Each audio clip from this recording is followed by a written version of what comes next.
Right, good evening everybody.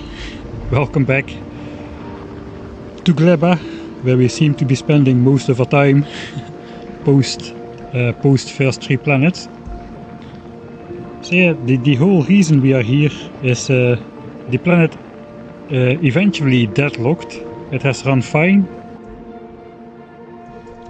for about 15 hours or so.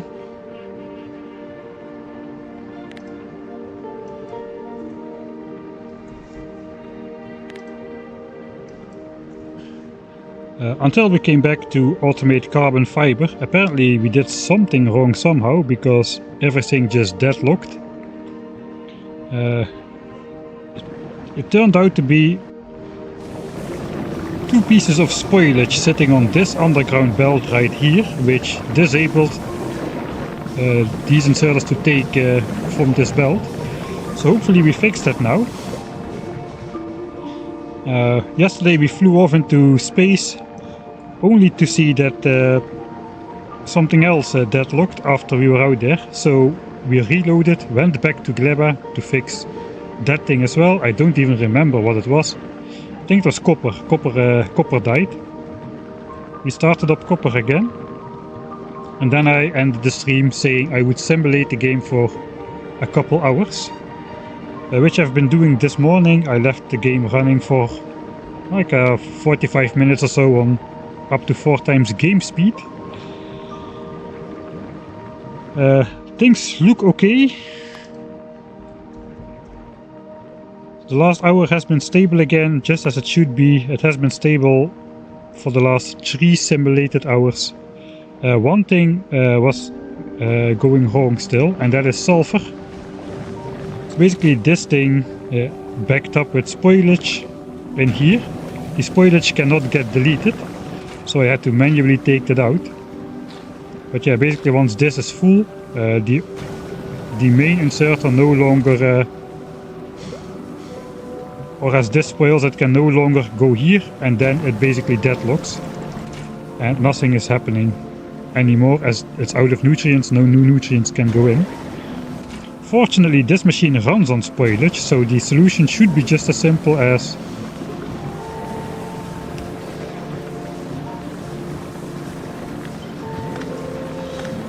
doing this and just hooking this up back to the back of the belt, because anyway we need to have spoilage on this belt to be able to feed the sulfur process. So now if I keep taking the sulfur, it will keep going, and this will eventually go down. So that is one of the problems. Another problem is on Fulgora, which we have to fix. That's basically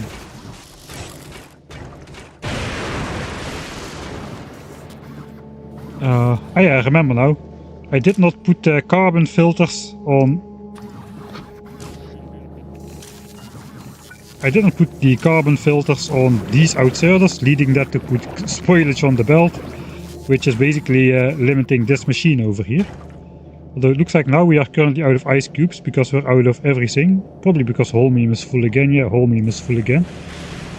So we will have to either recycle Holmium, which I really don't want to do because it's very rare, or we'll just keep on placing some more chests so that everything keeps flowing.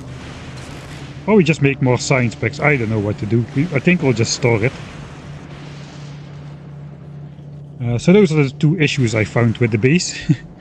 Matcha says he's thinking about making a huge platform in orbit to trickle down iron to supplement. You make me want to do a bot-only base on Gleba.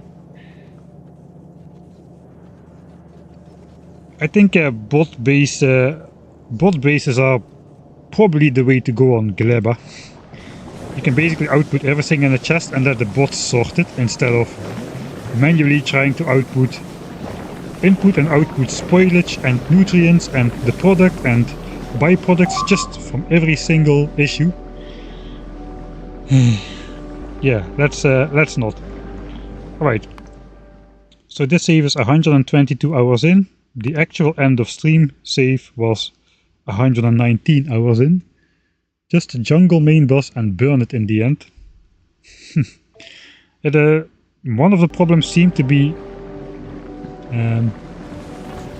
oversaturating the belt with nutrients, leading to spoilage not being able to get out. I think that is fixed now, as this inserter not necessarily fixed actually.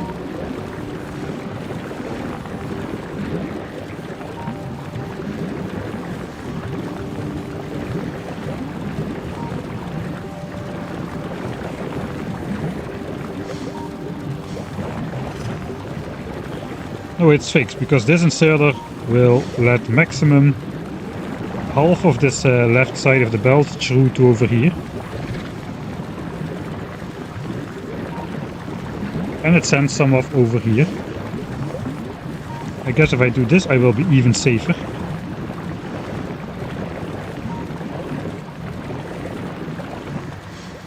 But then I might be limiting this too much again. So let's not change it. It was working.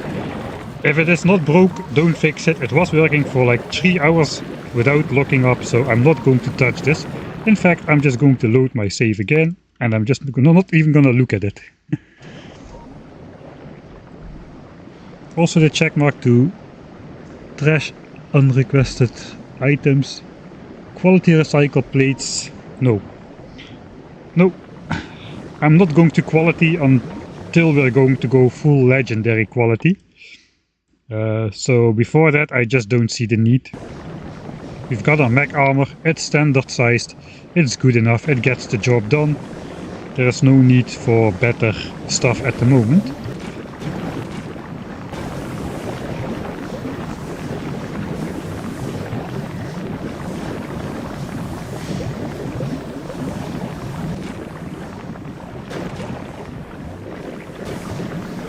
Alright, as I said, I'm not gonna touch anything that is not broken. This is broken though.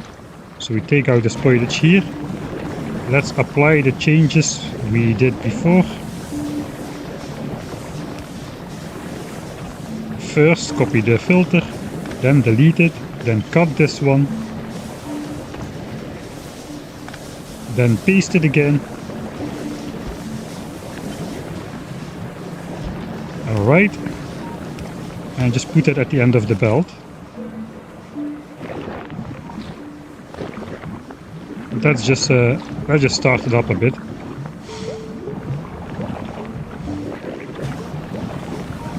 Even this is dangerous because now we're using an abnormal amount of bioflux, so let's not do that.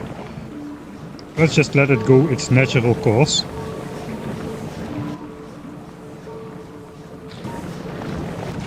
Ish. A little bit just to start it up. Alright. So that kind of confirms that we are good.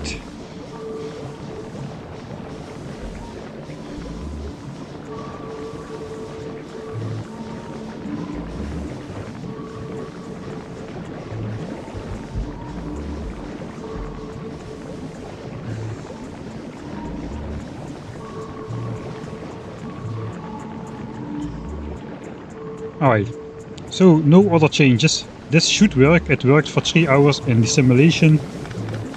I did not change anything except this one red inserter. I cannot imagine that breaks things.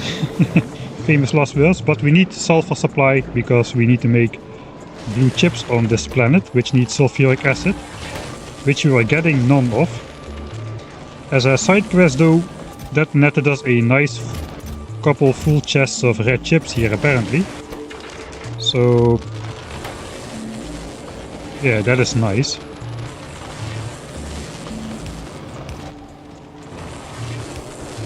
We may as well get ourselves some green chips in here as well then, since we've got enough of the red ones.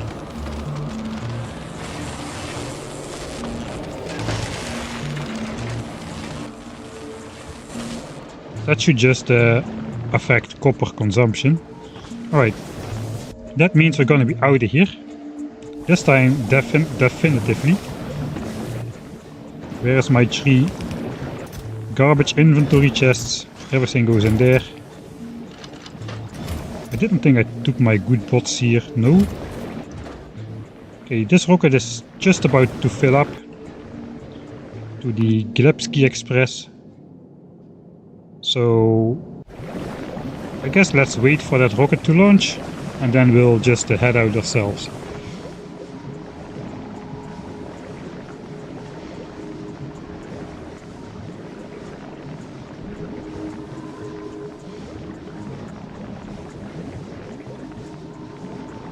Yeah, so I could actually just try to fetch the spoilage earlier than just letting it go full circle.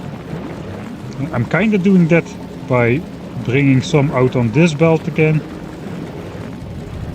Sorry, on this belt again, but it's not perfect.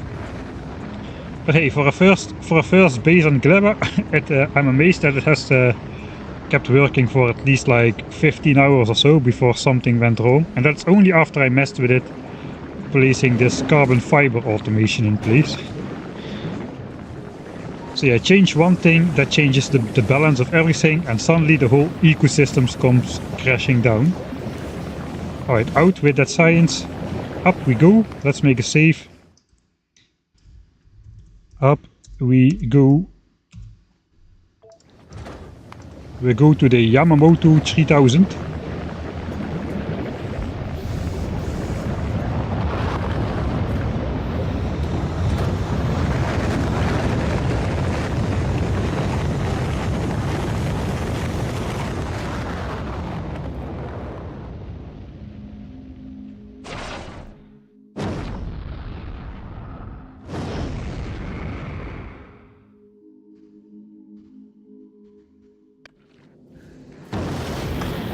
Right.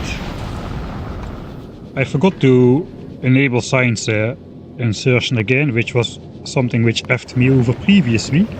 So let's flip over these inserters again, so the automation can continue. I really should build a second rocket silo just for myself, but I won't, because I know myself, I just won't do it. Alright. So last time we were preparing to go to... That was not a mistake I made. I went back to Fulgora, sent all my stuff down, and then I realized I need all that stuff to make railguns. No, I knew I needed to make railguns, but then I found out I can only make railguns on Aquilo. So I sent all my stuff down at Fulgora. So instead of that, combined with the Gleba lockup, led me to reload, just to save everybody some time as well. So we still got the... We went to Aquilo, I believe, which also has not deadlocked yet, and we're actually starting to stash up some rocket fuel. So we are producing more rocket fuel than we use. That is good, because we are relying on rocket fuel both for power and for keeping all the machinery warm. We came by, dropped off the tungsten stuff, we dropped off some of the carbon fiber.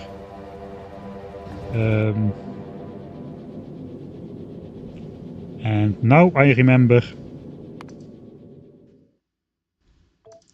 I wanted to bring a little bit more, since we have that anyway. I think 3K was the right balance to have, in my mind. So I'm going to just save scum again, send that up. Then we have to wait a bit for the next rocket. Alright, so we brought all our stuff over to Aquilo. The tungsten carbide, the tungsten plates, some of the carbon fiber. We have on board the superconductors. And I think that should be it for outsourced elements from... to make the railguns. So the tungsten plates, the superconductors, the carbon fiber, the quantum processors, which take more carbon fiber, superconductors, and the other tungsten plate. We just need a bunch of blue chips. And lithium plates we are making on the surface of Aquilo. We've been stashing those into chests. Got about 1,000 at the moment. 5,500 science packs. And not too shabby. I think we need the tungsten plates more than the science packs, so let's put all the tungsten plates in a chest here. All that reaches these furnaces goes in the chests. Alright.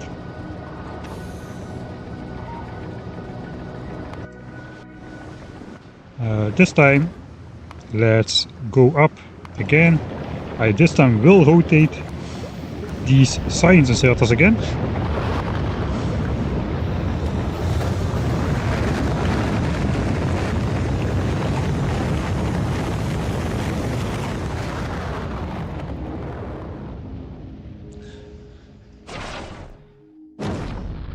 Gamer Nexus will do Factorio tests on CPU benchmarks. That's actually nice.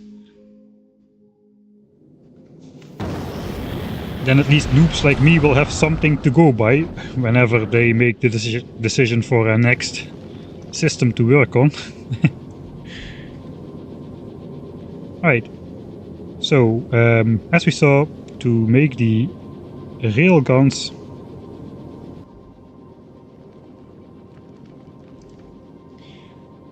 we've got this, we've got this, we've got this. We need the quantum processors, which also require blue chips. So we gotta bring some extra blue chips to Aquilo as well, since we're not making those there. We cannot, simply. And we also gotta take the elements for rocket launches, which means more blue chips, low density structures. And I guess also some rocket fuel, since we are probably not outproducing we're probably not outproducing rocket fuel.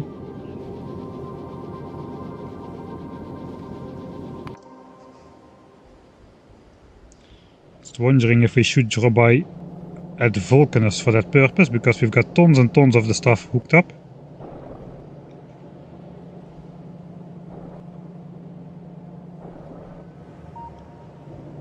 And Fulgora currently is a little bit behind.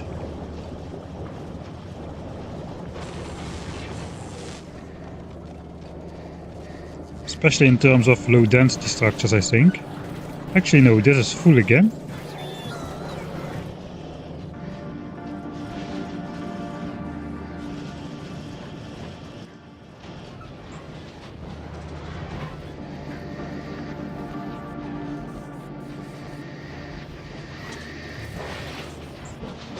Okay, looks like we are full again in terms of having low density structures and whatnot, so everything has replenished itself.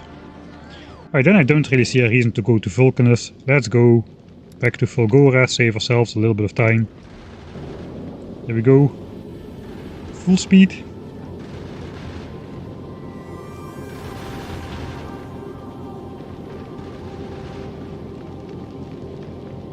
We are fully stocked on rockets, 3000 rockets on board. So probably we should be good in that respect as well. We are a bit short on iron still. I guess that's okay, because we want to keep some space to bring up the other stuff. We may need to make 2 more trips actually.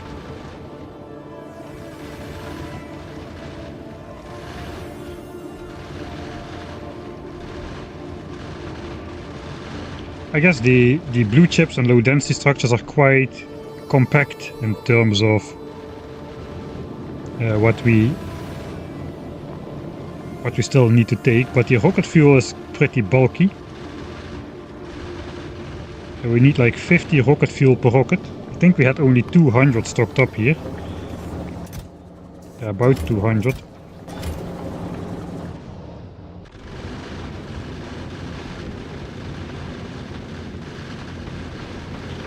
Alright, then why am I flying to Fulgora if I need to make 2 trips to Aquilo? I would have been better off just flying to Aquilo directly. I guess we're just continuing straight on.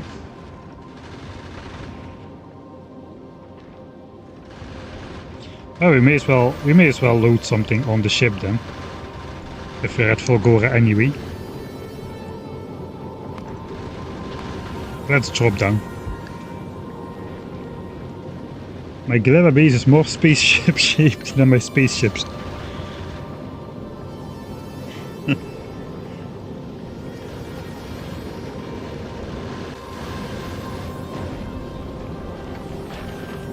Okay, we arrived. And we will be dropping back in the atmosphere here.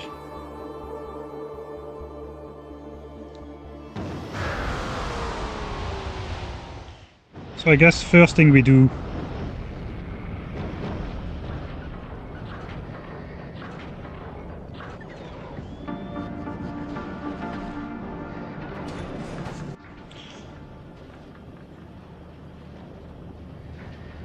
How many rocket launches should I bring stuff for Aquilo?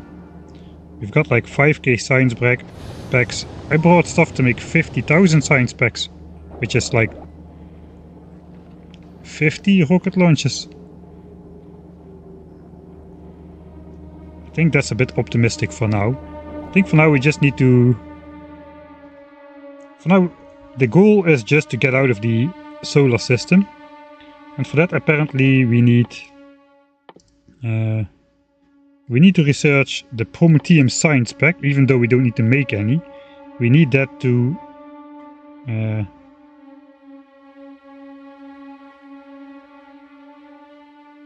we need that to be able to select the solar system edge as the goal of this trip. That immediately explains why this dumb biter egg handling technology is a prerequisite to reach the end of the game, because being able to go towards the place where you need to go for the end of the game and the thing for which you need biter eggs are basically gate locked behind a single technology. In my opinion, it would be better if the science pack itself was singled out as one tag below, and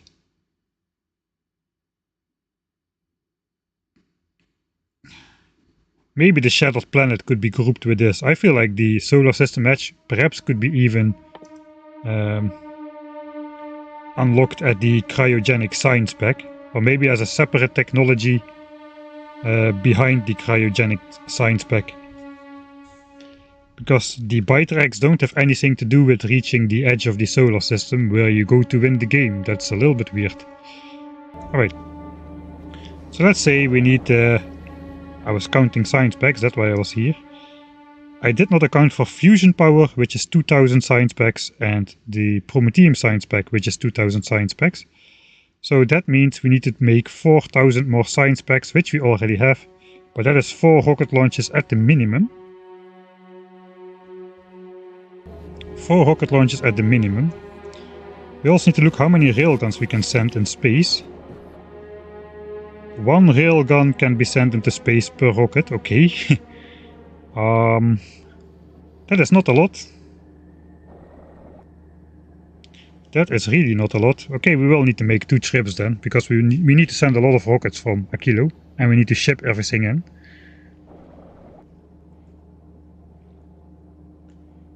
How many railguns would I need? I cannot imagine I need more than 10 railguns.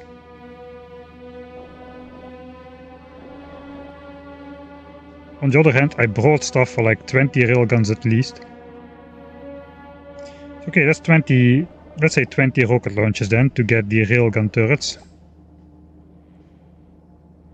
Plus 4 for science is 24, plus 1 for me is 25. 25. I do want to design my spaceship back on Fulgora, because there I have everything I need to... and I can roll for better quality stuff and all that kind of good stuff.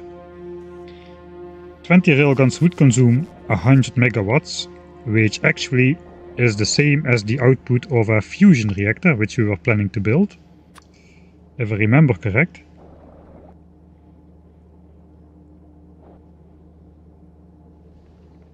But maybe it consumes 10 megawatts by itself. Not entirely sure. Alright, but yeah, let's say 20 of those railguns. I think we need this stuff for fusion reactors as well.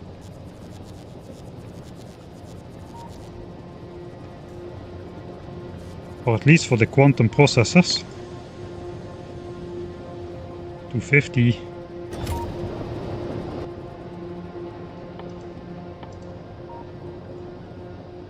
500, 900.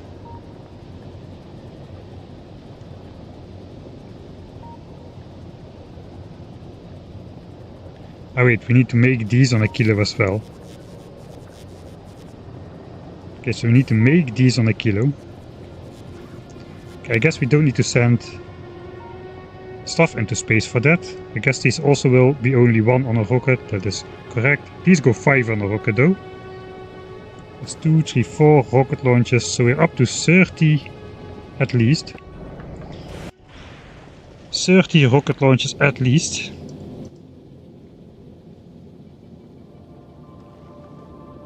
That is 30 stacks of low densities and then some blue chips. Not even counting the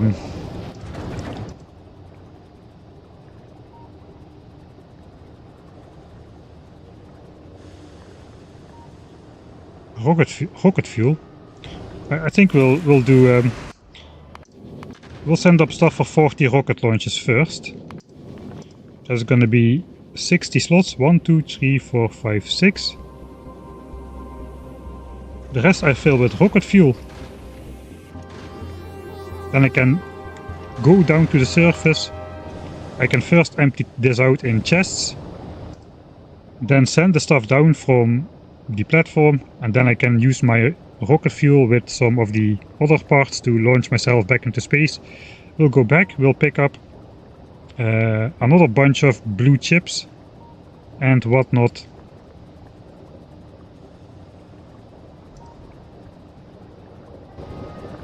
It does not really make sense. Okay, I think I should just fly to Aquilo, because for the quantum processors, where are they? Dang.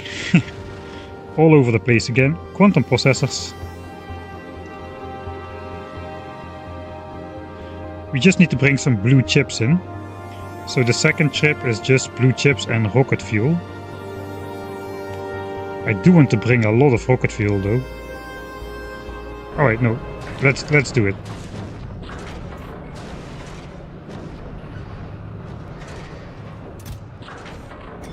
Okay, 4,000 of these.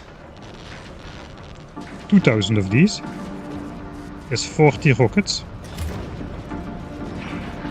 And then 2,000 of these is also 40 rockets. And then the rest will just do...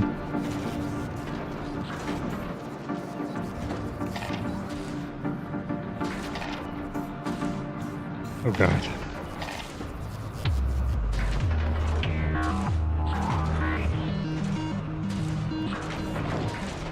Can I do that with inserters? No, I cannot. Let's use the intended method, I guess.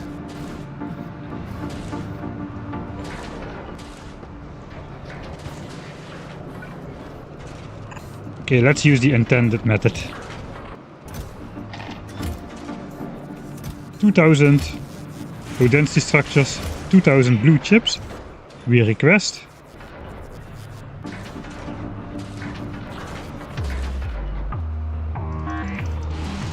Automatically requests from space platforms. Okay, that is something new then. Then I guess I need to do this here.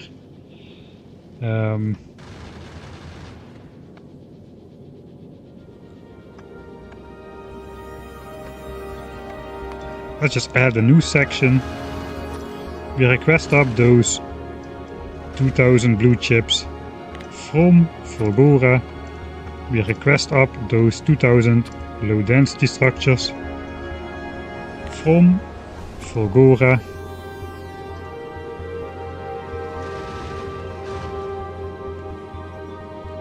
One, two, three, four, five, 6.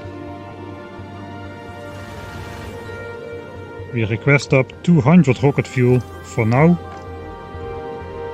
from Fulgora. We enable this. And now let's check the other ship which is hovering above here. No requests are active. This is from Gleba.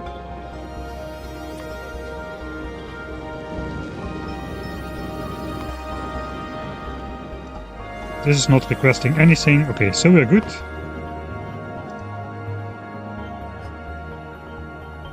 No requests.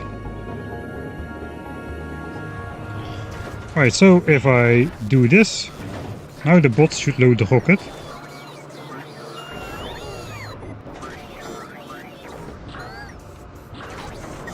I don't have a lot of logistics bots, but I do have some.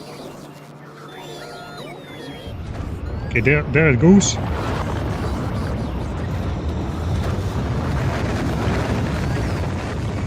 So that should be like semi-automated at this point.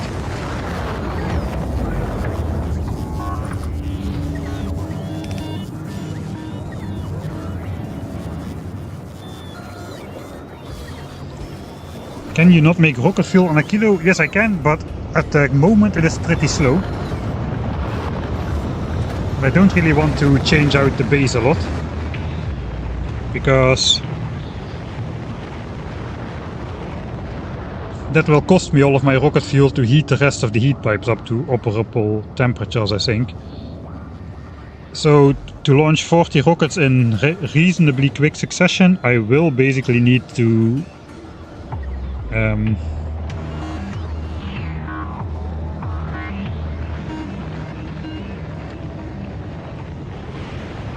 bring in some rocket fuel to make those rockets, or we will be waiting for forever.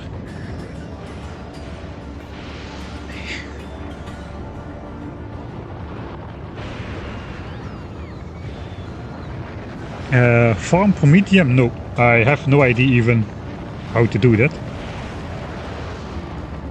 Everyone backseat gaming. I guess by now, when I started the stream 1 month ago, this was like 1 week before the official release. It was so nice, nobody knew nothing. So we were just finding things out together, yeah, but I guess at this time a lot of people have watched a lot of Space Age videos already. I haven't watched any Space Age related content from anybody just yet, as I'm still finishing my own new player experience. But yeah, around this time a lot of people already know a lot of things. We're getting to the end though, we're almost at the solar system edge. And we'll see what kind of progress we'll be making still after we reach the win condition.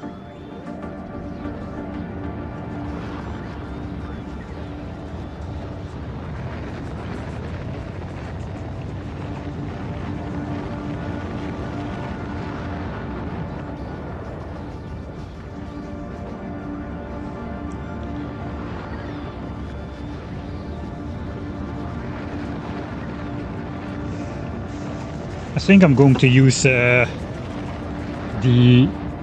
stacked belts perhaps for storing a lot of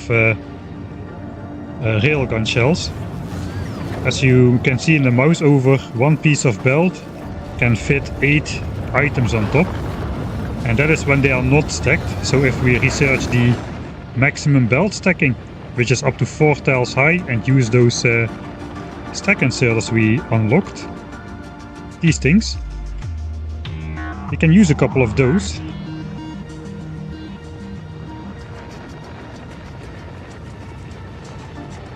To stack things up on the belts, and we can store 32 of these railgun ammos on a single piece of belt, on a single tile in the spaceship, which is probably a better usage of space than trying to cram it into the hubs. On the other hand, the cargo base they add. How much do they add? 20 inventory bonus slots, 32 at rare quality. These take up 16 tiles, and they are able to store basically 20 slots on normal quality. This stacks only to 10, so that is 200.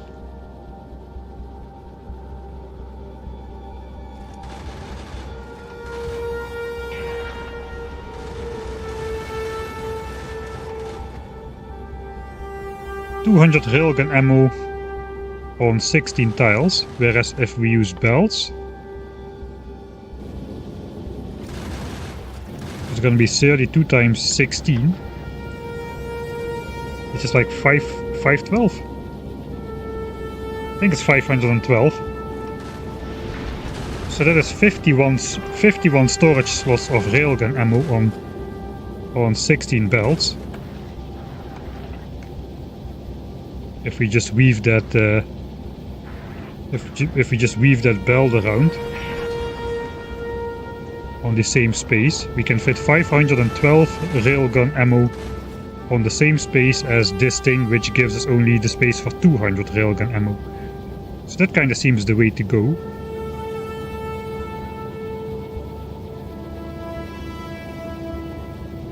If we don't stack it though, if we don't use the stack inserters on the belts, we can only put 32, like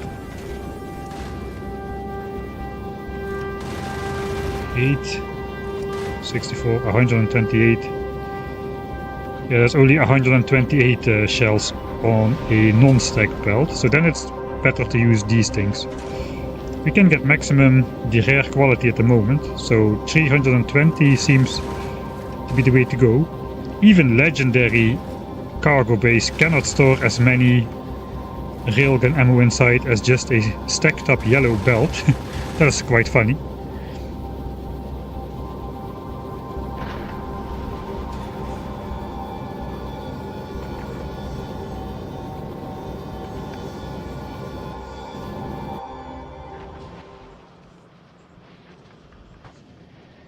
Alright, I guess these rockets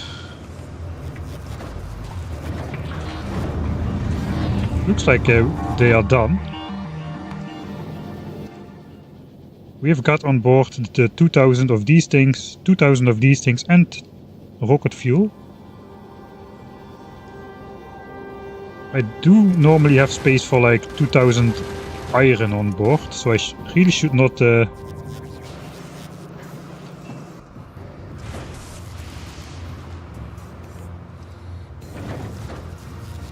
okay, I cannot insert stuff if I have it on automated. Let's bring up some extra iron.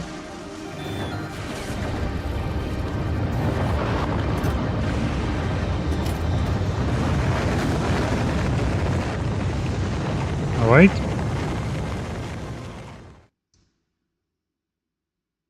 I guess the save game name is fine. Up we go again. This time from Fulgore.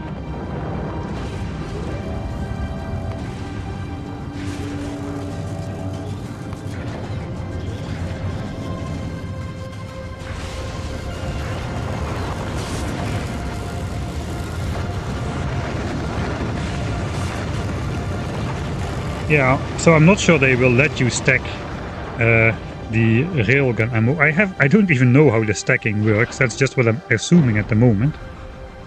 I guess in the second part of the stream, once we've got our stuff produced, we will commence on starting spaceship design, and I think I will do that in editor mode, just to confirm if things like indeed stacking railgun ammo on belts, if that works the way I hope it does.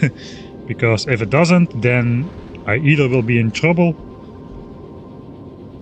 Like, can normal inserters grab like one of a stack of things on a belt? I have no idea. I haven't used a stack inserter once yet. The only items you cannot stack are items with stack size 1. Alright, but railgun ammo stacks to 10, so that should be possible in that case.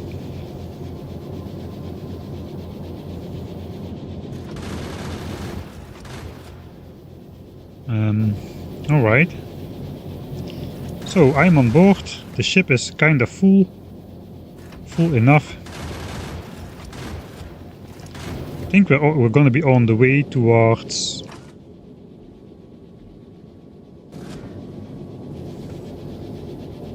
We're going to be on the way towards Aquilo, and for that I have a special blueprint now. I think. This guy. That changes... No. Wait.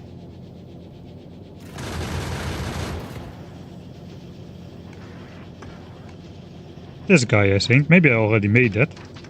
Looks like I may have already made that. Let's delete this one. So this one, it doesn't show all the target priorities, but it has all 4 medium ones on board as well, next to the big ones. So if I copy paste that over here, and it looks like I have to shift force do that.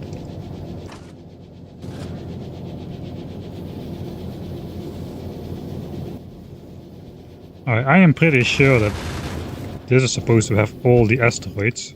Yeah, this is all the asteroids. Okay, so it won't let me paste it on top apparently. Because this is a Mark 1. Okay, I see. Okay, so now I have overwritten these. This looks like I need to make a separate one for the Mark 1s. Although I can probably just copy the recipe right now. A copy of this. Rocket turret Mark 1. Select new contents, a Mark 1. And this quality stuff is really getting in the way of a lot of stuff.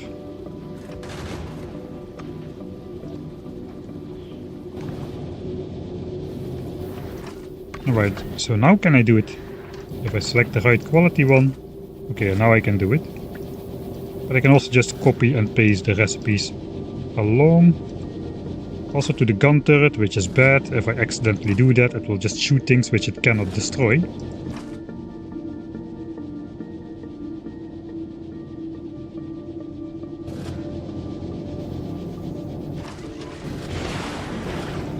Alright, so medium ones are now on the program as well.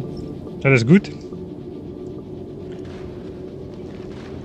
We can probably go at a higher speed then. It's set to 99. Okay, I have faith that with that we can go on pretty decent speed towards Aquilo. So let's go.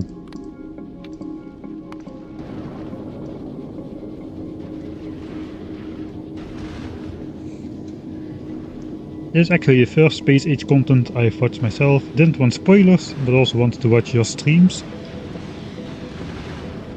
Yeah, it's really a nice way to... I mean, this game costs you a lot of time if you want to go through it. And a lot of brain power. So, I have this too. Some games I just more like to watch other people play through it than go through it myself.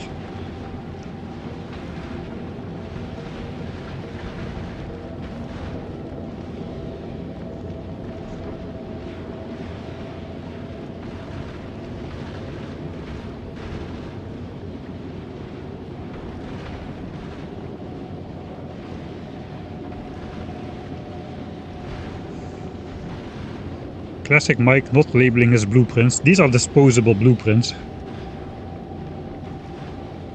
I will only label my blueprints once they're kinda definitive and good, or if I really have some goal in mind with my blueprints, but now I'm just throwing some stuff around. I'm making small changes all the time, so that is not reflected in the blueprints. I'm not going to update all my blueprints all the time, because the next time I will need them is going to be a very long time in the future.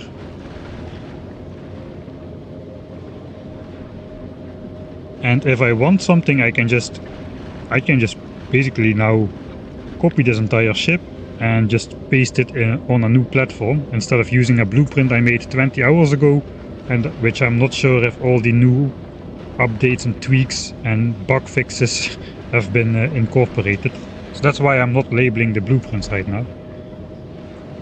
But if you look on my Discord, you will find nicely labeled blueprint books and all that kind of stuff.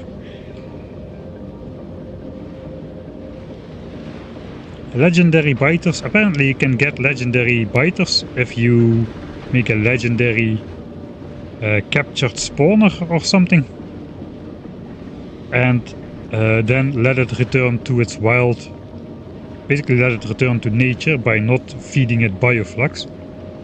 Okay, all the asteroids are missing me somehow. Okay, I spoke too soon.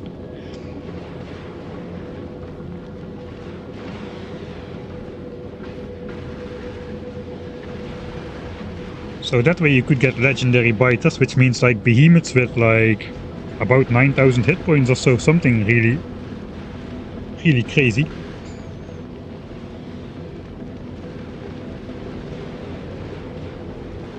Yeah, the huge asteroids have a ton of explosive damage resistance, that's correct, that's why we need the railguns.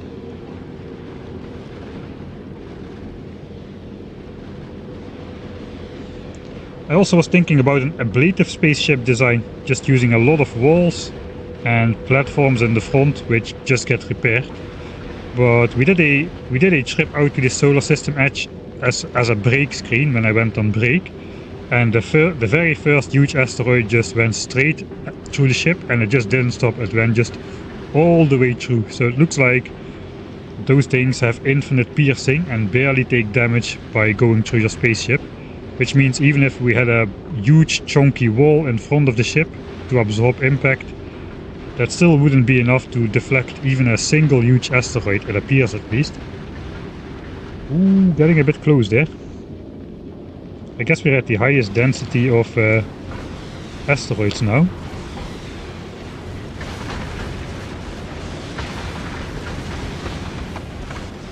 Okay, I think we are still fine. Okay, yeah, we're gonna be arriving now. And then the spaceship will slow down. Okay, we stopped at Aquilo. Now that we've stopped, I want my rocket turrets to stop targeting those medium asteroids again, so I can preserve my rockets. We've lost like a net 500 rockets or so on the flight. Let's verify I do have everything I need to make new rockets. Processing units, low densities and rocket fuel.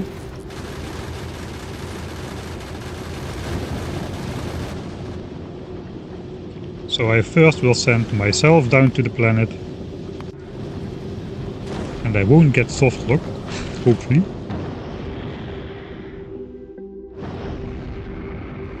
Just saw on JDPs that he had biter eggs hatched due to not being used in time. I guess if they grew up in captivity, they are on your side. They are on your faction. Actually, that's interesting. So if you craft them yourselves, they belong to not to the enemy force, but to the player force then, apparently.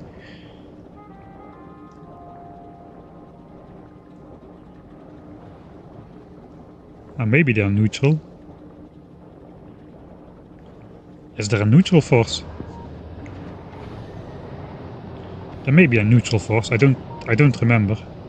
I'll probably enter editor mode later in the stream, and then we'll have a check. I think, yeah, you're right. There is more than just enemy and player. I think there are 3 indeed. So that would include neutral. Let's plop down some chests.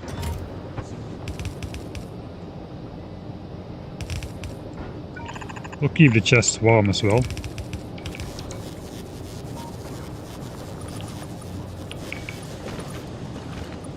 Just for thematic purpose.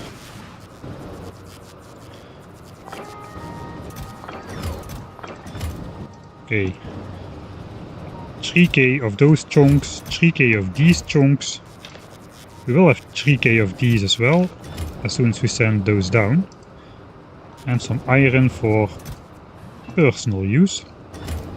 Okay, so now we can send down stuff from the spaceship.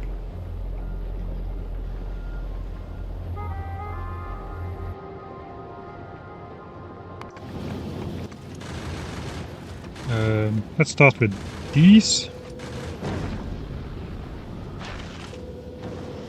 Rocket fuel. Blue chips, these. You can automate this, but it is just so easy to just do it myself like this. And those should all be landing now.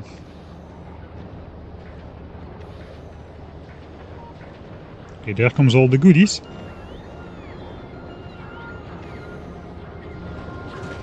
Right, so first up, where's my rocket fuel though? I sent that first and it arrives last or what? Or did the bots just take it out to the buffer chests? No? Ah yeah, they did. Okay, so the bots take stuff out of the rocket silo. That is unintended.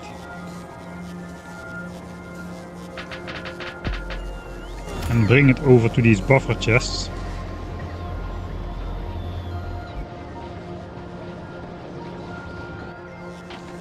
I guess in that case I would want to downgrade these to just simple storage chests with a rocket fuel filter, so this doesn't automatically get transported for no reason.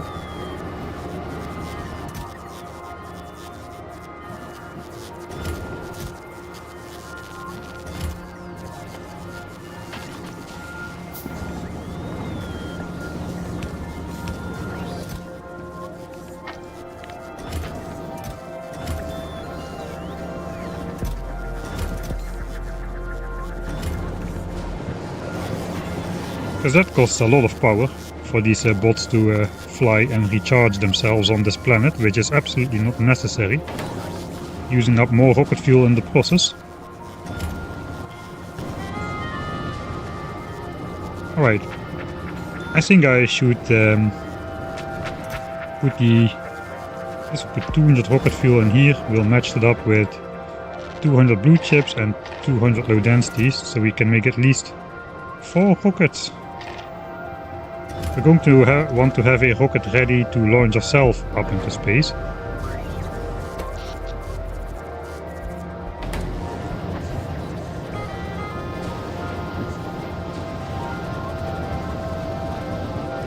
Guess I don't really have enough power to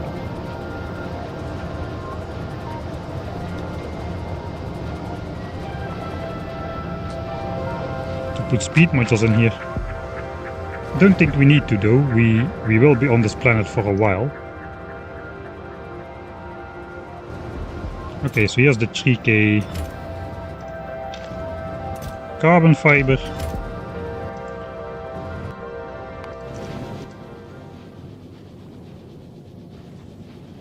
I think we're supposed to send these down as well.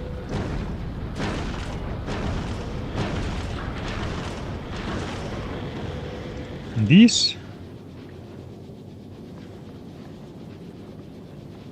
I don't really know why I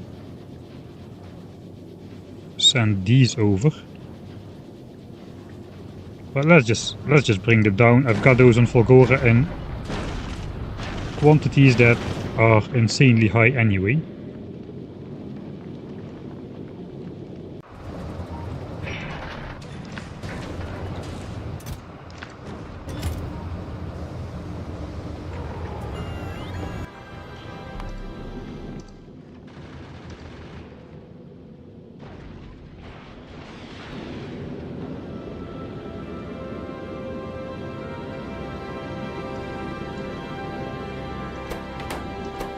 I bet I can just grab that carbonic asteroid real quick.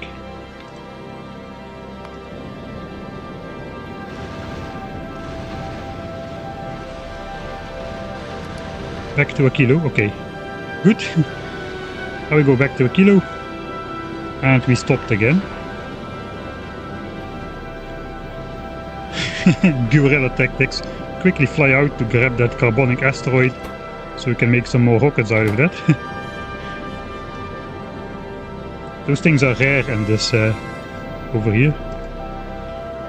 Right, I think I will try to keep this thing here so we can actually send up some rockets. For now I can just request some science packs. At least 4,000 I said, so let's do 4,000.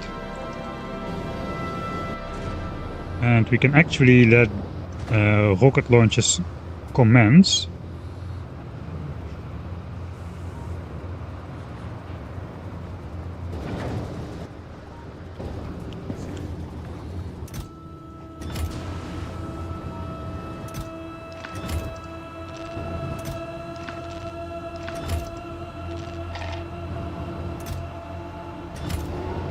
Okay, that is 4 rocket launches.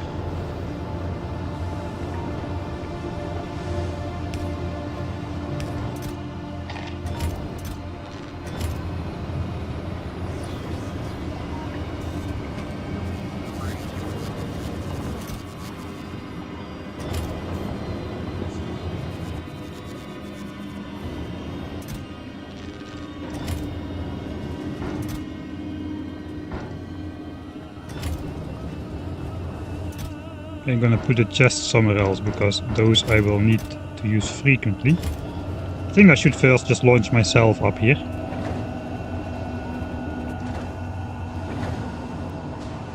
And just go back to grab the remaining stuff. Okay, we do have 4K science packs ready to go though. But yeah, it doesn't really make sense to bring those back yet. I need to go for a second trip first. To bring over all the materials for the rocket launches.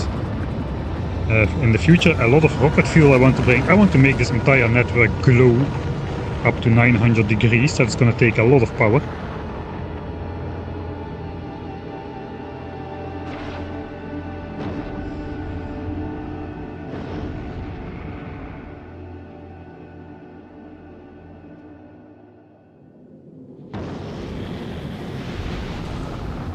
Oh yeah, I see, we are still targeting medium ones. This one is not, this one is not, this one is not.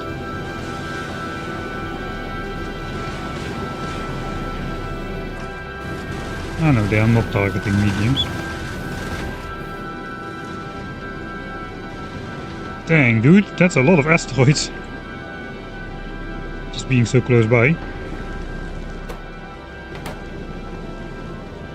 Okay, there's a lot of juicy medium carbonic asteroids. We'll wait for those.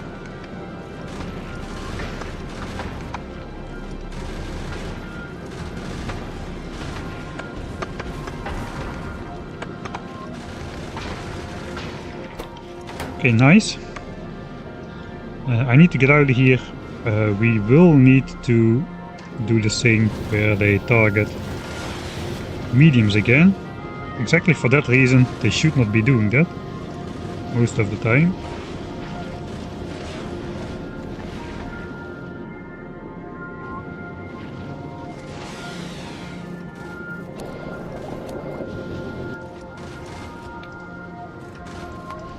Back to Fulgora we go.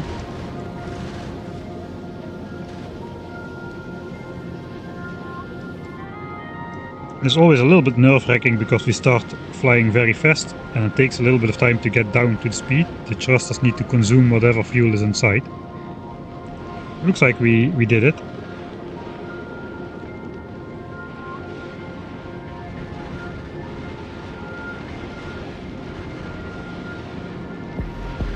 And once we get through this phase, I think I can speed up once the big asteroid barrage stops a bit.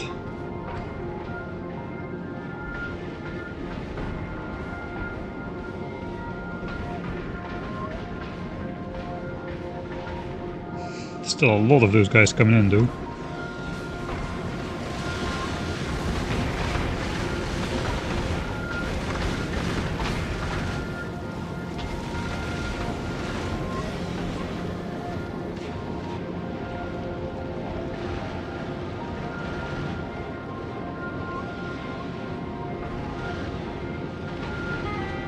Yeah, no, I'm too scared to speed up. I place my turrets in and too far away from the front. They just will have a too slow reaction time in a situation where we have an unlucky spawn of asteroids in front of us.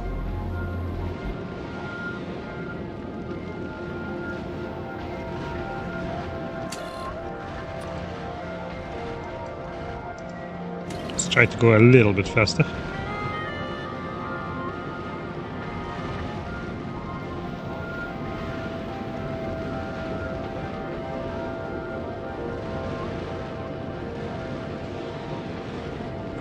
Alright, so what do we need from Fulgora?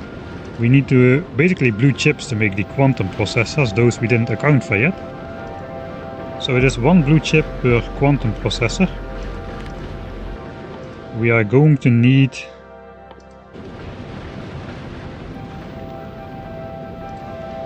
2 of these, that's 500 blue chips. 8 of these, that's another 400, so that's 900. The railguns required those as well. That's another 2000, so up to about 3000 blue chips. I guess we want the handheld one. So looks like at least 3000, so I'll grab... We get some like productivity here and there as well, but I'll grab like at least 4000. And I guess the rest I'll fill up with rocket fuel. I also forgot to fix the Fulgoran problem actually on the surface. Where these get locked up, or where these output carbon on this belt here. I can do this remotely. And just deconstruct these belts. And reconstruct those belts. It should take all the spoilage off there.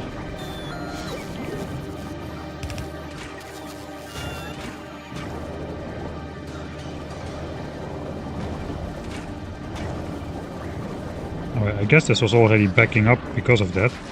Ah no, this is not backing up just yet. We still had one side of the belt to go on, but the spoilage breakdown had stopped. Not that we have that much spoiled signs anymore anyway, but at least that is now fixed. We also need to...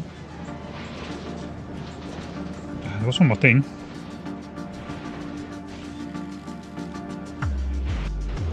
Completely forgot what it was. Right, upon arrival, we'll drop down to Fulgoran. I think we jump out of the moving spaceship if you select that in front. There we go, the spaceship is still moving and we're already aborting. It's quite cool.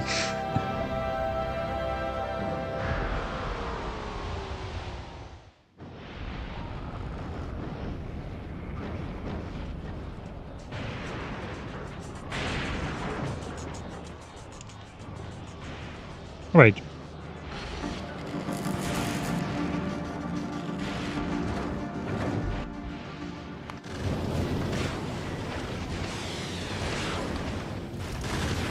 Alright, so let's change this request.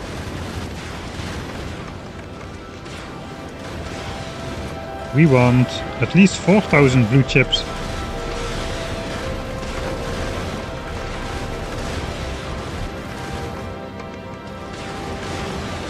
Make the quantum processors. And then basically just as much rocket fuel as will fit. Let's start launching rockets. That I should say from... Yeah, from Fulgoran. Oh wait. Stop.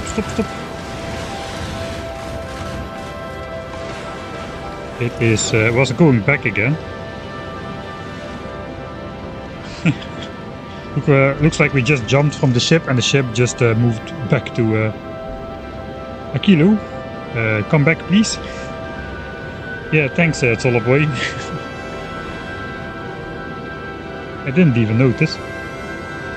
I just heard so much shooting thing. There was so many asteroids around when we're around here in orbit. That is really weird.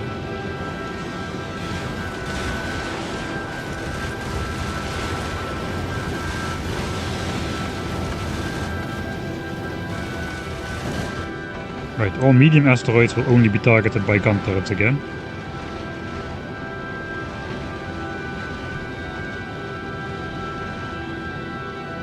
At least we got a bunch of carbonic chunks in here now. Ice is full.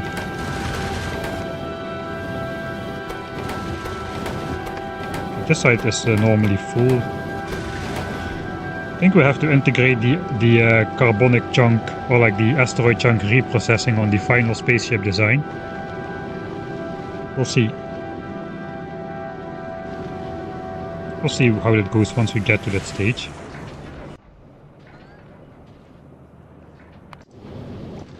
Okay, so now we should be requesting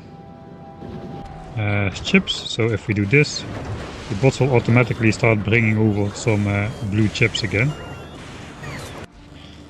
We also need to figure out how much rocket fuel does fit. If we bring 4k, let's see, we probably should launch up some more iron. So 2 rows of iron, 1, 2, 3, 4 rows of blue chips.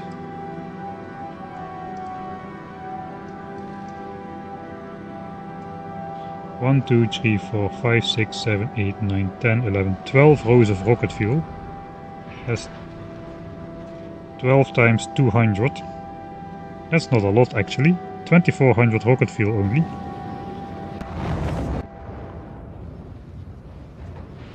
That's enough for 48 rocket launches. I think that is, yeah, that's more than we took stuff for 40 rocket launches, so taking rocket fuel for 48 will allow us to leave a little bit extra rocket fuel on that planet. We may need some to keep the system warm after we start expanding the network to build railguns and whatnot.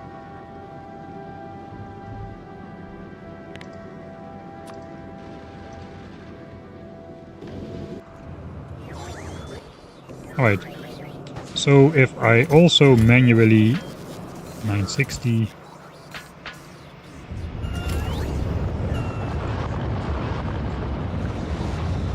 I got 1000 2000 I can activate my 4 other rocket silos again as well, just to speed that up a little bit.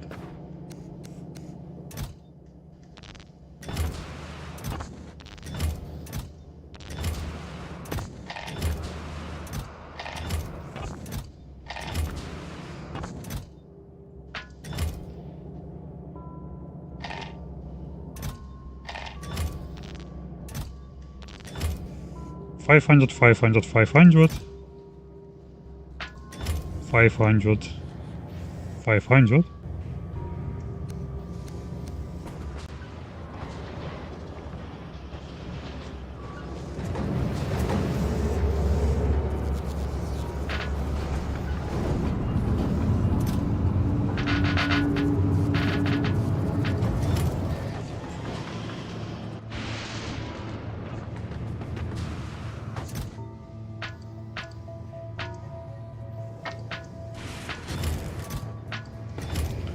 Alright, and if we then also automate these, then we find out we don't have Roboport coverage.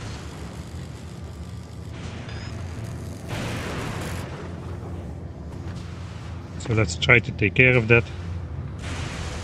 Some sort of scenic way.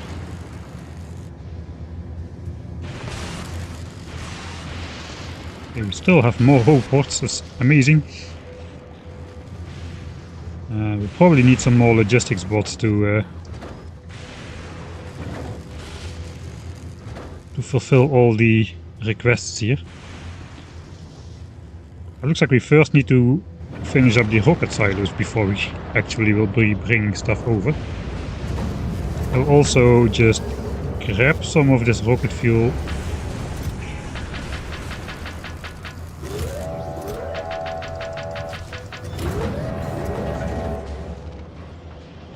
Maybe just put it in a provider chest close by.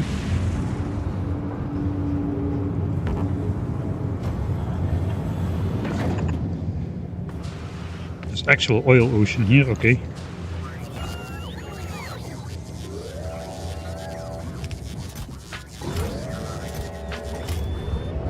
Okay, so that makes more sense. Alright, finally I'm starting to do it right. Automated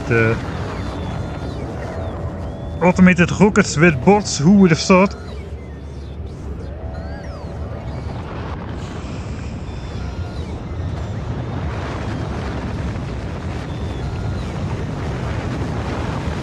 You're at the point that you need legendary core.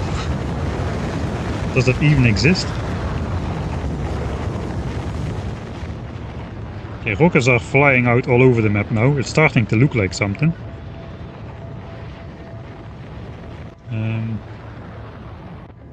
I want to know if legendary coal exists.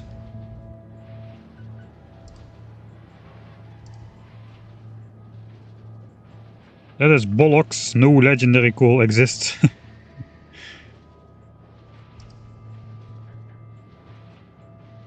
At least it doesn't appear to exist. Maybe it exists, but there are no modifiers to it. Wait, can you get legendary ore?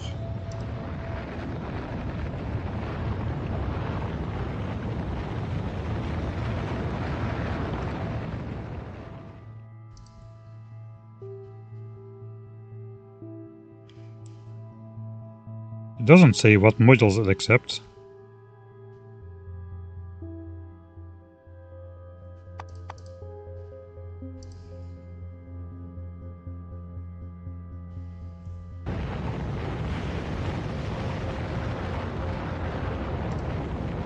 Okay, so I know better quality gears exist, so I guess all the stuff can be better quality, it just doesn't change in stats. So maybe it's not bollocks. My apologies, I was wrong. I guess legendary coal is a thing. And you can probably... Yeah, you can put quality modules on miners, so indeed quality scrap is gonna be a thing. Okay, finally some of the miners start running out. 1, 2, 3, 4, 5 miners have run out, 6.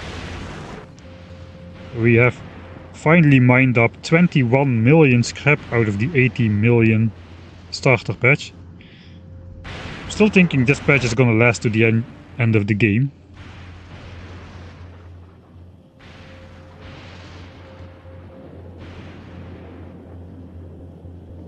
I got uncommon quality holmium ore when feeding the recycled quality modules. Yeah, you cannot just simply... there's only two ways for recycling. One way is... this is what I wanted to do. One way is basically to go all in. And the one way is basically just to cobble together stuff, which I have been doing. Just throw stuff in manually, run around like a madman. And the other way is just to go all in and prepare for any eventual quality outcome everywhere. And properly handle that, so there is no in between. Okay, we need more chests with holmium ore. I refuse to waste holmium ore. I'm even just gonna do this. I will probably need to make some more stuff for that, that's okay.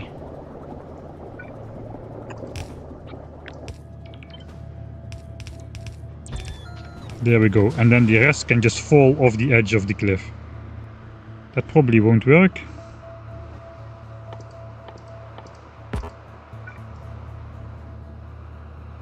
It also visually doesn't really work.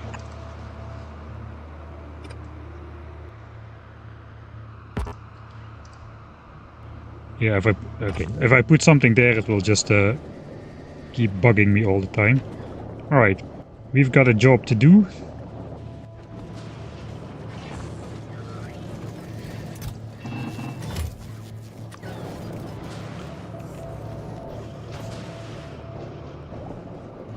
I did not grab any inventory just yet. Alright, so you can also feed the construction bots from a bot network things by moving it to your personal trash slots, I believe.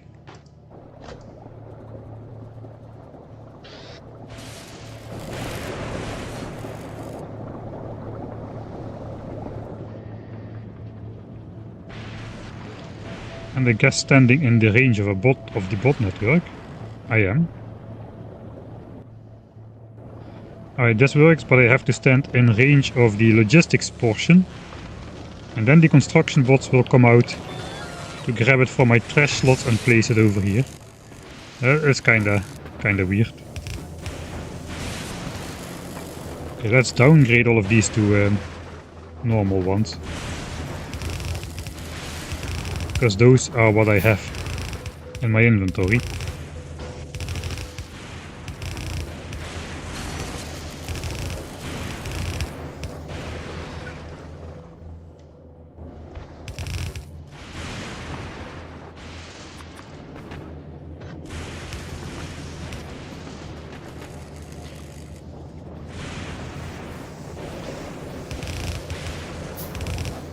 Alright. Holmium ore storage for days.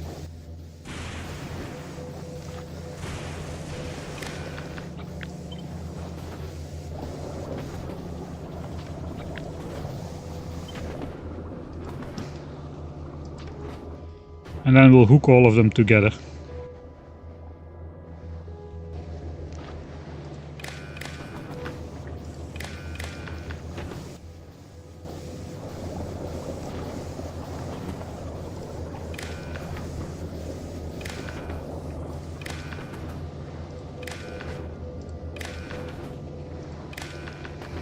Okay, how much holmium ore do we have? 14?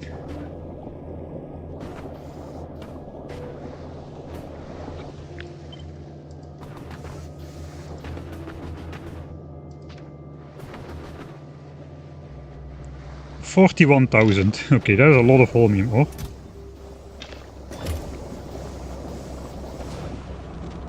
And at least this thing will now keep going. It won't block off anymore because of holmium. Right? I guess we still have a little bit of a backlog somewhere.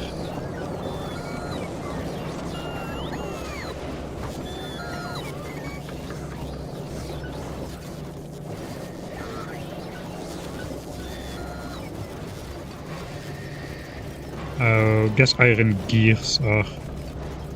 iron gear recycling needs to kick off again a bit. Before the belt starts flowing.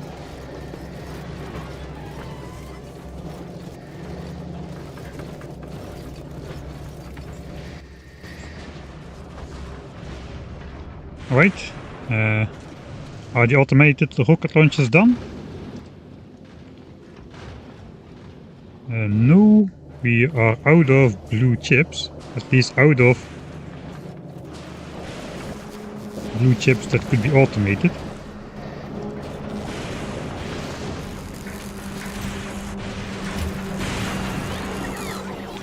Okay, so if we don't have a minimum of 300 blue chips available, if there's no full amount of chips available in the logistics system, the bots won't even begin loading the spaceship. That's kind of an interesting failsafe, to get a partially loaded rocket which just doesn't finish.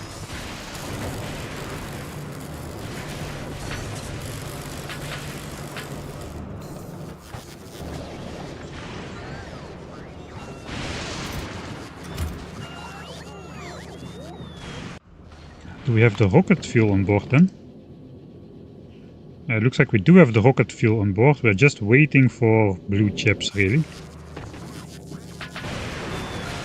Alright, then we can give back the rocket fuel to... I guess we'll just keep it here.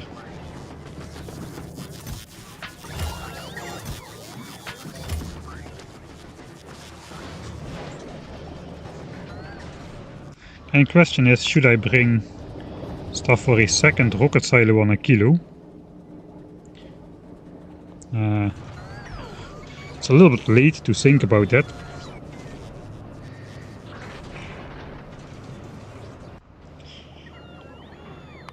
Can I still... I think I have concrete. Concrete we have 1000. Steel... not really. Okay, I think we will have space on the spaceship to bring over some.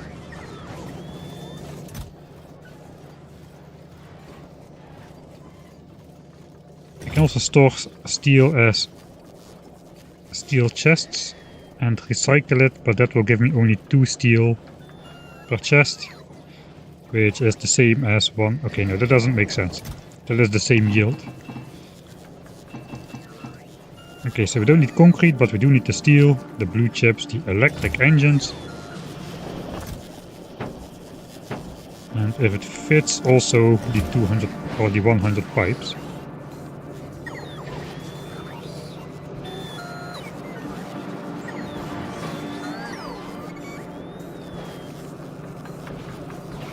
I just know there's a ton of pipes somewhere.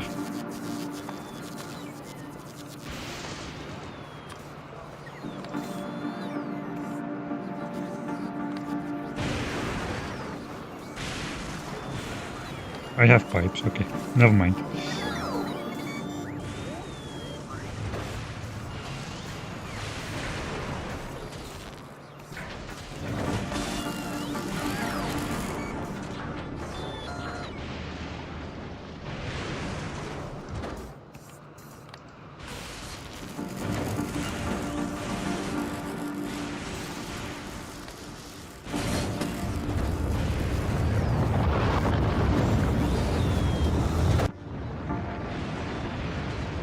Alright, let's check it out. Do we have enough space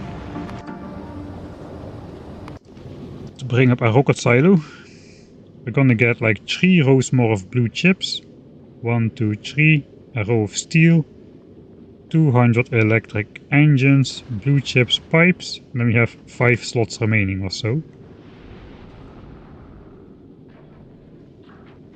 We would like to have some more iron on board, but I guess we'll forgo that.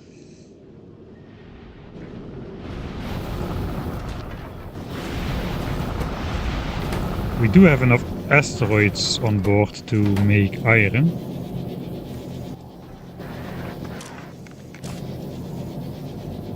But of course these are not contributing. I don't think I can get those to contribute.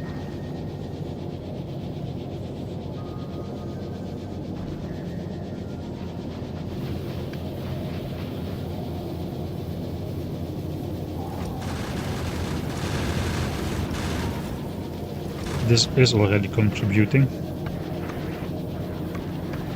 I don't want to empty the belt to not block rocket production. I guess the speed is good enough then. Alright, I do have the space to bring over a rocket silo.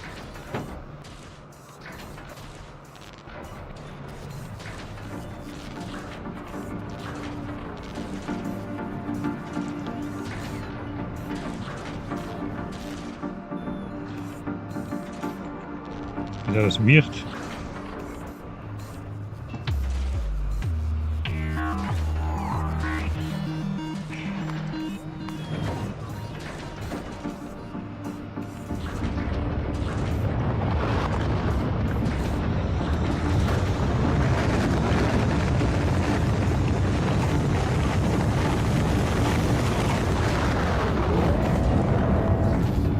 $200 of those.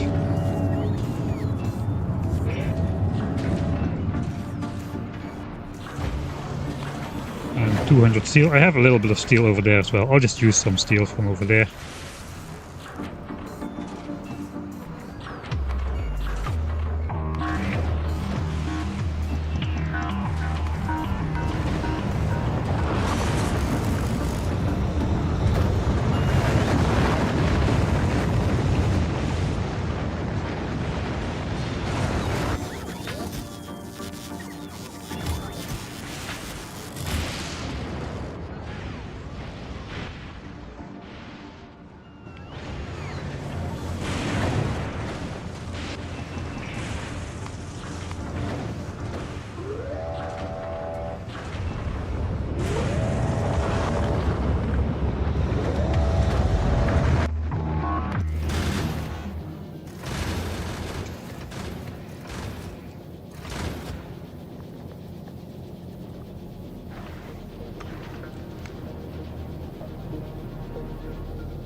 I don't think you can yeet stuff into the oil ocean, no.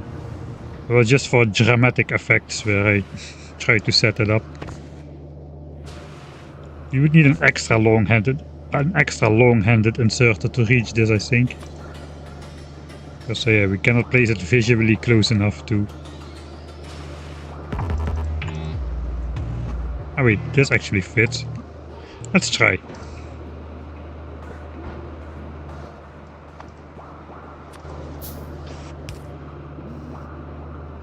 No, it does grab it, but it won't let go.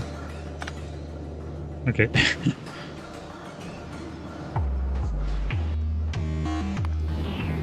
How's it doing? Okay, it is almost full.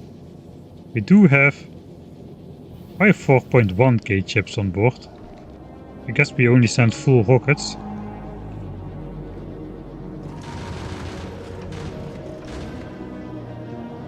Okay, we're gonna be spending stuff anyway.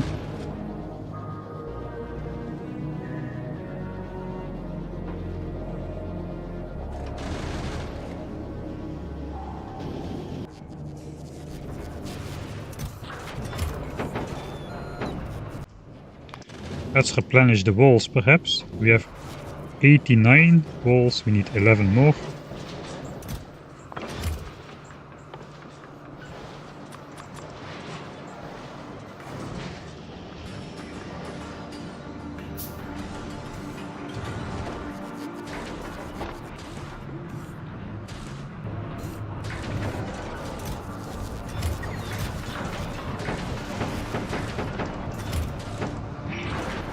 Okay, that will fill it out nicely.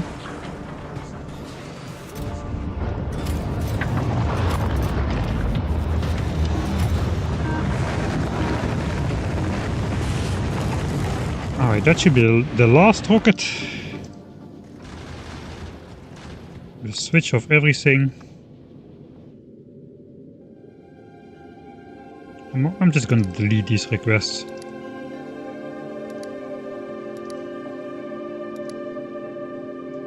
I guess we can leave this up. This we can still use in the future.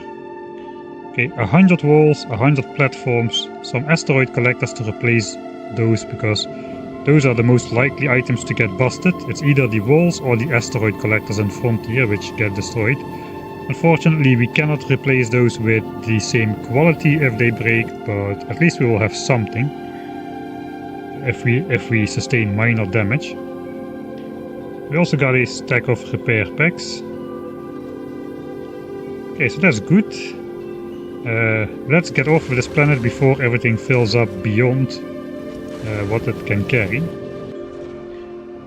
Okay, so I think it's time for save. Up we go again from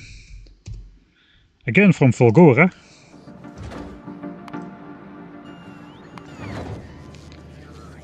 I think we should have a look at Gleba, if it's still functioning or not. But let's first enjoy this rocket launch. And I can enjoy launching my cold coffee into the sink and replacing it with some warm new one, so that one can cool down as well.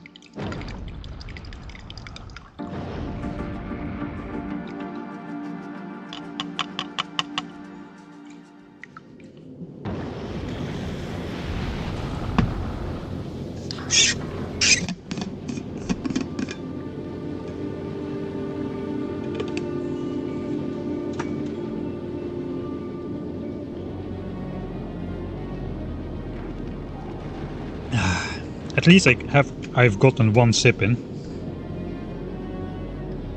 Okay, let's look at the Gleba. Let's first see, is the Gleb. Okay, the Glebski Express is on the way with 2000 relatively fresh science packs, although there's also a stack of spoilage in there. I guess we just drop that. It will get recycled on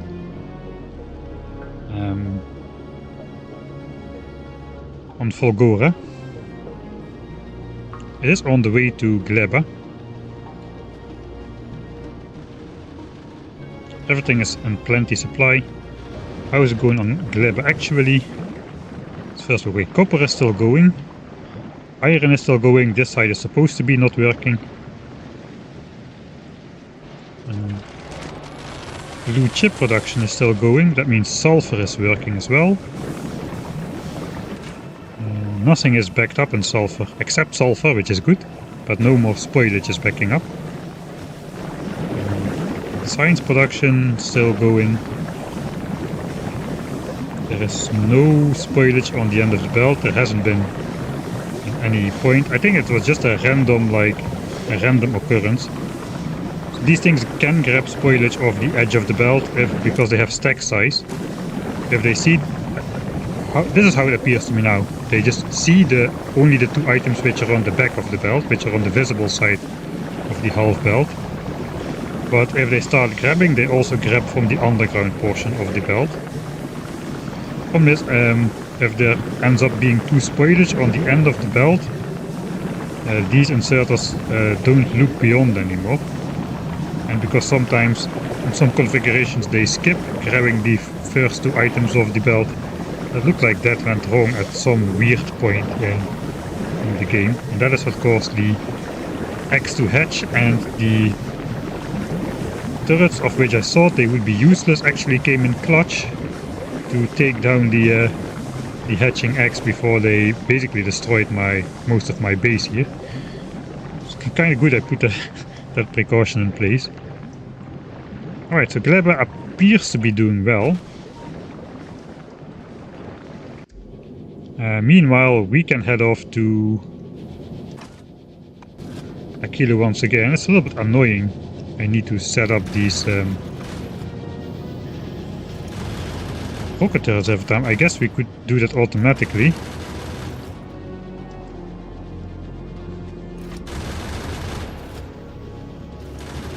We can set priority list according to signals. That means we can, technically we can turn it to also include medium asteroids when we're moving. I think we'll try to figure that out on the way. For now though, one final time I will do the blueprinting. Just paste the recipe on there and copy paste it over. Alright, off to Aquilo we go with a full spaceship of stuff.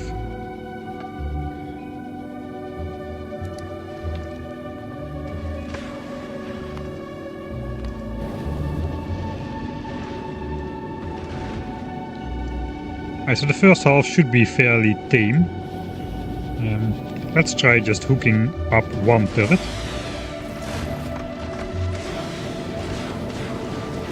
Let's use the red wires for a change.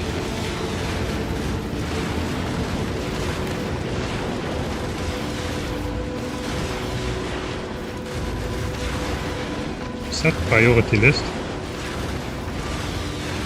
Target priorities pipe, wall and asteroid collector. Okay, it looks like we need to define that somewhere.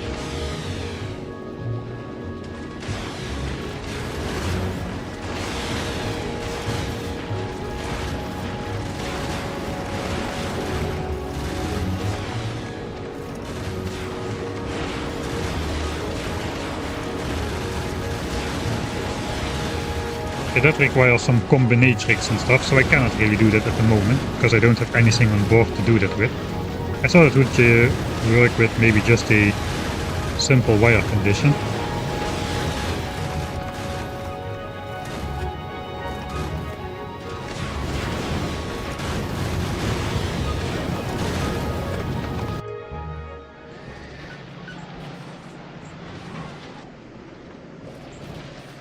Okay, looks like we dropped it off at Gleba. I guess that's fine. It was selected for deconstruction, then it stops blinking at us. Yeah, looks like we need combinators for that. Yeah, with the speed of the ship, that was the planning. I was just going to say if V, and I was hoping it would just let me set the priority list here. But yeah, that is a little bit too simple, I think. Can just a constant combinator output those signals? I think it would be able to do it.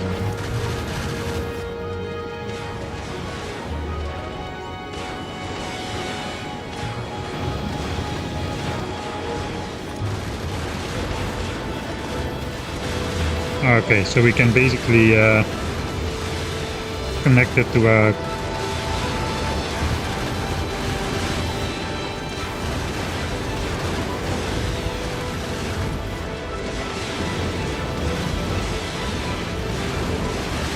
cannot copy paste that, but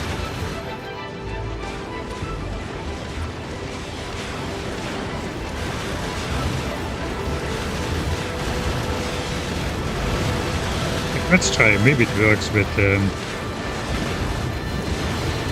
ghosts.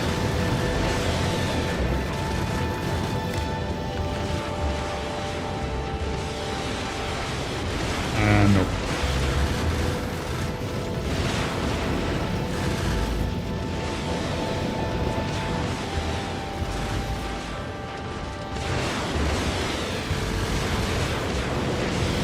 Okay, so we need to set these values pretty high.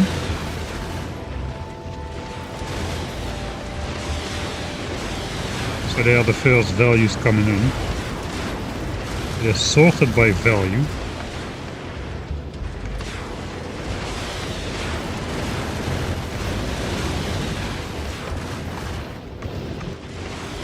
Read speed, read contents. I am reading contents as well, I cannot ignore that.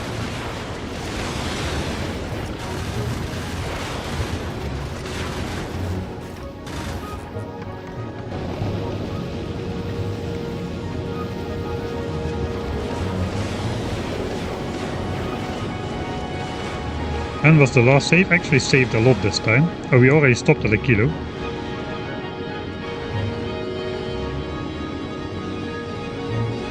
Alright, so let's stop shooting at the medium ones again.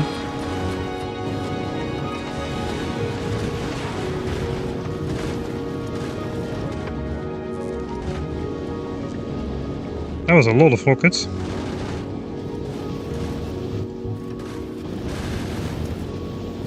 Okay, let's make a save here. Just want to see if this works as simple as I hope it does. Let's go in editor.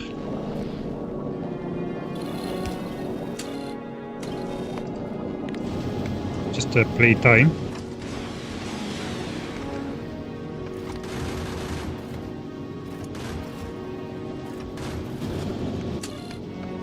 Okay, looks like it's working.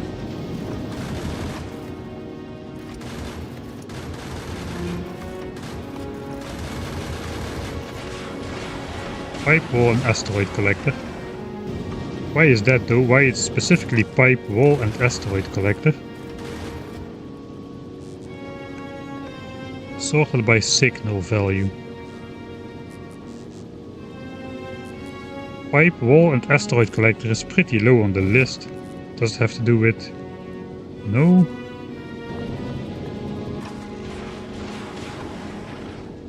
Why are these even a thing?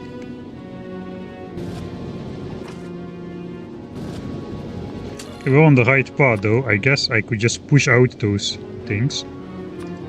We just add the medium ones in there.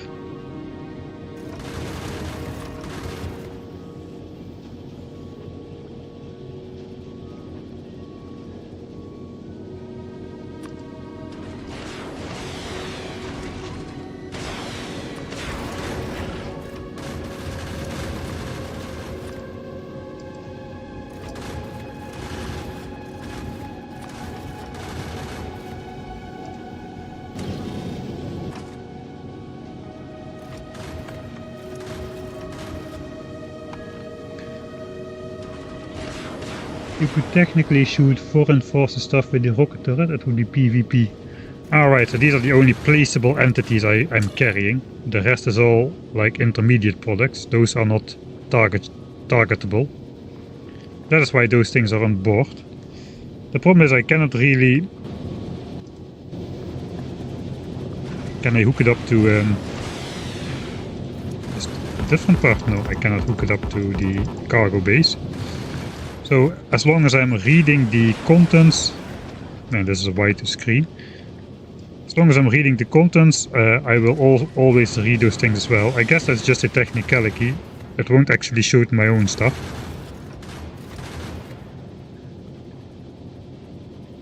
But at least I could get those in there.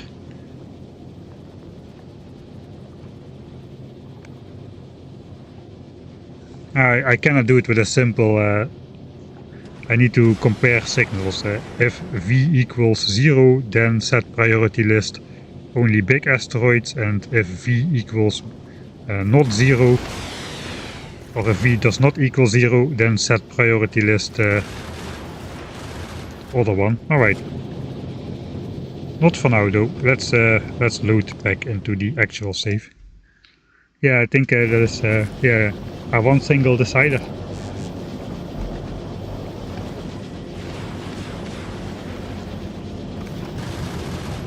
It will probably take me a little bit more time to figure out than I'm willing to spend.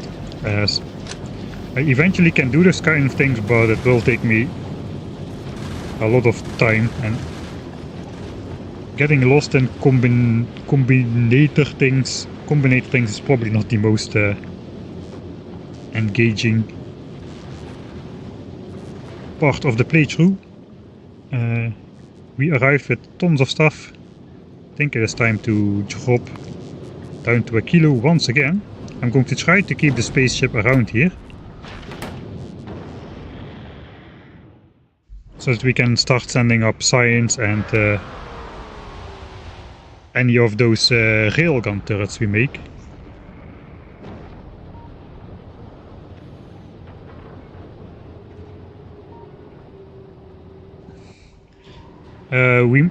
Once we set it up in the downtime, I could just try working something out on the ground with a decider combinator and a constant combinator doing the V signal from the simulating that from the spaceship. The spaceship.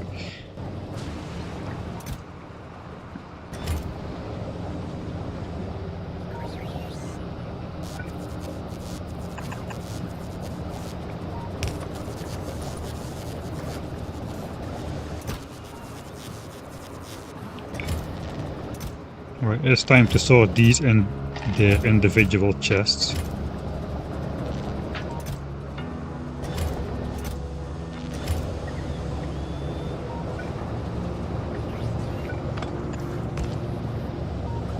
Okay, that still works. Ah wait, no, it won't. Because this space is frozen. So this won't work either. 2, 1 space and 2.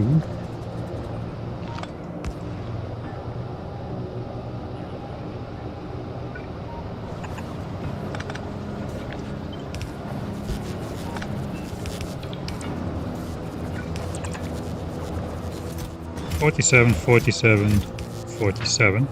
That way I have 2 chests for rocket fuel, which stack to a lot less than the rest.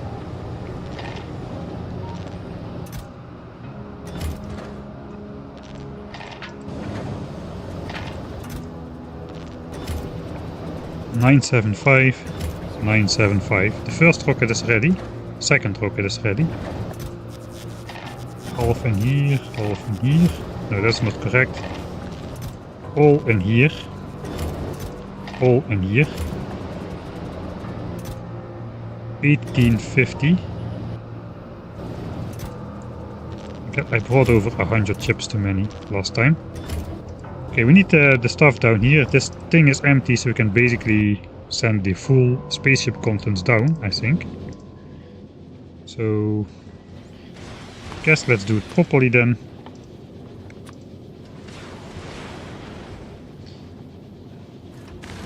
I guess doing it properly would mean requesting it at the cargo bay. Oh well.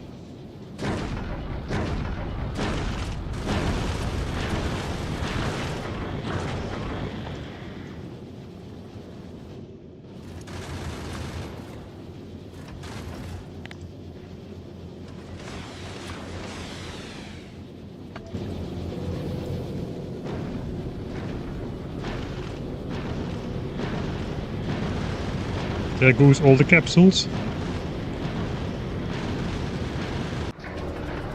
Raining down on the Aquilo piece.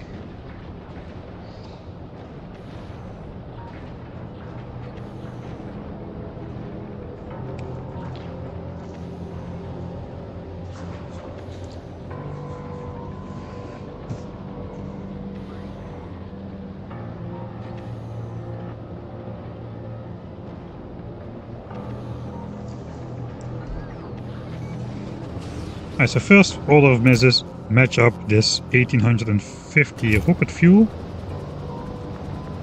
50 we got, so we need 1800 more. There's 960. There's 900. Alright, so this is the share of fuel we want to go into the rockets over here. Still got some more remaining. Guess we throw it in there for now. A ton of blue chips to match up with the components for the railguns and the fusion reactors and whatnot. We've got all the stuff on the planet now, finally. We also want to send down the stuff for the rocket silo, which is 1k steel, the electric engines, and the pipes. And that should conclude the sending of stuff down. Let's hope we can produce a net positive of rockets here. It's a little bit risky to leave the spaceship here because almost all asteroids here are ice.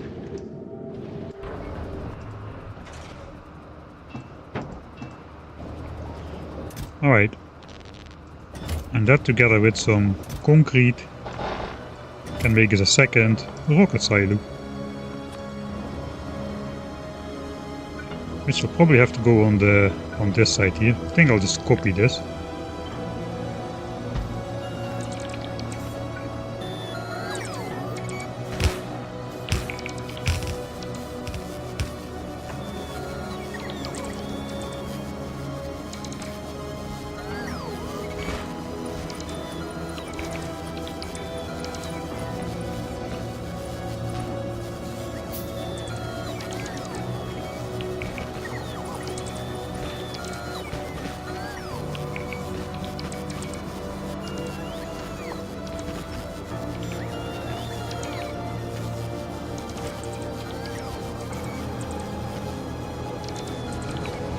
I was going with our ice platforms. Slow. We've got a full chest though, 4800, so that is something.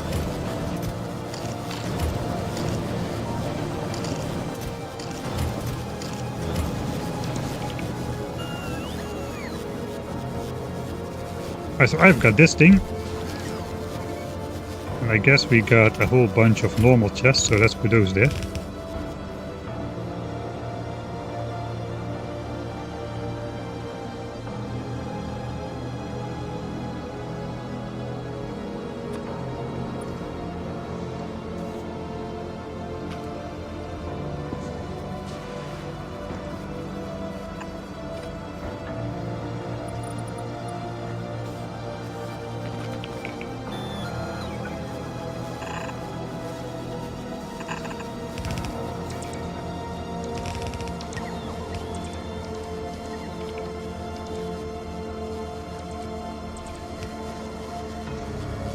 It kinda looks off to have the rocket silo partially frozen.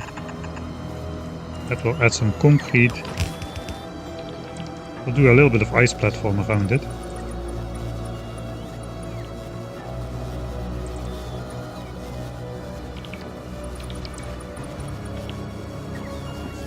Just to keep the illusion going.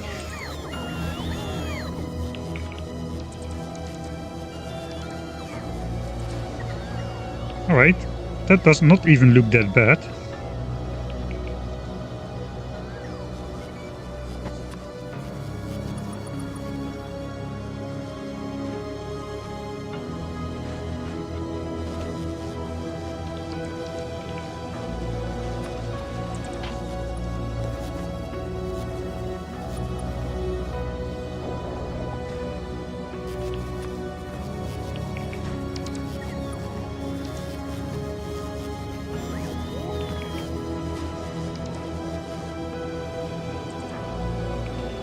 Okay, I think that looks okay.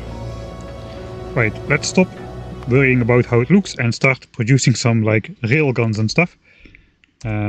Aquilo looks okay, dude.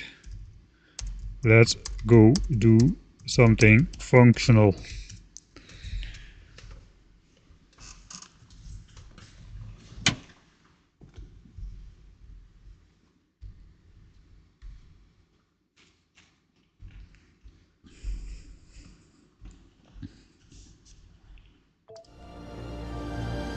Alright.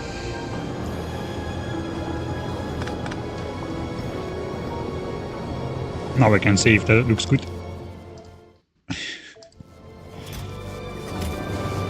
Do I have enough rocket fuel? This is my overproduction is so slow. I kinda want to just stoke up these towers and just make this entire network burn and glow.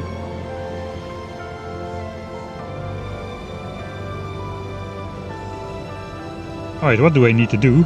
I need to make...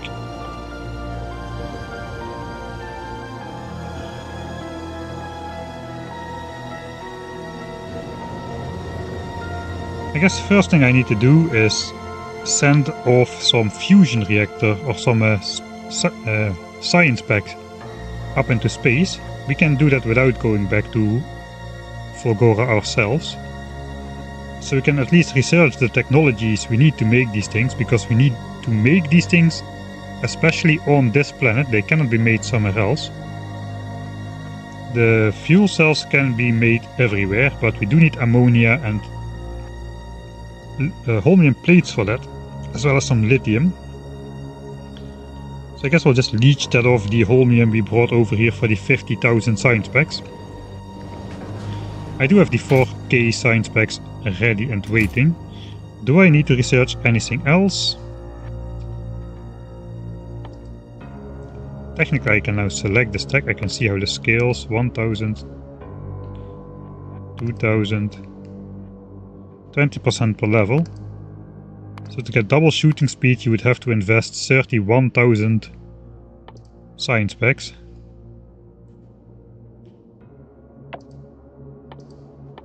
Guess this is another 3k.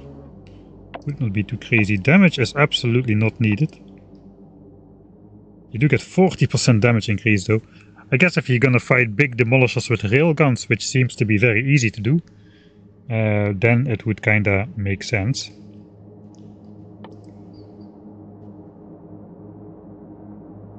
I guess these are good techs, but I don't really feel the need to get into that at the moment. All of these infinite things.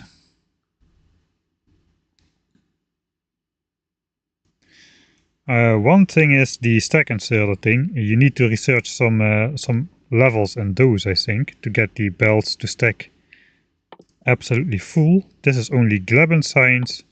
This is also only Gleba science. Okay. That's 5,000 Gleba science, which I could just pump in there. That's actually pretty good. It does seem the best way to store the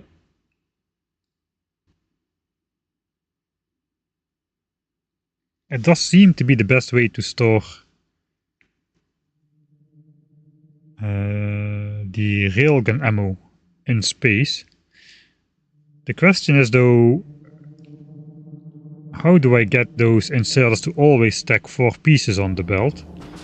Because I'm gonna guess if there's just... I guess railgun ammo production is gonna be slow. That requires some editor experimentation, I guess. Is it worth it to... Let's make another save. Okay, I'm gonna give myself one of those just to see how they work. Basically what I want to know is...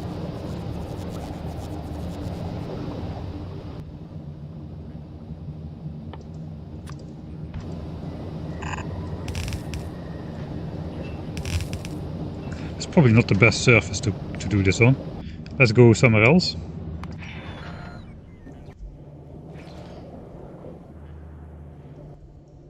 Alright, so technically... Let's use actual railgun ammo, just to see how this works.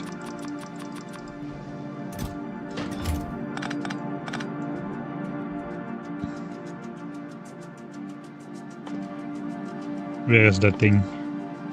The stack inserter. Let's first place it here, see what options there are. Override stack size can go up to 16.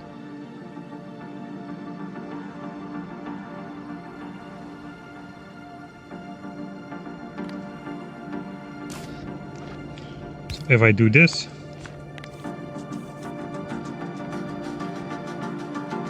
can output stacks of 2, I believe.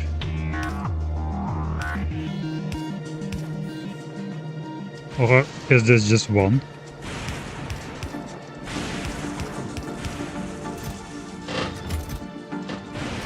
Let's use a normal inserter just to see how it looks.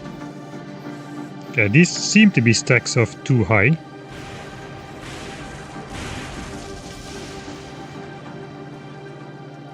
Yes, so it does appear to be working. So if I give myself those 2 technologies... Okay, they don't stack higher. They don't stack on top of other things. So now we get to the point where some stacks are too high, some stacks are 4 high. Alright, then the next question is...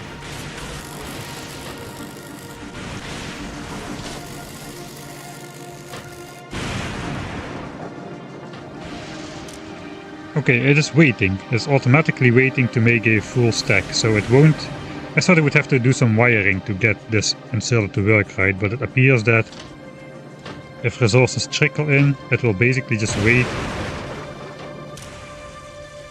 Looks like it's waiting for the actual...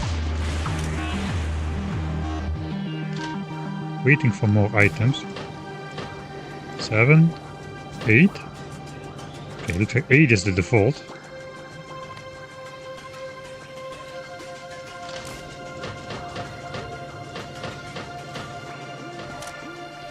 Well, if I set it to 4. If I set it to 4, 4 is the default. If I set it to 6, then it will probably break, right?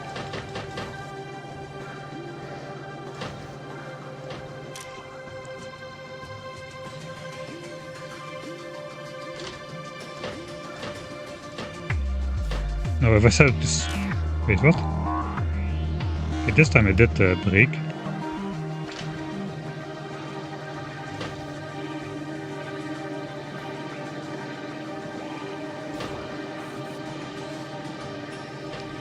Okay, if I don't mess with it, it will output stacks of 4 on the belt every single time. That is basically the whole thing.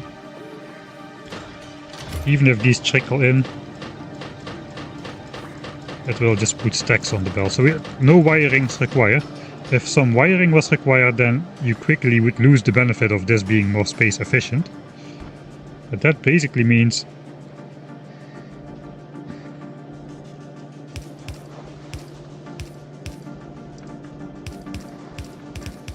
this is the amount of space a cargo bay takes.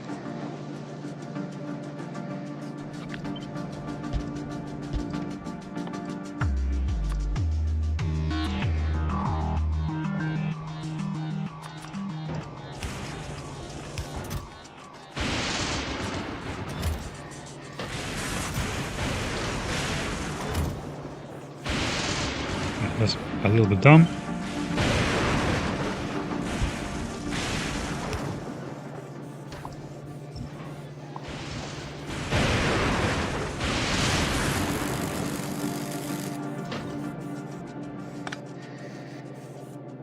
Okay, so this is now completely full.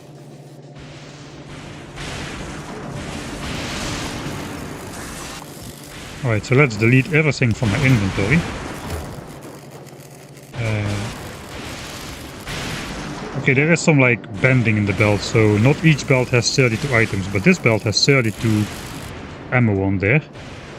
The corners are a lot less fortunate though, and not very consistent in this moment. 21, 32, 28. But all in all, together that is 1, 2, 3, 454. And I guess if 454, whereas a cargo bay is only 20 slots, so this is more than twice as dense in terms of railgun ammo.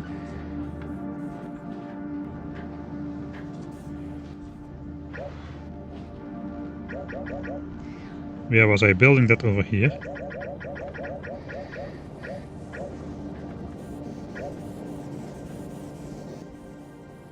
Alright, then the question is...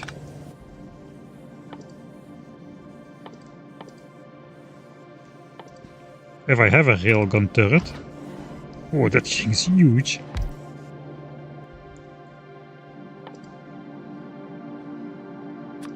Okay, now we got stack size 4 for normal inserters. I guess the reason for that is that... that I can grab an actual single stack of the belt.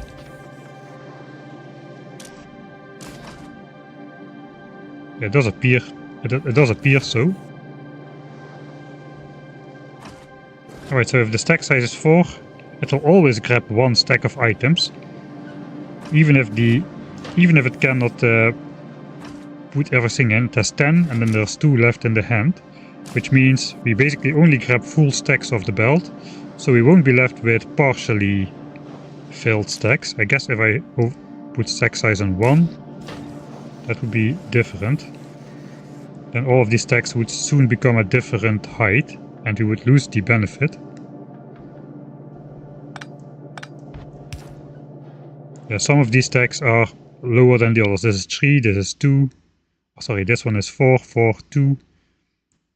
I saw one of 3 over there as well.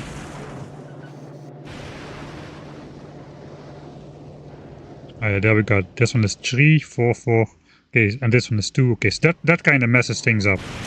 But as long as we keep it on stack size 4, it should only grab a full stack every single time. And since we are putting it in stacks of 4 on the belt, so we will have the maximum belt compression going on all the time. Because naturally, if these would degrade to stacks of 1 a lot, then we would lose the storage advantage over the actual cargo base. So this looks like the way to go then. Alright.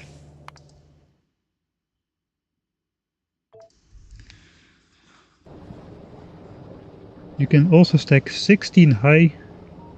You can stack 16 high? How you can stack 16 high?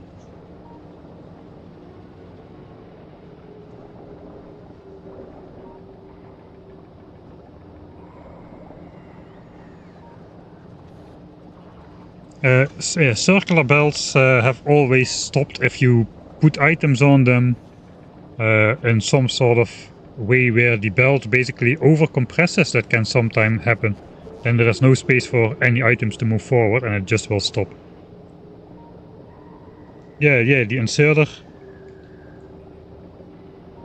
The inserter can hold 16 items in its hand. It doesn't mean it stacks at 16 high on the belt. It just means it puts 4 stacks of 4 on the belt. Use green chips, alright. Alright, let's try it. That's how I understood it, but I may be understanding that wrong.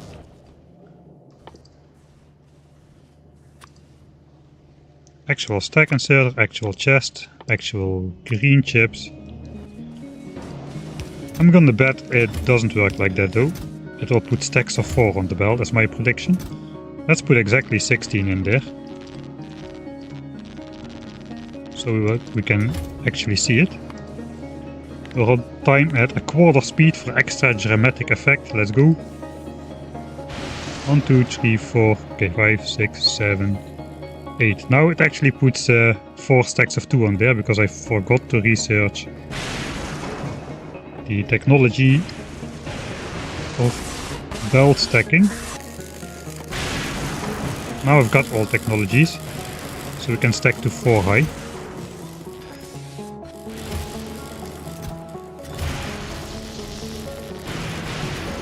Okay, 16 items. Okay, 4 stacks of 4. Right, good to know. It could have been different. Hey, C-Rex. Oh.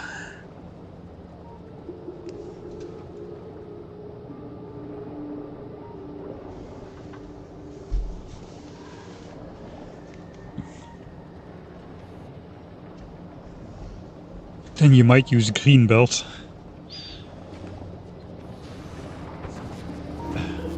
No, I mean the green belts would just be for throughput capabilities. I've been getting by with yellow and red belt throughput capabilities for the entire game. I don't see the need for throughput. It's just for storage purposes that we are going to do the stack thing. This is looking different from yesterday, is it though? Or do you mean Gleba? The Gleba conundrum. Gleba has been working fine for the entire stream so far. Knock on wood. Let's go over there. Okay, stuff still moving, so that looks okay. Signs still being made. Biterex not exploding. Rockets with signs being launched. Right? Yeah, okay, with signs. Didn't see signs in the mouse over anymore. 11 Science Express will be on the way automatically after the second batch of science comes in. So I guess let's watch it drop in and fly off. Okay, there it goes. So all is still good. I guess let's research that technology then. because it's useful. And we can stop doing the spoiled science thing. These packs are going to be consumed super fast because they're almost completely spoiled, but eventually it should be real science packs coming down the belt. Good thing is that requires only Gleba science. It does require production and utility science though, so it's a little bit expensive at 5,000, but it's going to be worth it, I think. Looks promising, the technology of, or the exploit. It's always fun to look at the first Gleba science packs almost spoiled, being consumed at ridiculous speeds compared to the rest. The belt cannot even keep up at the beginning. As these get fresher and fresher, there's 4 minutes to go, so they're like 96% spoiled or something. It's 94.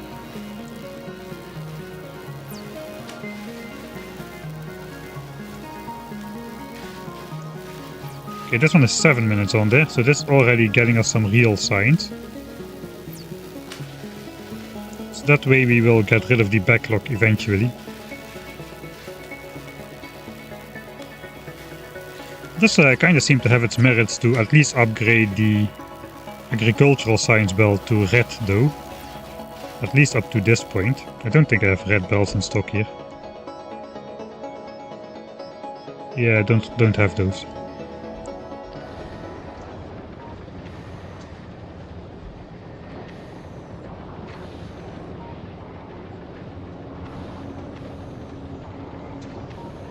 Yeah, Gleba is a Glebwing. I fell asleep early, okay. I started late today, so that kinda offsets it in some way. I started late because I finally, I was on the verge of finishing the Factorio supercut. Normally it's not so hard to edit because I just glue all episodes together, make the end of the one episode and the beginning of the next episode seamless. Maybe cut out some Patreon screens because they're every episode, and on a supercut we have 24 episodes glued together or so. So that's a bit excessive. The problem was the total playtime of the Factorio playthrough was 12 hours and 10 minutes, and the maximum video length on YouTube is 11 hours and 55 minutes. If you upload a longer video, the rest just gets cut off, or it is just disregarded. The video is just like cancelled completely. So yeah, it was kind of a struggle to somehow edit it down to edit down the 12 hours and 10 minutes to 11 hours and 55 minutes. So I just tried to find suitable parts of the video to speed up a little bit without sounding too weird. I'm glad to say that it's now done. I will be uploading it shortly, but first I need to export it overnight, and probably longer than that, because it's an effing 12-hour video export. It's gonna take some time.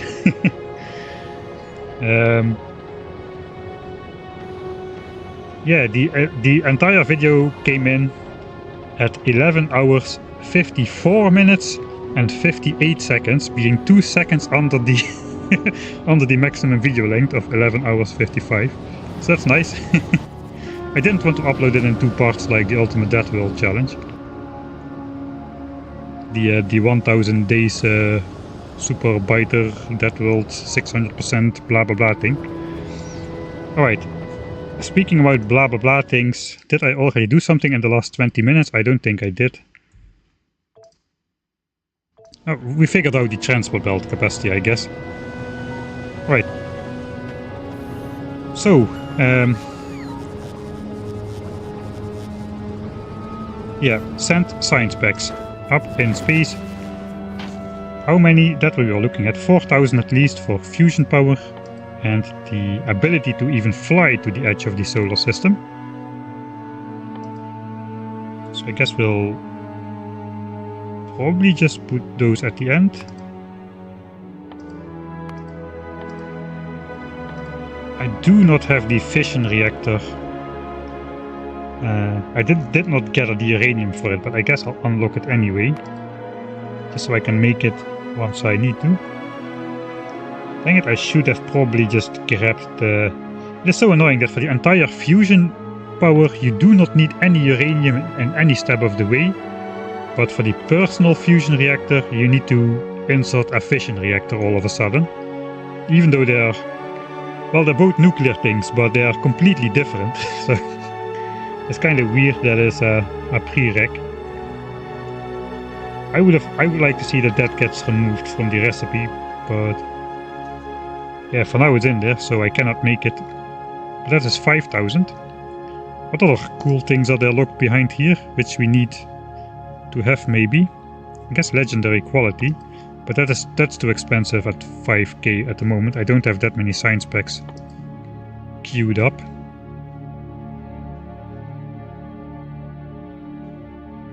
Yeah, that's basically all we need at the moment. The rest is, yeah, that's all we need at the moment. Alright, do I have 9k? I don't think so.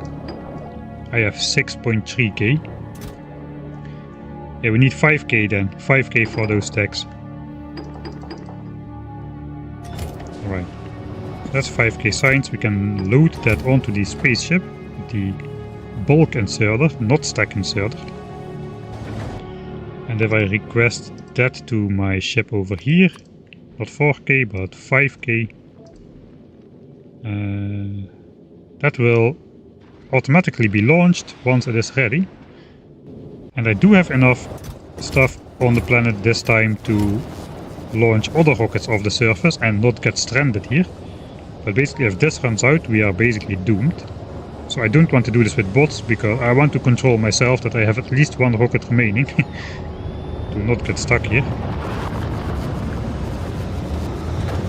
Okay, there goes the first one.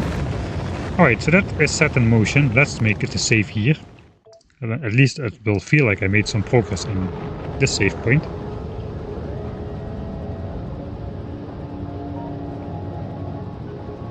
Yeah, fission and fusion are basically the complete polar opposites of each other.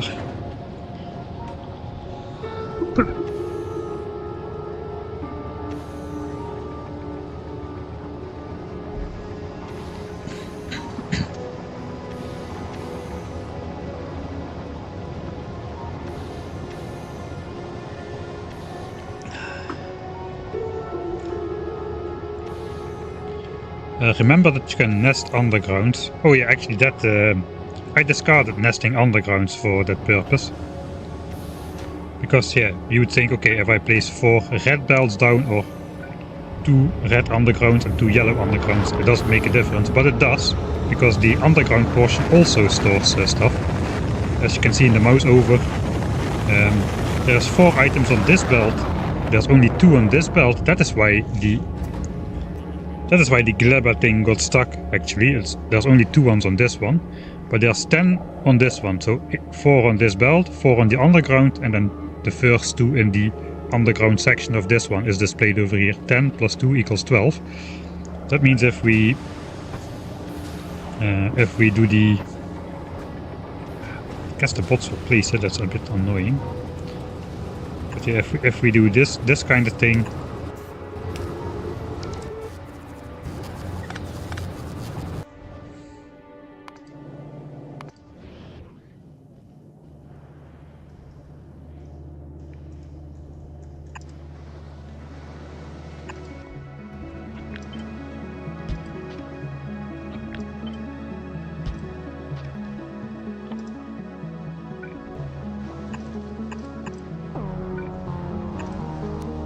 so if you do this kind of thing, then this belt can hold 32 items per belt piece, including the underground ones. So that's 128.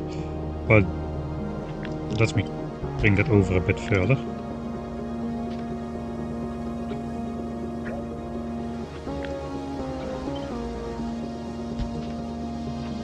Don't want to build it by the bots. So we're looking at basically this part. This has 8 slots per belt, but this also has 8 slots per belt, and then these also have 8 slots per belt over this area. So we basically double the belt capacity. I guess we could even go crazy and triple it with the blue belt.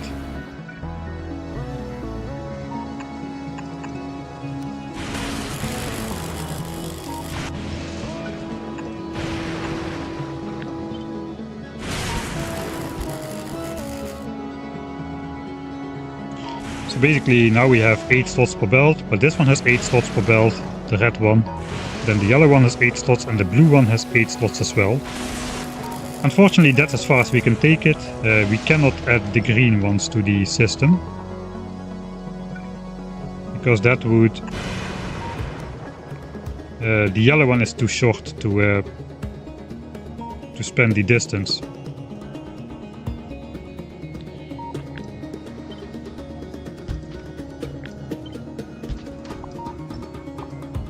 So basically you would have to repeat 4 belt tiles, and then the yellow belt would have to stretch all the way out to here, but it can't. It is too short. So 3 belts seems to be the maximum. I guess you can do a temporary 4 belt stack if you really want to. You can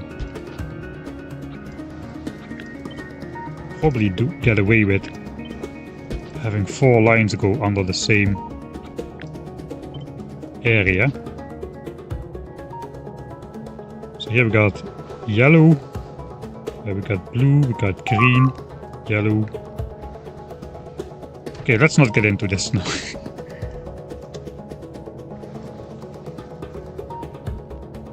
Replace the yellow with green so you get a 2 tile gap. Now you can fit belts from north to south also.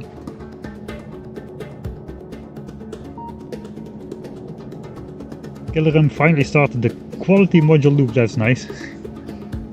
I'm going to save that for post-victory things.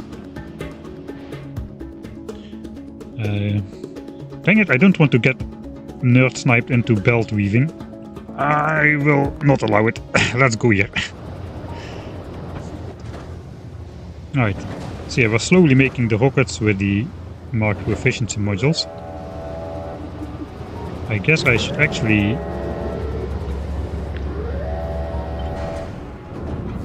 maybe not have these chests here. We can use it to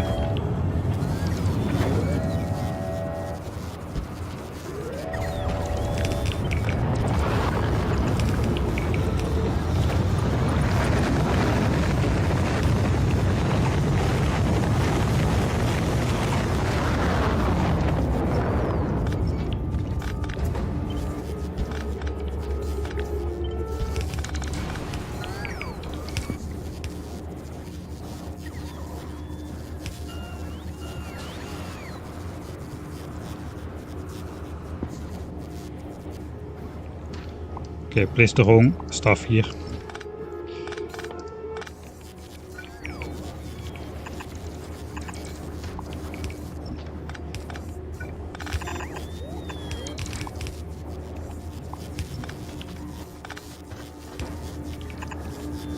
Alright, there we go.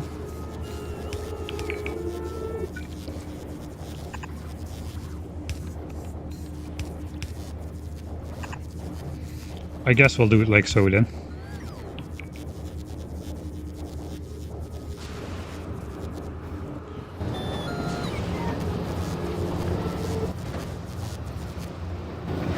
Eventually we'll move half of the stuff over to the other side.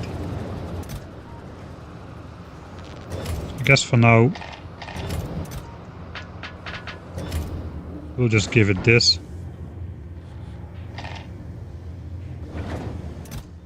That will prepare 2 rockets. And my stuff is in there.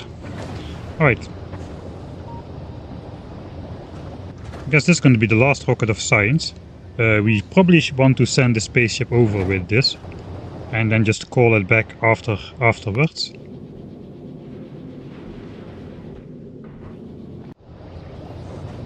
So we can actually research the fusion things. Alright. So we need to wait for that to be able to make the fusion reactors. It's really not that difficult, it's just a matter of making quantum processors, the rest we have. The fuel cells are going to be more difficult though, but we'll figure that out a little bit later. We have this stuff over here on this planet actually. Holmium, lithium plate and ammonia. Pretty easy as well. Alright. Yeah, but the quantum processors, that's the question which we have to start working out now. I guess I will put those on a bar somewhere.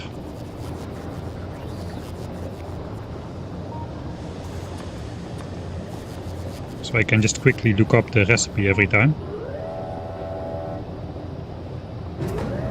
They take 30 seconds to make. They need to be made in an EM plant. I think I brought those over. Right? Right? Right. Okay, I brought those over. EM plants. EM plants are power hungry though.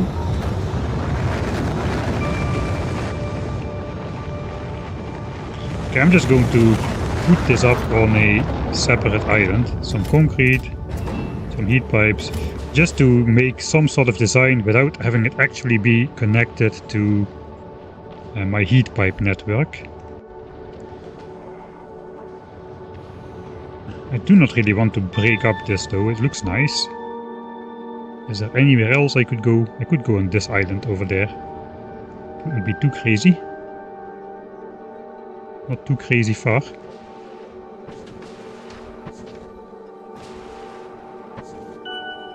I should have my bots here as well.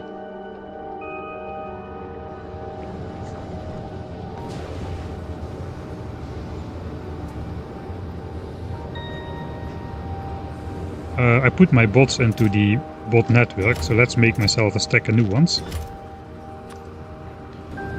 Fortunately I brought over some bot frames, so that's nice at least.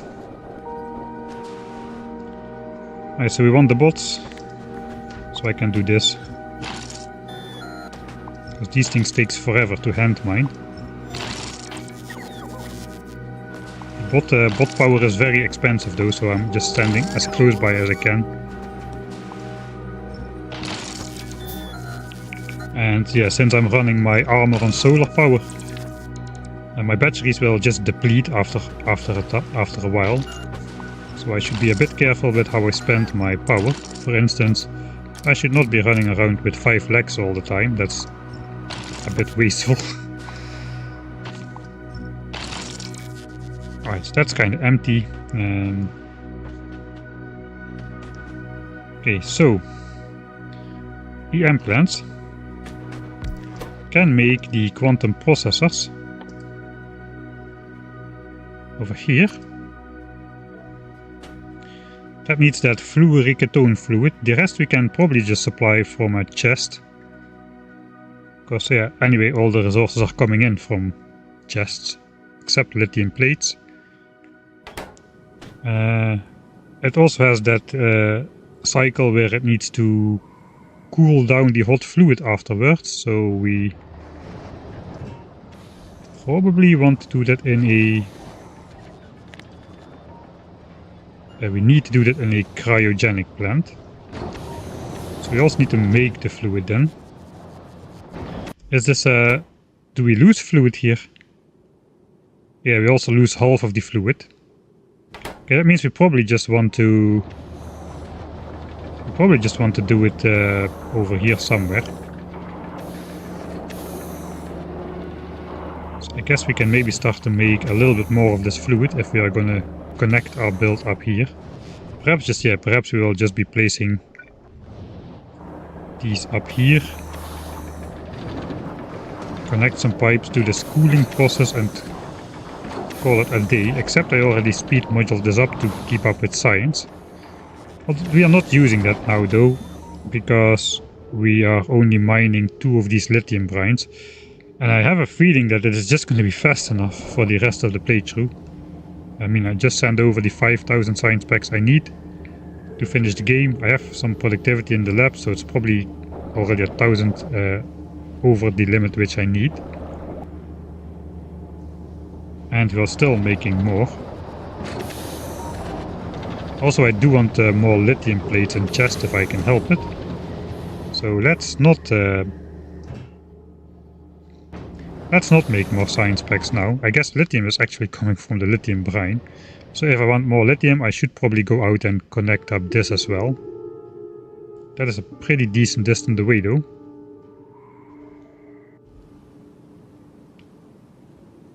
Anyway, for now I think I can just hook it up to where it needs to be. And we can just flip this into the right position to have the fluid flow through like this. We put in the cold one, we put out the hot stuff. No matter how we do it, one side is going to have those pipes.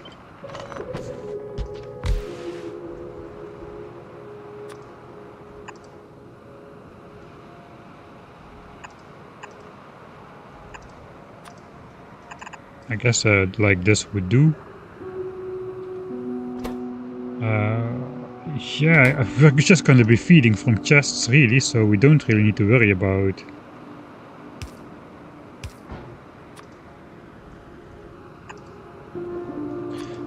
on this planet we use long-handed inserters for everything, because then we can have heat pipes going through the entire system.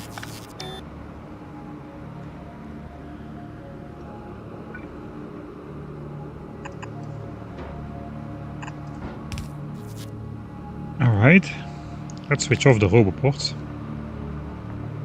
So here we just take out the quantum processors, I presume. Maybe we can just automate the lithium towards here.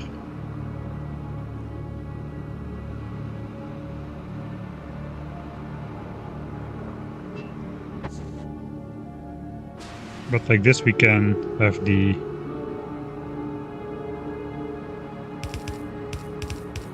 I guess the heat pipe could come by like so. I know we don't need to keep this pipe free, it comes out on the north already.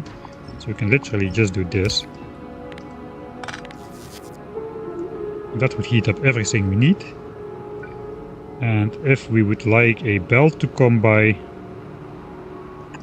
yeah, we can literally just use the red undergrounds.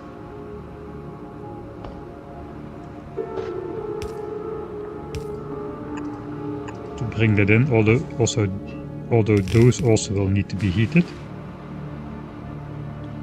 So that means we can probably better just heat this by just going to each machine like this.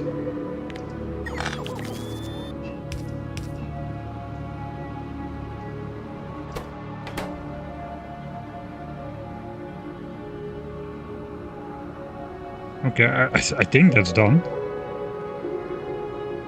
This uses up 0.66 of the fluid every second. That worries me a little bit, that is a lot. How much are we making? Okay, 6.4 a second if this is running all the time. And it will be running all the time because it's calibrated around science packs. This also would use 0.6 a second, but currently only like a quarter of this is running. So yeah, looks like we will need to hook up this lithium brine source. This is fluorine. This is also fluorine. Also fluorine. Maybe just fly out a little bit below here just to see what's up over there. Maybe we can find a more suitable located thing which we can just pump in the back of this. Alright, so I guess this is going to be like some sort of a blueprint. Let's copy it.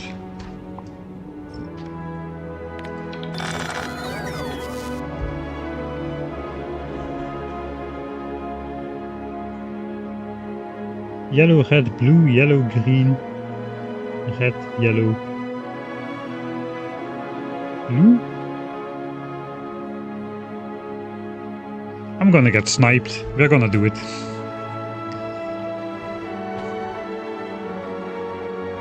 Okay, but not right not over here. Thanks, suicidal sheep. I have some water over here.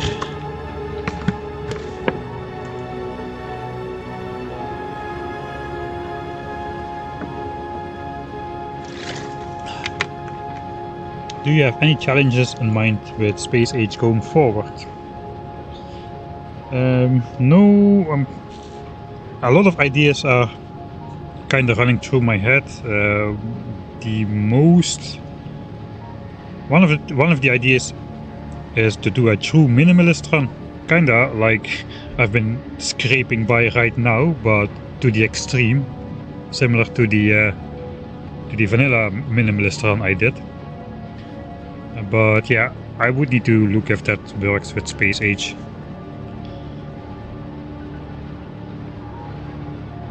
Also, I will have to think over my challenge runs a bit harder, because unlike this being a vanilla being like normally between 4 and like 5 to 25 hour rounds, most of the challenge runs end up being about 20 to 25 hours. A challenge run with space age would probably easy go between 100 and 300 hours, I would presume. So need to be a bit more careful with that. Be sure we have something good before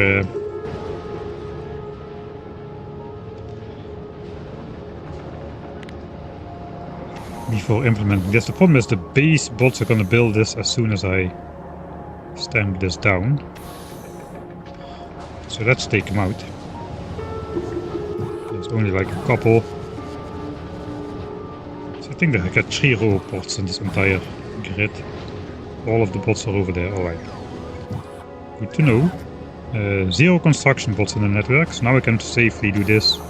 Figure out where it is supposed to go before I actually build it. It kind of neatly fits between here. Except for the heat pipes.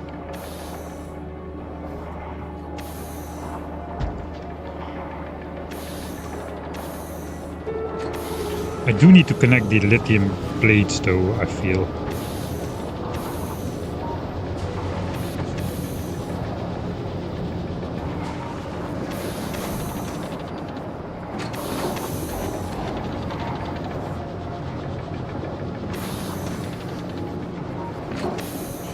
And I did not leave myself much space to do it. I guess we could take out lithium plates. Like somewhere over here.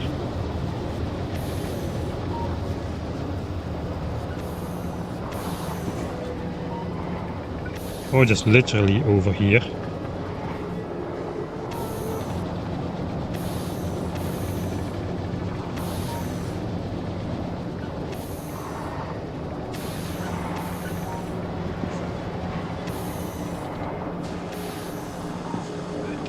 Probably snake it around. For now, let's. No, it needs to work. It needs to work with the.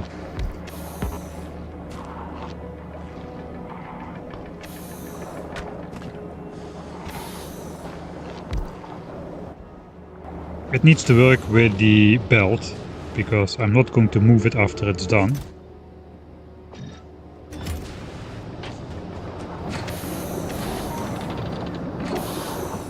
Alright, so if this guy can take it out right here, that would be nice. It would go on a belt over here. That's a little bit annoying because that is exactly too far to belt weave. Do we need this connection?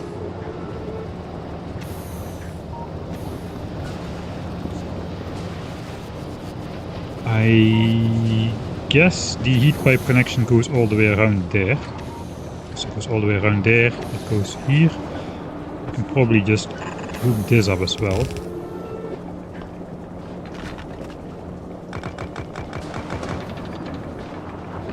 So we can delete this connection. Maybe I should grab some of the inventory stuff. That would help if I try to build things.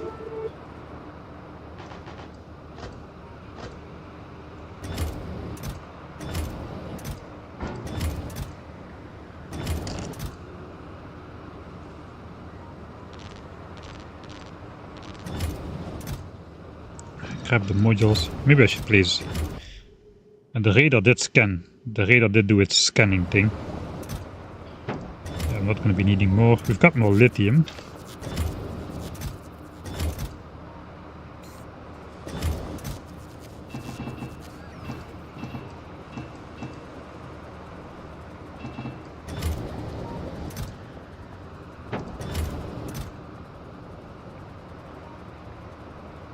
I don't really think we need more power at the moment.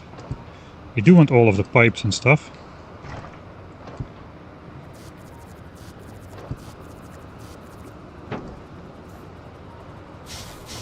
Let's grab a little bit anyway.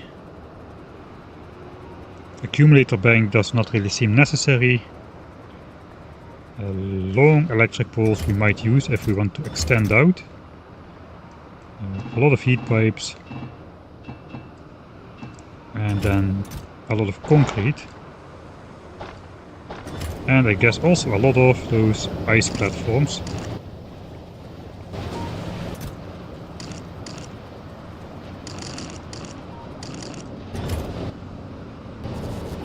Right, actually, wait a second. We need to send off the rocket with the science. Send cold science to Fulgore.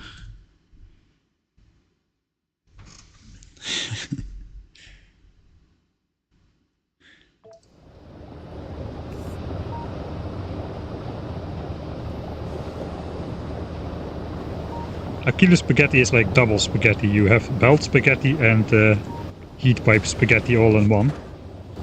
Okay, rockets are done. 2 rockets are done here as well. Okay, so now we have got some actual progress. I think I'm going to need to make some cheap efficiency modules here.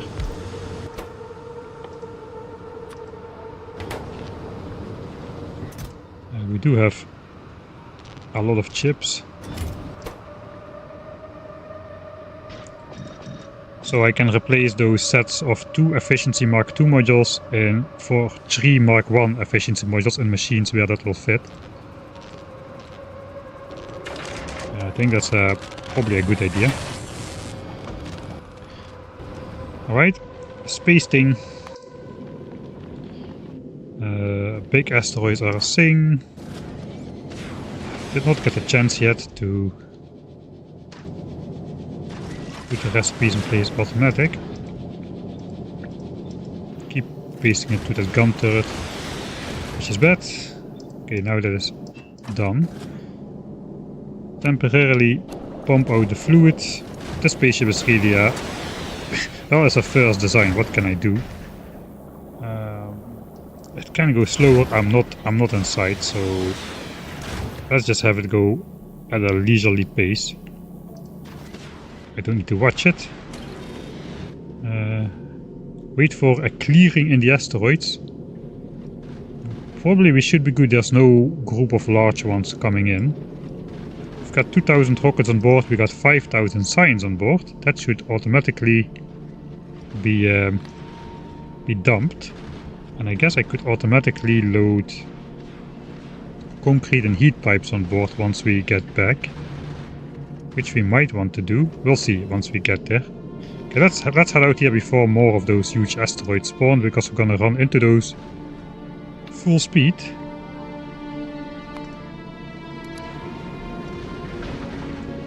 I think this thing really pulls up very fast. Okay, there come the asteroids. We'll rotate the pumps again.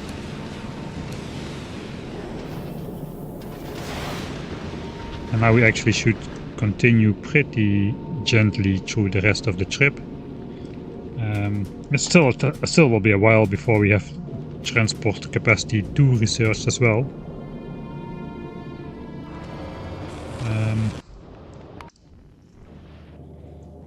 I guess we're waiting for more Gleba science. Should be on the way then. It is on the way. Right, and the science packs are not super fresh, but yeah, I guess it's something.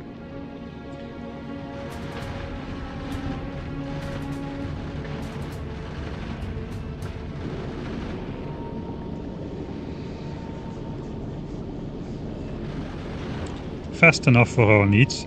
I guess we can weave in fusion power between.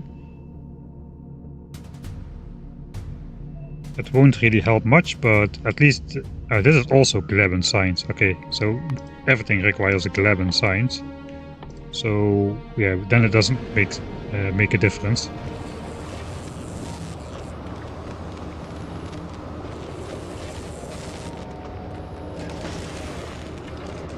Currently designing Aquilo ship. It's not easy. No, it's not easy. I spent 8 hours on that thing on stream, and it still is. It still has a bunch of flaws.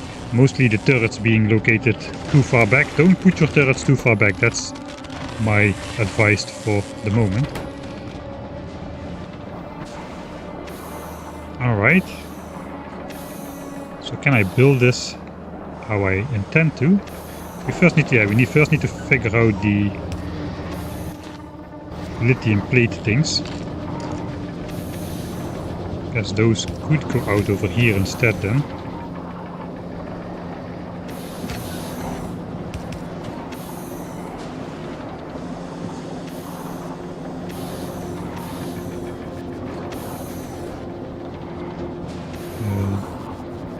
This goes around in diverse ways already.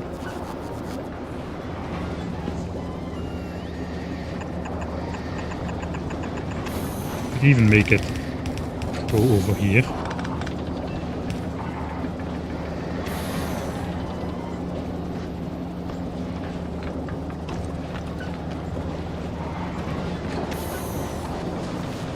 And then it does not need to connect over here. The lithium would need to go on this belt over here. With our current configuration, that means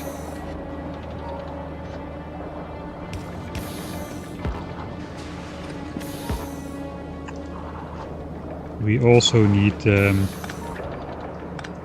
undergrounds here to make it continue. The belt needs to end up over here. It's a little bit challenging, but looks like it's possible.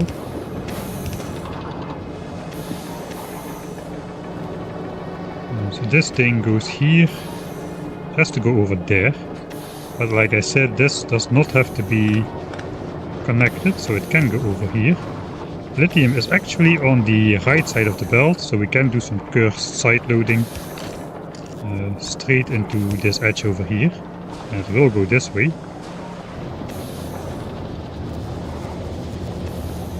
Alright, can I also put out maybe this furnace's stuff? Probably I can. This one does not get lithium at the moment, but we could make it so that it gets lithium. Okay, we got almost 3k though, that's already pretty decent. A little bit annoying that I need to make a gap in my ice sheet over here.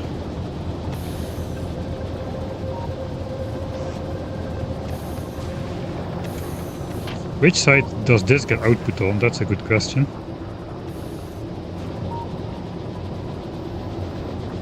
Okay, so we got a belt that is coming in like so. Turning up like so.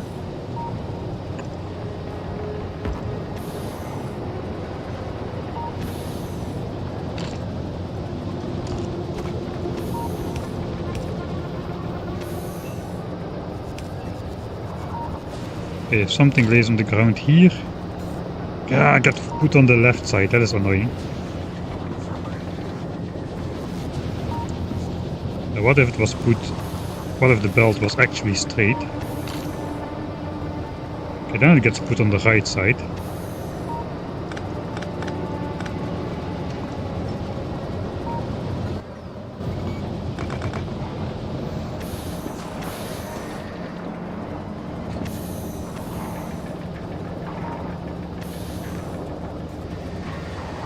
There's not really a way.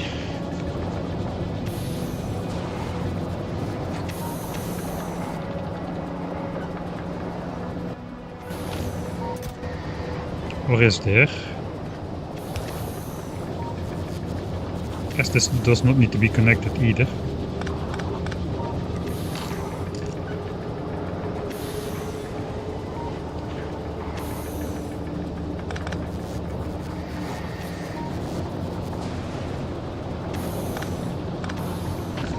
Okay, this is going to be horrible yet again, but so be it.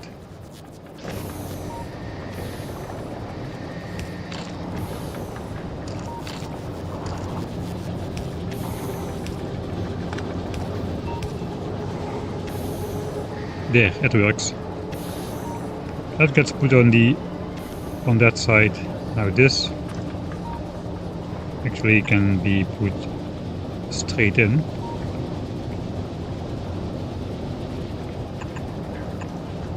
I think we'll do it like so.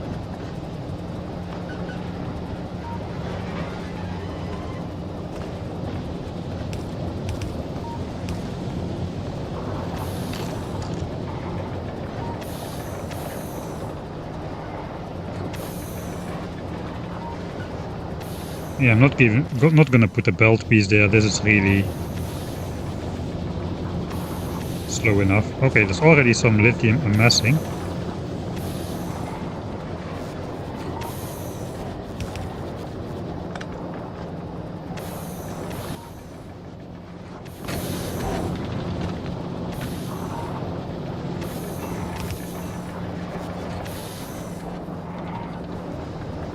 Because all the lithium gets output on the right side now. This gets output on the far side, this gets transported over here.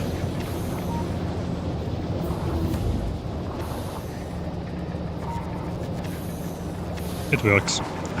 That's all I can say. It works. That's all I can say about it. That's all I'm gonna say about it.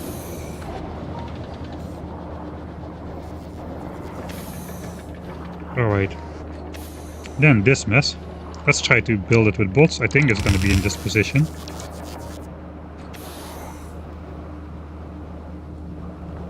Alright, so I don't have entities over here, so I can even just snake this around the substations like so. And we would be fine. Okay, now it should thaw out pretty quickly. Lithium is going inside.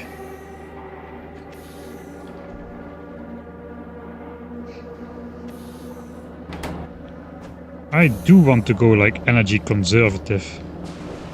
The energy conserving way over here on this planet. Okay, that is also sorted out.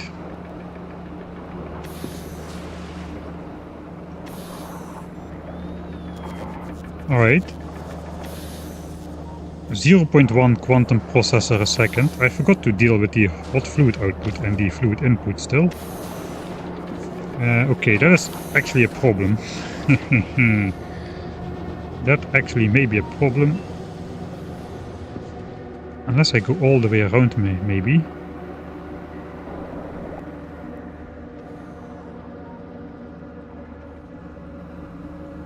I mean, this technically... I know, we need the heat pipes for the belt. Okay, I'm not gonna change the belt over.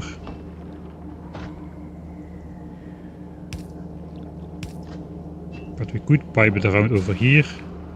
And it's coming from this side. And then the hot just goes... I guess back into here somewhere. I forgot to start upping the amount of fluid I want.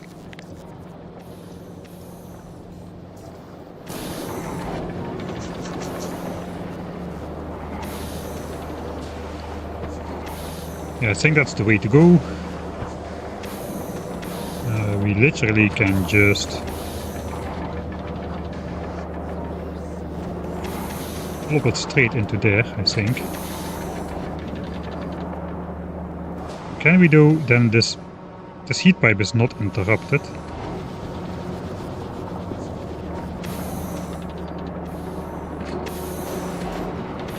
Maybe I'll just try to bring it over here. That works.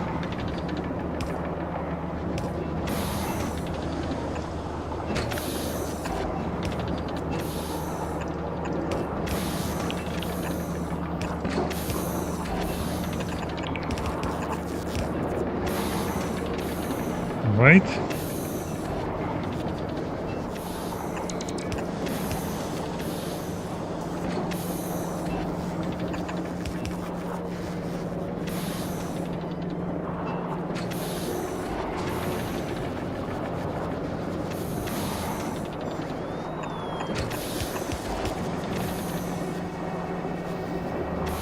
That's the hot fluid connected, which is at 180 degrees but still freezes the pipes.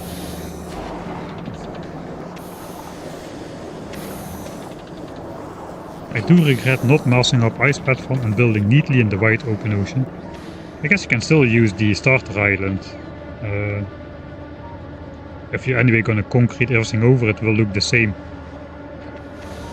after everything is done, I would presume. Alright. So I can copy this a couple times. This eats up 0.66 fluid a second, this eats up 0.6 fluids a second. That's roughly the same. I have 10 of these. If those are not running, I can probably power like 8 of these. So let's try to get this built. I will use my bots for this. I don't need to spend as long on this planet this time.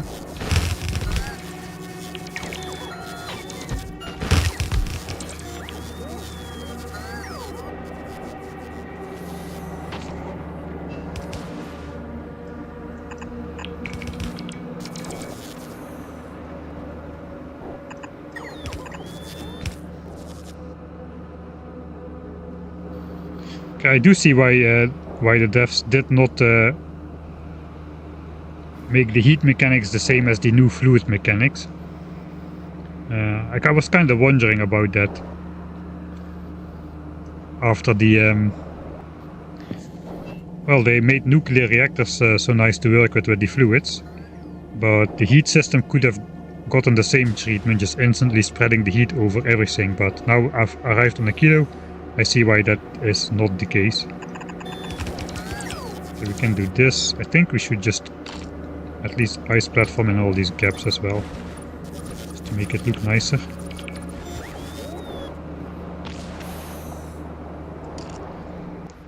And then concrete over at least this part.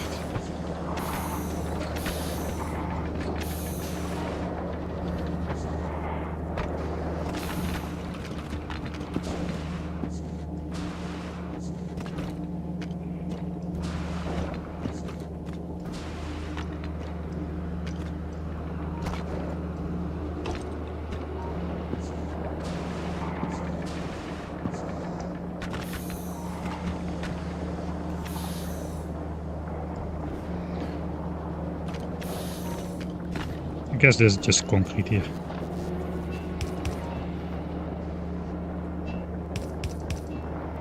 We're gonna need the undergrounds soon enough. I may not have enough iron for that.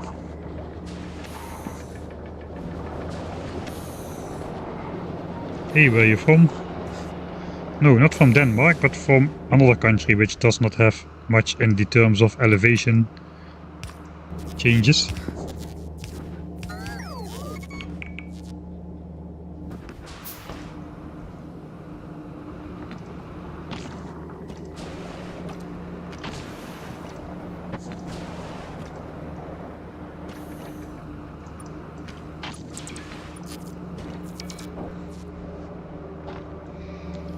Okay, not too bad.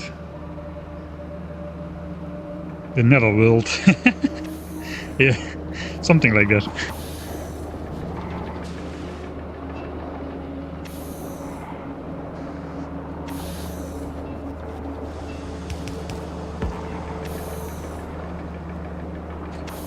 Ah, that's different fluid, I see.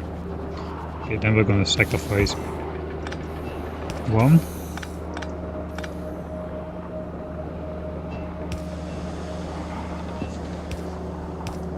Just want to bring the heat pipes in over here.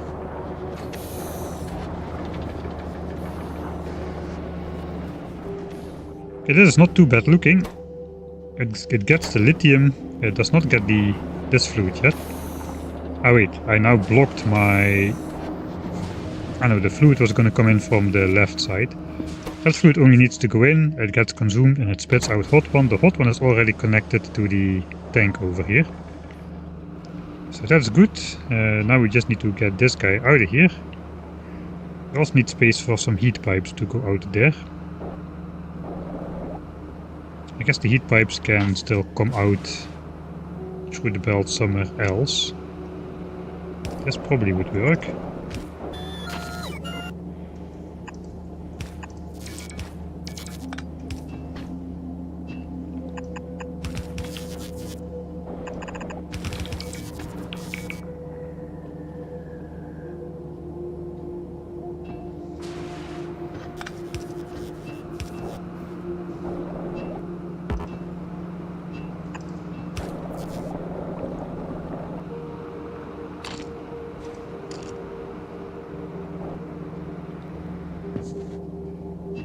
only that was long enough.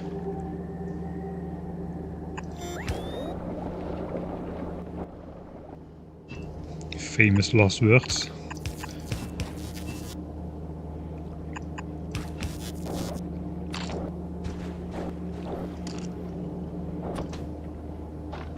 So I guess that's okay. That looks not right though. It goes under the oil ocean. Let's at least put some. Now it looks to go like at least under some sort of solid surface.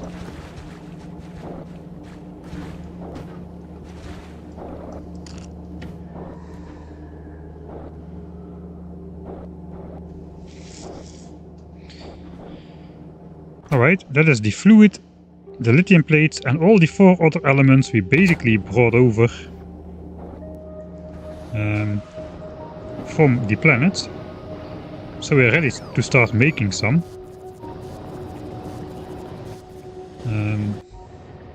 How's it going with the Yamamoto? It should have sent down its science. That means we should have a ton of science in this thing over here. Okay, we got all the cryogenic science in here that we could want.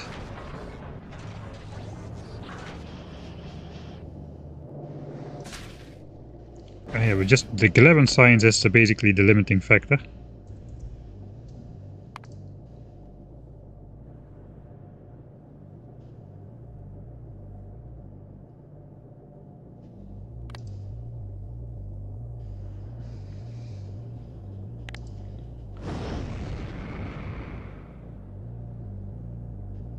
Looks like we're progressing at 42 signs a minute through the text.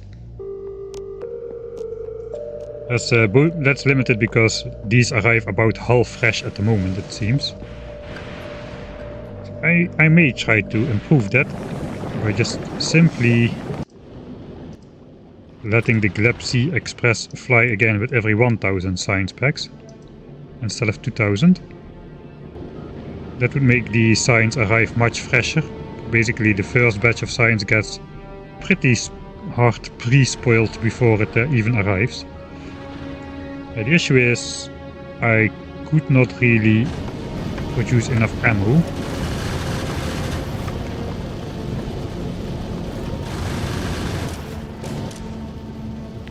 Okay, let's stash up more ammo if we can help it. I could also just launch some ammo into space to provide to this ship if it turns out to be not keeping up with the demand. There's certainly a lot of asteroids to blow up on the way.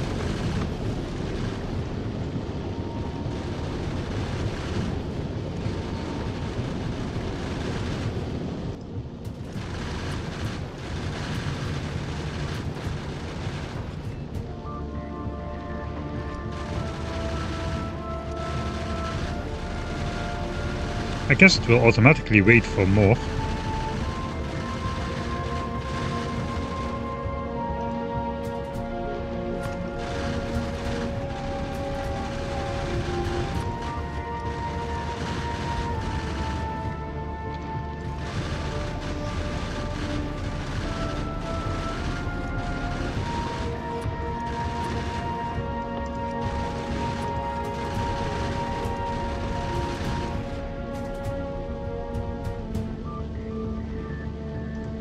Let's make it a range.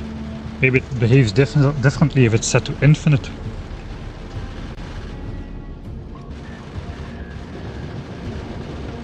Guess we'll find out in due time. Alright, then comes the moment. The moment we need to figure out how many quantum processors we should produce and how much we should keep for actually making stuff. I guess the triangles are actually only used for the quantum processors themselves.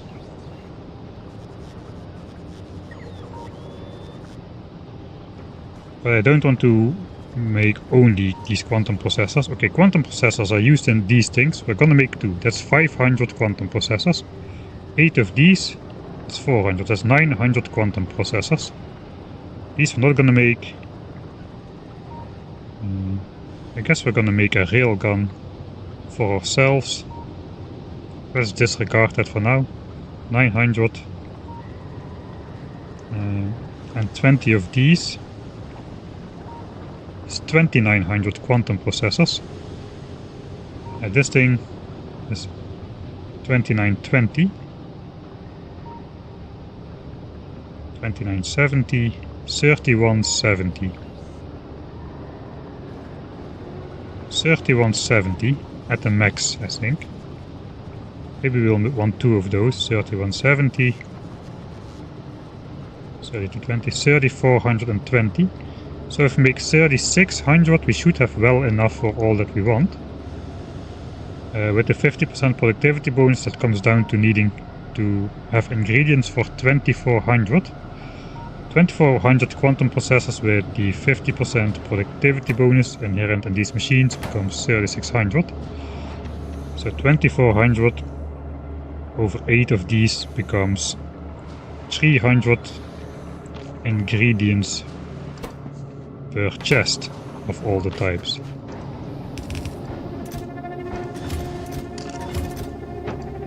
Alright, so 300 ingredients per chest. 2, 3, 4, 5, 6, 7, 8. Okay, so as most of the triangles are going to be converted into these things.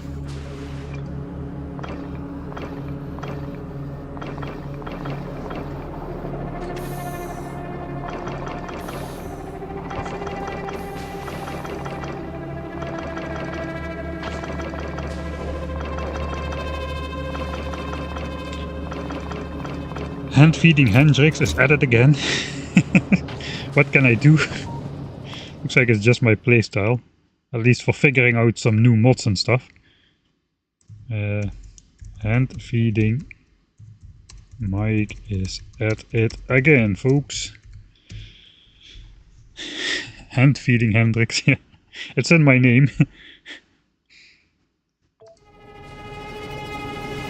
Alright, that means we need to match these up with 2400 of the other things as well. We brought more of all the other things. Because these we also require in some of the other products. 2400 of these. 2400 of these. 2400 of these. These I would have brought more, but we didn't really have too many ready just yet.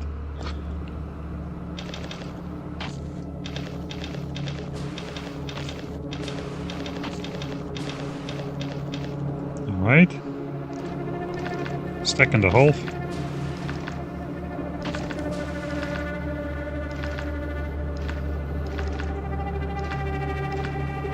Alright, and once I put the blue chips in, that should start working. Except it isn't. Because I need to connect the pipes over here. Kinda forgot about that.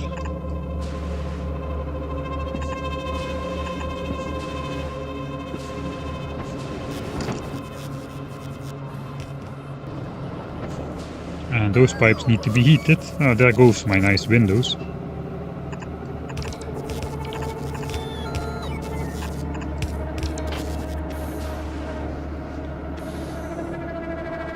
Okay, now fluid is at the back as well. So all the heating fluid is inside. 400 fluid per machine. That's a lot of fluid. Yeah, that kind of empties out things over here. These also have, these have only 12 inside. But they use only 6 per craft. These use 10 per craft. Why is there 400 fluid inside of these things? Holy moly. Okay, this liquid does not freeze at the temperature of negative 150 degrees. It's still liquid. How the heck do the pipe with the fluid, which is literally 330 degrees Celsius hotter than the cold one, still need to be heated by heat pipes about as warm as the fluid itself? Questions, but answers I don't have.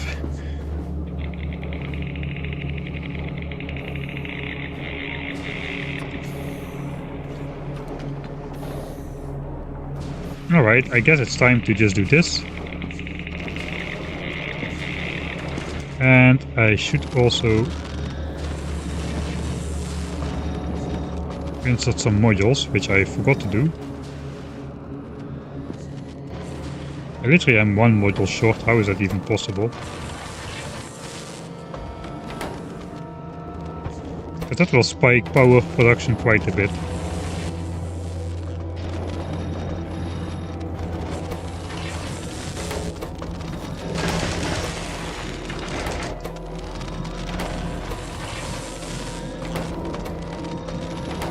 Yes, minimum.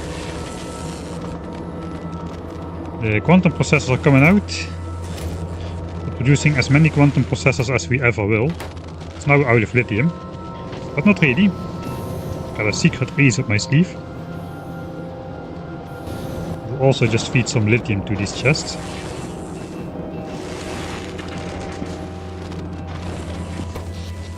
Okay, we are under the maximum power draw here, but it's not too far off.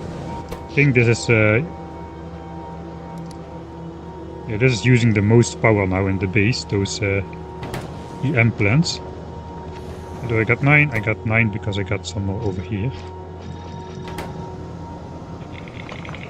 Okay, let's replace the entities which can have normal productivity modules with normal. Looks like maybe everything.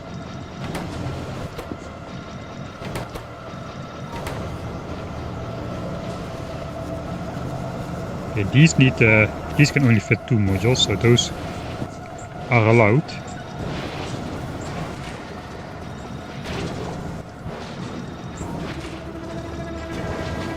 To have the cheap Mark 1s. I'm out of cheap Mark 1s.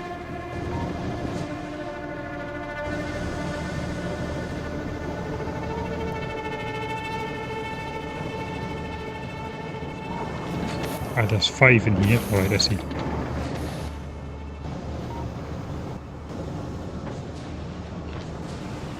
Oh, that was actually not too bad to set that up.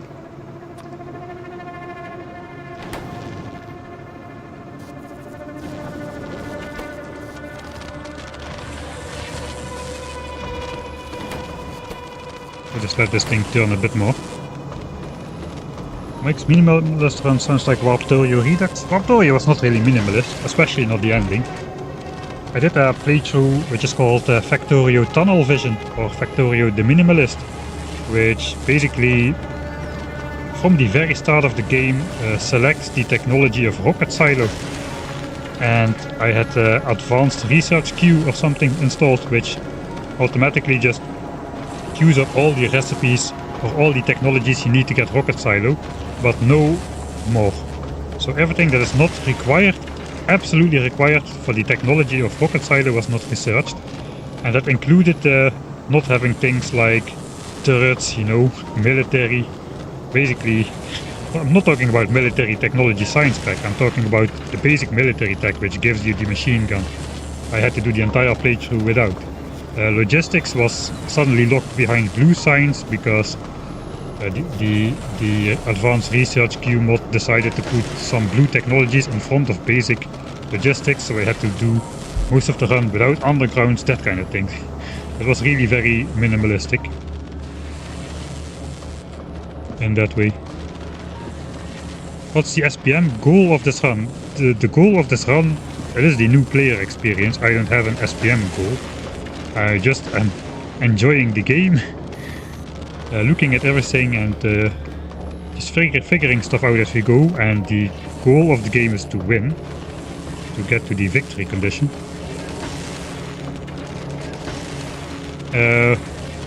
Jeff, that is a really old situation. It used to be like in Factorio 0.11, 0.12, around that era, where you needed to research rocket shooting speed 5 to be able to shoot your rocket into space fast enough, I presume.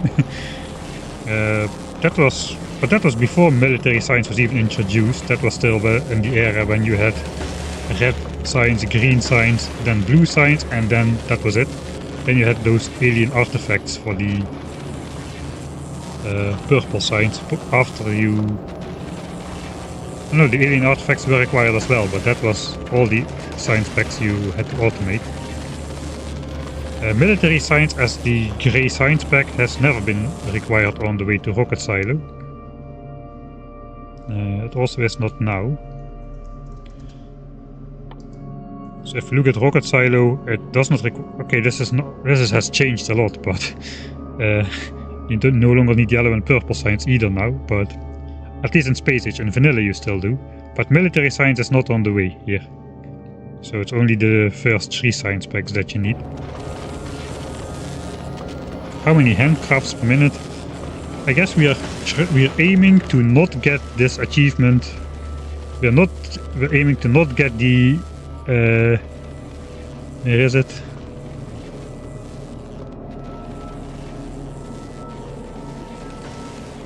We're aiming to not get this achievement. You're doing it right. Let's check that. If we are doing it right, we construct more machines using robots than manually. We did 50k manually and 39k by robots. So let's try to not get this achievement. I do not want to have this overlaying all the time though. There's already too much GUI elements which is constantly on the screen, especially in the remote view. Too much GUI is too much. Alright, we're making quantum processors. Does that mean we can make railguns? I think that means we can make railguns. It also means we gotta send back our ship. I still have more than enough concrete here. How about heat pipes? Heat pipes also seems pretty sufficient at the moment. I could use some iron and steel. I think my Yamamoto is still located over Fulgora.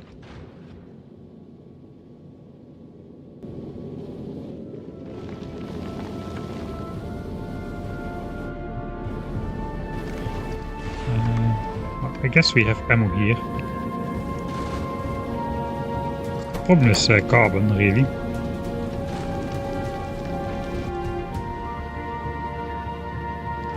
Alright, we'll have it fly.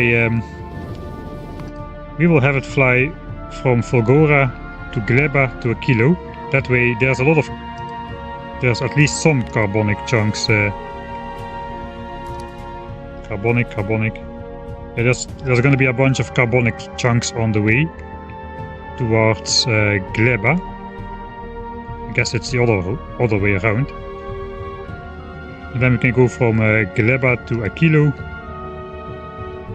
which also has a lot of carbonic in the beginning.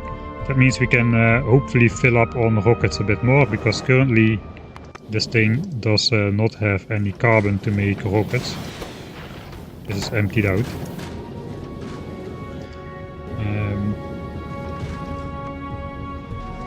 Let's do request.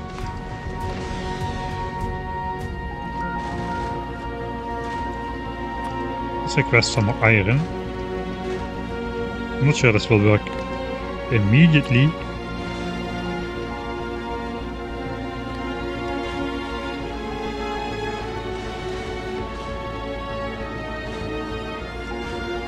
Alright, we only got 500 available on the planet, but we can change that quite easily. Still should have some requester or like provider chests stocked up somewhere.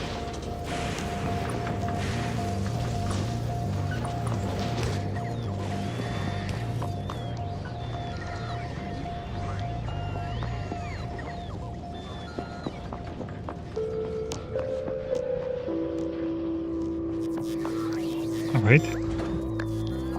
So that should send over some iron.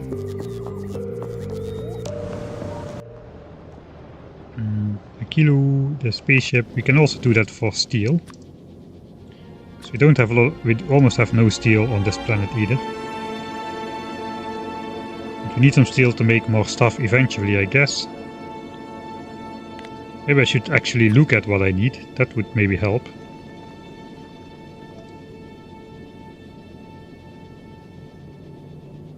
Okay, steel already has been provider chested, so that will start firing up automatically.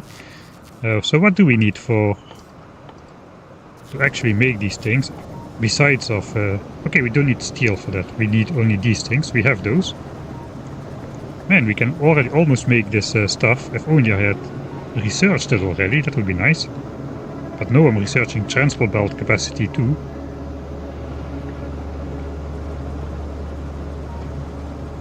I guess we'll just continue that. Alright, these things, they was the same recipe. Just less quantity. What about railguns? Do they require steel? No. They do not require steel. 20 railguns is 400 carbon fiber. I think we still have that despite that being on the low side. Yeah, we have 500 left. So, or 600 left. So this is what we need for carbon fiber, for 20 turrets. We also do not need lithium plates for this. So we can basically distribute all the lithium towards making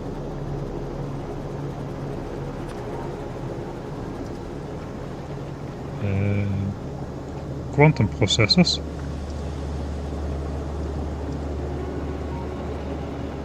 Even railgun ammo does not require it.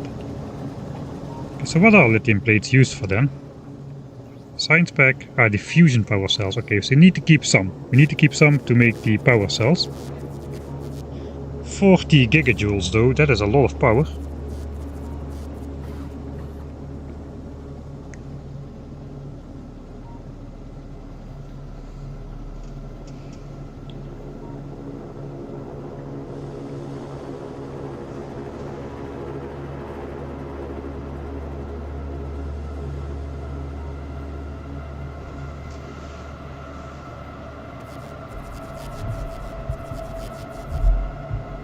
Ten SPM is your normal victory conditioning. No.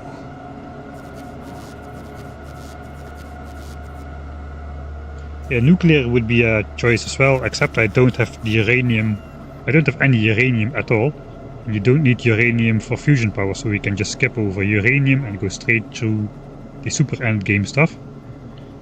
Except for the personal fusion reactor, which does require a fission reactor, but so be it.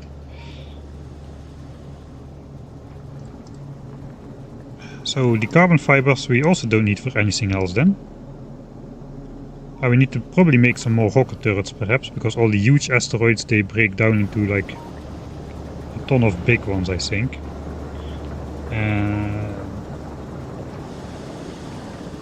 Alright, where is this? Where is the stuff? Asteroids, should be some over here. Huge asteroid.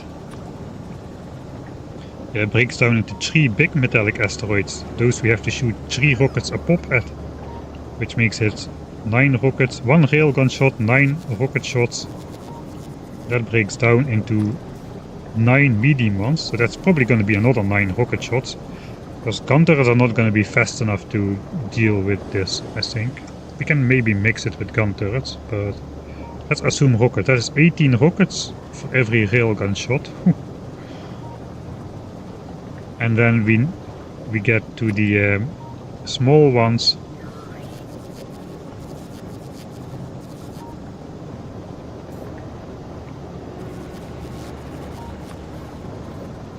I'm counting wrong.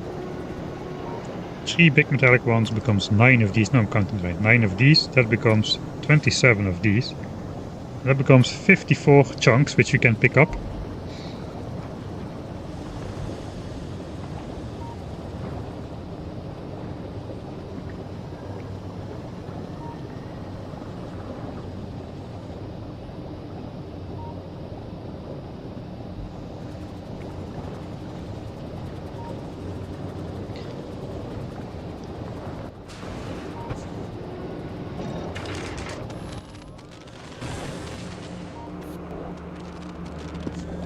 Okay, now we are probably out of the fluid. I know, out of lithium again. Okay, I can put most lithium in here though.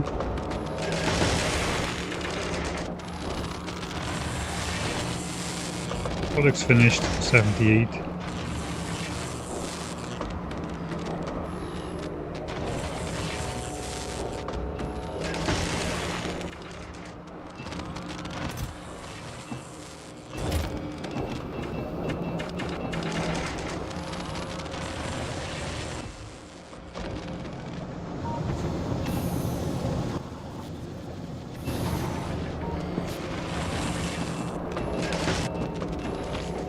Okay, 700.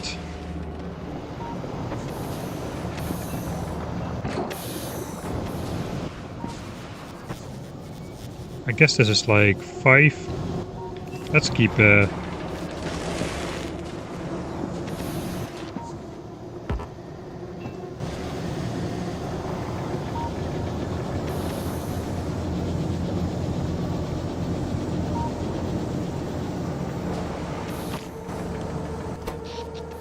oh no, this is not gonna go well.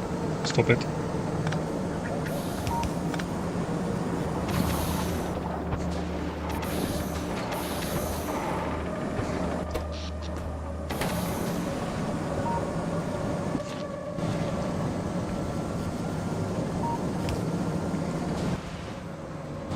Alright, never mind.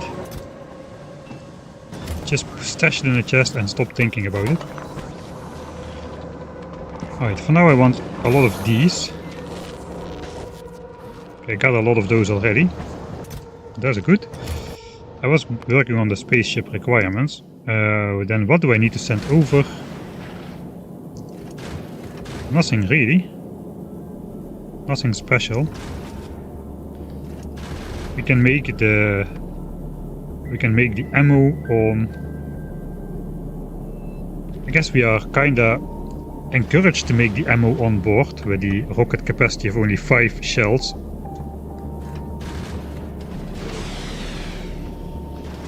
So probably we'll design a spaceship that can do that, and then we'll just fly it around the nearby planets a bit to gather enough asteroids to process stuff into railgun ammo.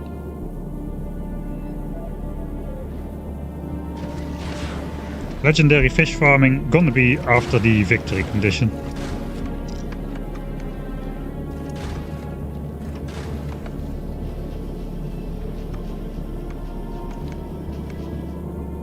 Okay, so I don't need to think about this. We don't need to ship anything specifically then. So let's send it. We've got the iron and copper on board. I could send let's ask for more rocket fuel. And I can heat up the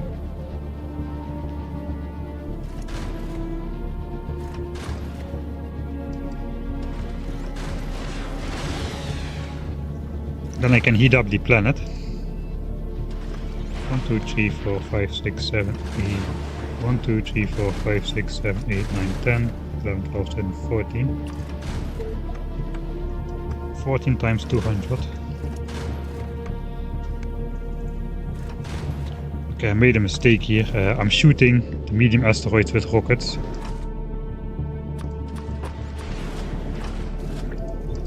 That's what you get for not automating correctly. Okay, so we're down to 2k rockets.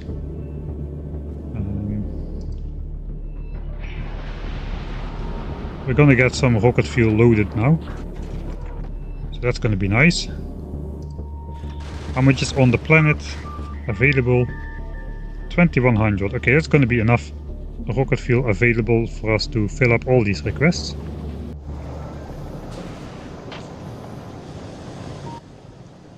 And we can just focus on making the railguns then.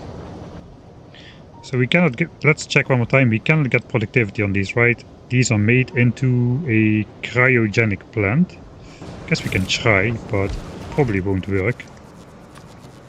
Railgun. No.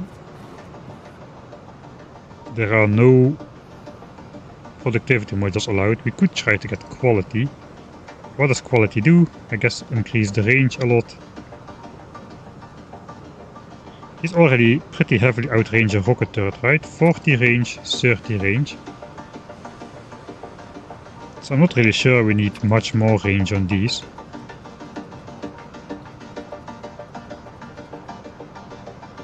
They shoot only once every 2 seconds though. Thing is, I did not bring my quality modules. If I send these down,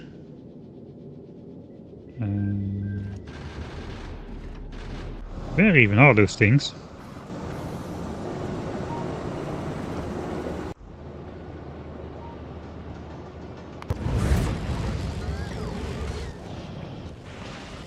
Oh, I forgot that these bots might fly over unprotected lightning area. Does not seem to be so bad though. It looks like they exactly mostly stay inside. Didn't think about that. Where did I put my quality modules? Over here. 8 of them. The other ones are in here.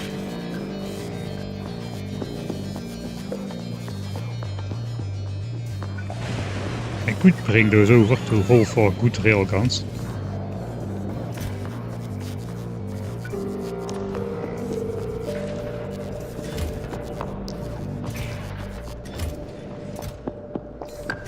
Alright, so if I deconstruct this, the modules should go here, right?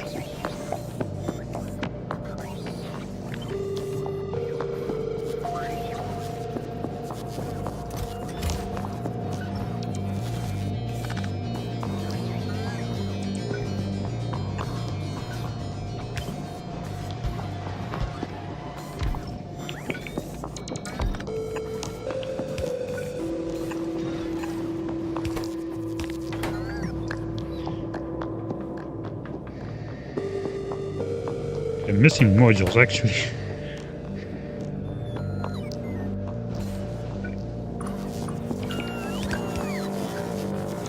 Okay, my 16 quality modules are on board.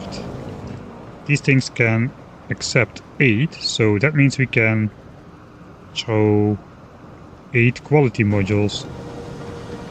Okay, that should lead to some good results, I feel. I think it's worth it to send those over.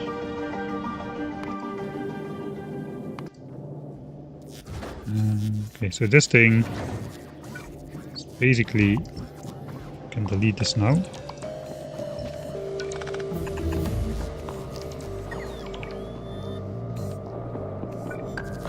Okay, let's load those on the rocket.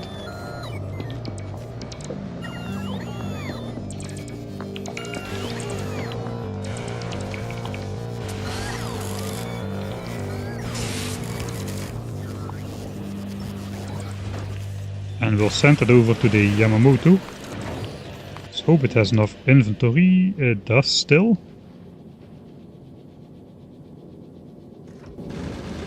I guess we're still busy launching rockets with rocket fuel over here.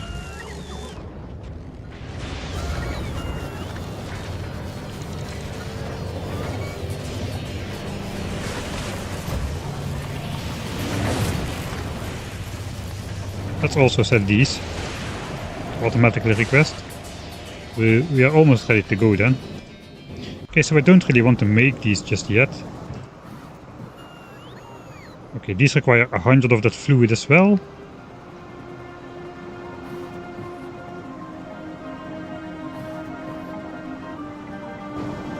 Without outputting hot fluid.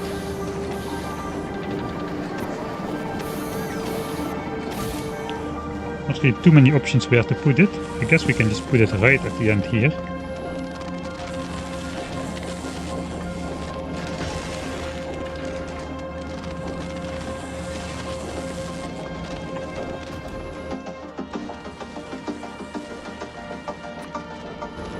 Railgun turret.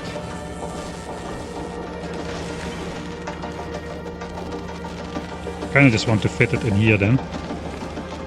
Means this heat pipe has to move out a bit.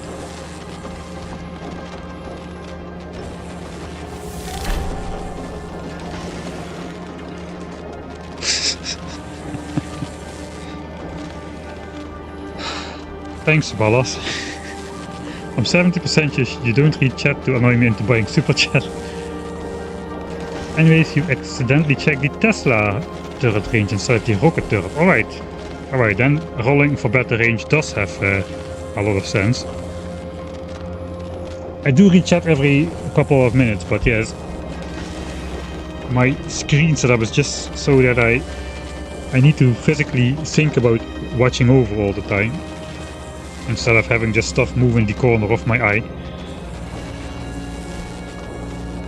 And sometimes I just get like brain locked into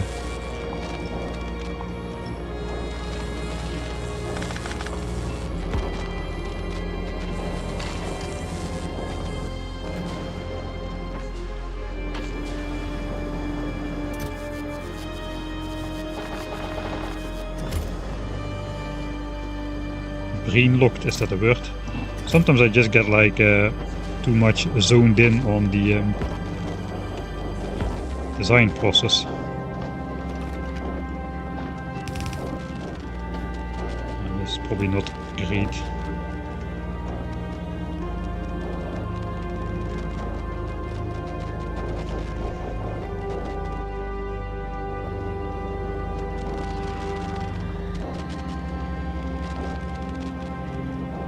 You would need at least 2 reactors. I was going over 100 megawatt power budget at the end.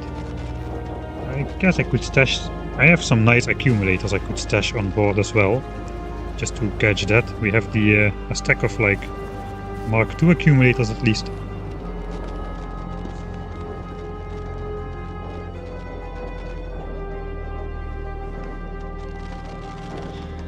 Tazul, I probably won't be altering the volume of my microphone because it has taken hours and hours and hours to get it to a setting where it doesn't do anything wrong, so I just don't want to touch it anymore until I figure something else out completely. So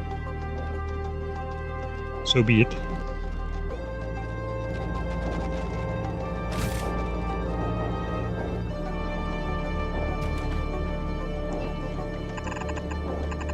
Guess we go around with the heat pipes.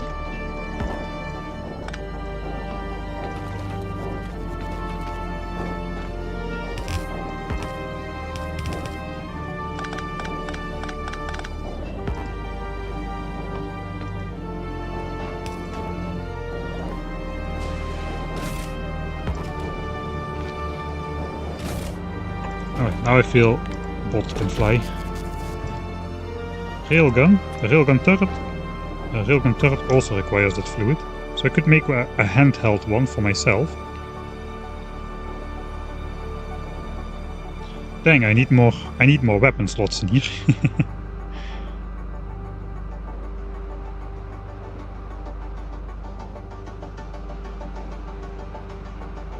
I guess the combat shotgun, I have one on Gleba. I only really use it on Gleba, so that one can just get thrown away. Will you be making any videos on Gleba? Struggling to understand how to prevent it from locking up. Well, I'm not the best guy to do it, really, because I'm just on my first page for myself at the moment.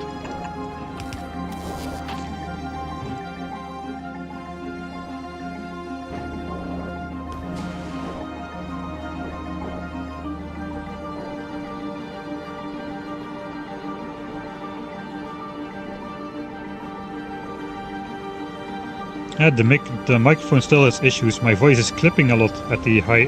The gain is set too high, so it's clipping a bit at the upper end. I need to speak not too loud to keep it from clipping, which is fine when streaming. But for the recording, I speak in a louder voice usually, so there I clip a lot. But if I set it to lower gain or I mess with any of the other settings, a lot of the syllables at the start of the line or like soft, like flare gun, the F gets cut off and all that kind of stuff. So I really cannot, I have tried, but I just cannot get it to work better. So for now this is how it is. I forgot what I was looking for. I was probably looking for some of these goodies. Okay. I want to roll for a good quality one of this as well. I need to wait until the quality modules are up here. So let's focus on this guy. It has most of the rocket fuel on board. Looks like a couple more rocket launches.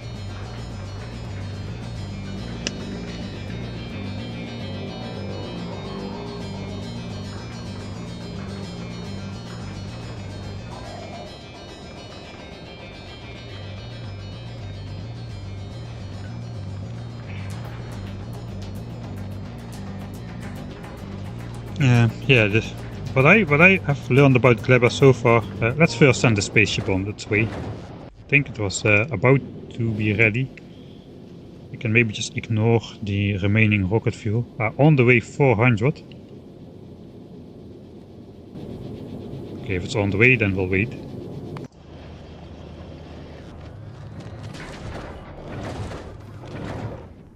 Looks like it's physically on the way already. Ah no, it's on the way, but we're out of rocket parts over here, so it's not on the way.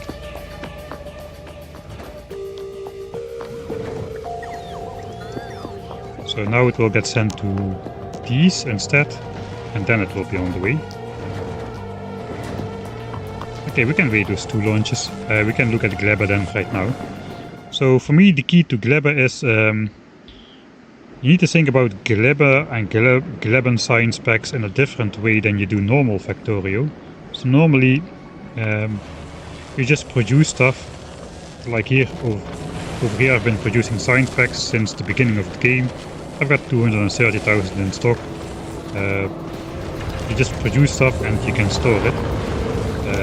That is not the case at Gleba. Here it doesn't really matter if stuff backs up or which ones of the belt get used first, but on Gleba it kinda does. It's probably a lot easier to do a bot base, but doing a belt base has really helped me understand this concept better. Gleba is like a river. Gleban resources are like a river. You need to well, the Gleban science is like a river. You need to basically accept that the science spoils away. There is nothing wrong with the Gleban science spoiling away. You just tap into it when you need it at the live science per minute you can obtain. And the science you don't use just flows further in the river out in the ocean of spoilage. The key to Gleba is basically everything just needs to keep moving all the time. Nothing should ever stop. It's easier to achieve with bots than with belts. With belts a ton of things can physically lock up. Like, for instance, if this belt is going to be full, then this cannot be side loaded onto there, and then this is going to back up into the assemblers and stuff. With bots, outputting into like logistics chests makes things a lot easier. Basically, you got to make sure your supply lines are short enough that the amount of items on the belt cannot spoil away before they reach the thing where they need to get consumed. That means, and basically the shorter the lines are, the fresher stuff arrives. So for the two trees you harvest, it is kind of fine because they have a long spoilage time, an hour. So it doesn't really matter how far out those are. You can just belt them in, even from further away than I'm doing right now. But the other things, they spoil up faster.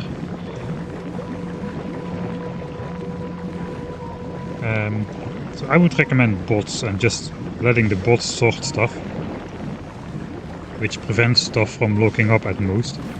If not, then you have to make sure that you have outputs for everything. Every machine needs nutrient inputs and needs an output for spoilage. So that is the main difference between all things. Next to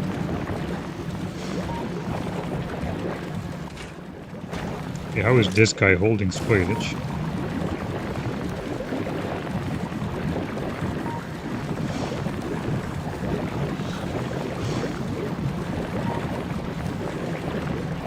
Alright, this is a different machine. This is outputting nutrients. Okay.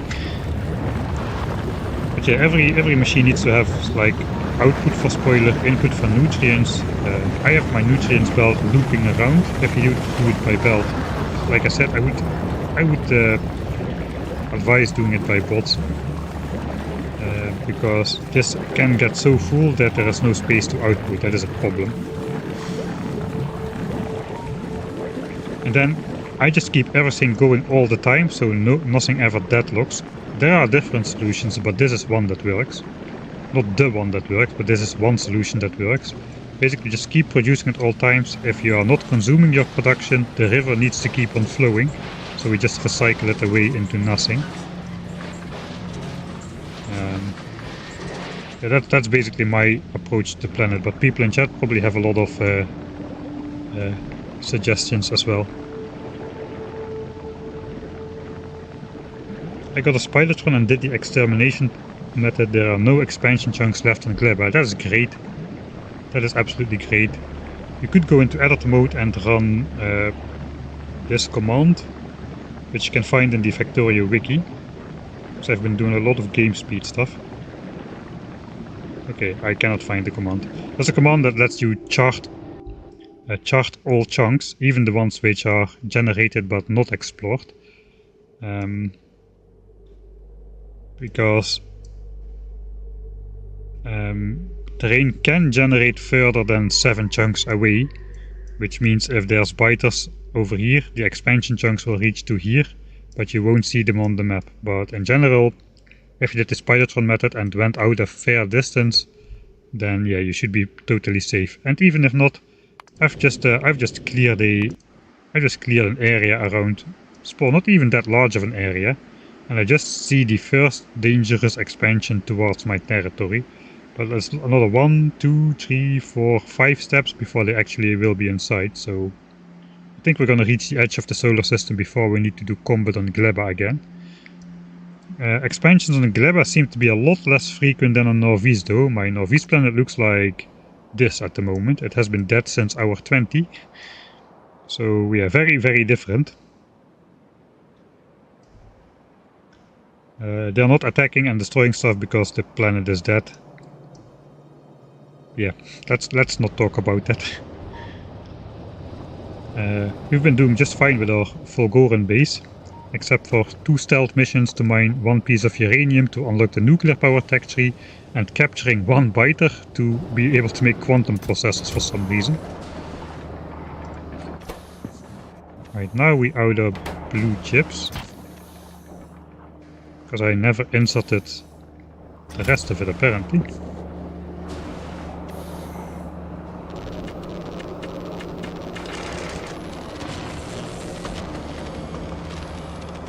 That should be 2400. Okay, the ship. Is it still recycling if you use it, if you don't use it? Let's call it that we are recycling it straight into the landfill. Yeah, remote driving is a thing. I still didn't try that out. Okay, we should have everything on board now. Right, let's switch this off. This as well. How many rockets do we have? 2.2k. I'm gonna do the route through Gleba, so that we will fly out over here to capture some carbonic chunks, because they are not very frequently spawned over there. I did send my... Please tell me I send up my quality modules. I did send up my quality modules. Okay, that's good. Okay, so this should be fairly safe. Actually, there's a lot of medium asteroids here, so those are only targeted by gun turrets at the moment, because I want to save my rockets. Okay, we're getting a lot of carbon.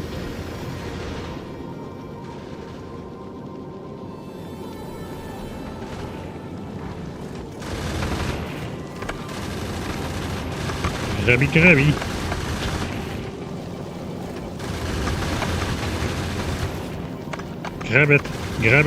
Grab it. It just refuses to grab sometimes. I don't understand why that is. Yeah, that's going to be pretty fast. Rocket production is on the way.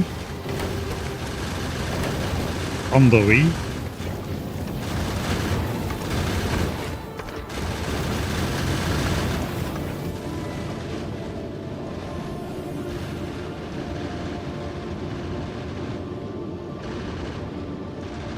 How is power?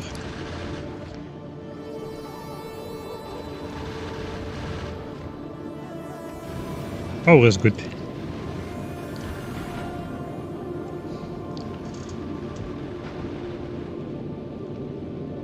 Yeah, Gleba as a bell base does look very satisfying. It was quite a headache to set up though.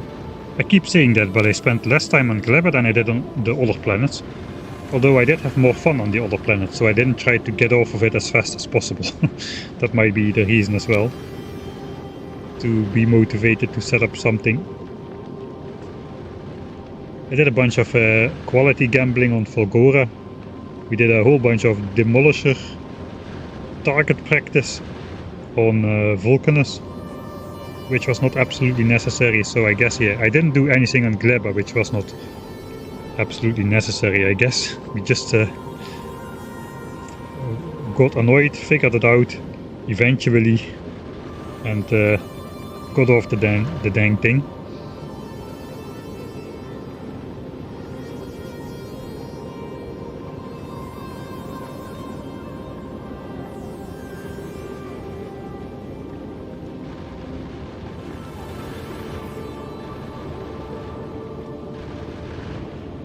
Yeah, tier 3 quality modules are fairly straightforward to make. I still didn't really bother though, because they are such a crappy increase from the Mark II quality modules. Not at all like speed. It goes from 20% to 30% for Mark II to 50% for Mark III. You know, it's a big boost. Productivity is the same. 4% for Mark I, then 6% for Mark II, 10% for Mark III. Such a big boost. In quality, 1% for Mark I, a big boost to Mark II, it doubles basically to 2%, and then the Mark III is a whopping 2.5% base.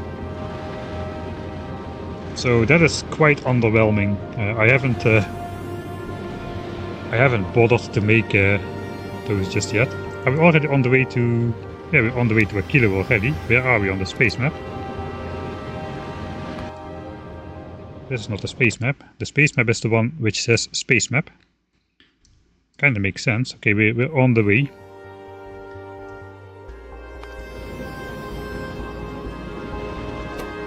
Okay, carbon chunk thing is full. This one is even having some. Just grabbing even more.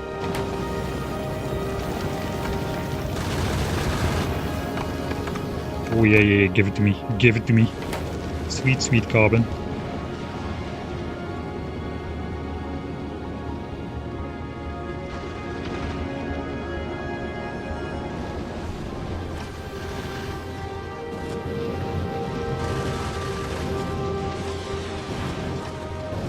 Yeah, I probably want to do the thing again where I set the rockets to also target medium chunks.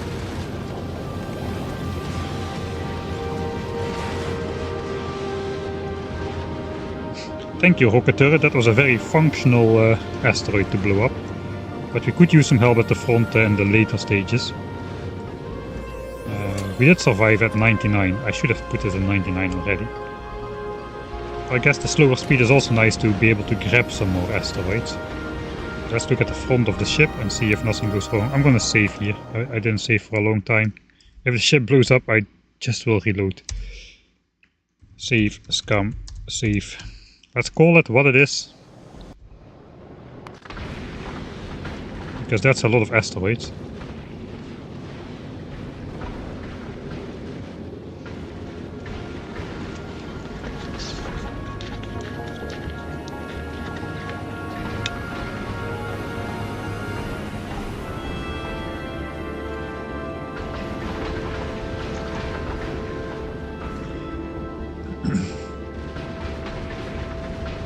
I think this travel speed is fine really. It doesn't take that long to go between planets. At 100 kilometers a second, it takes like 5 minutes to get to Aquilo.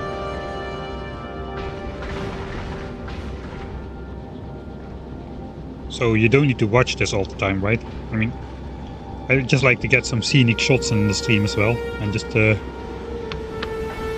have some time to read chat and respond, get some drink, you know, that kind of things. But you can you can just work on other stuff while the spaceship is flying. You don't need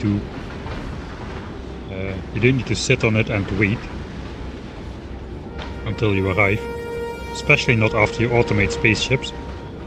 Basically, if you want to have more throughput, you don't only need to go faster. You can just, instead of flying 200 kilometers a second and risking destruction, you can just build 2 spaceships which fly both at 100 kilometers a second and have the same throughput.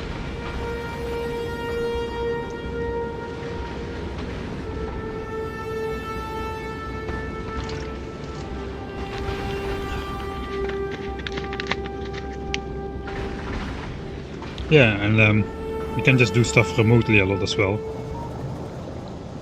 It's still not as bad as in space exploration, flying out to distant, how is it called again? To find those arcospheres. That takes really a long time. Right. I think we're gonna have enough rocket fuel now to heat up everything. Can also just connect the nuclear power heat exchanger to the network. This thing is set to heat up higher.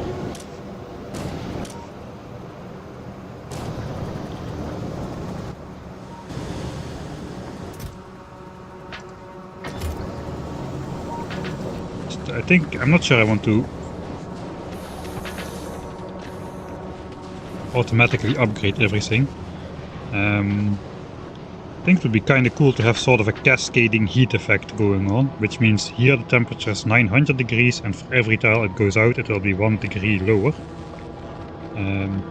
So this thing is now 100 degrees, whereas over here it's like 230, over here it's 250, etc.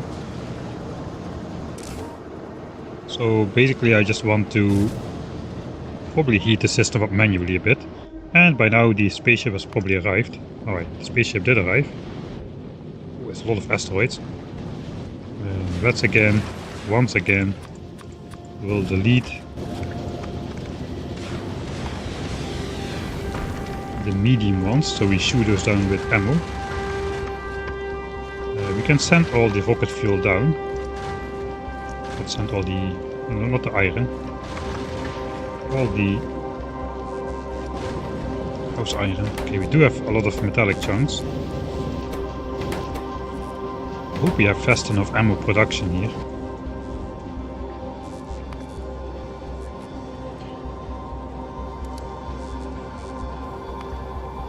Okay, 90 a minute. Yeah, it does appear that magazine production is fast enough to keep up.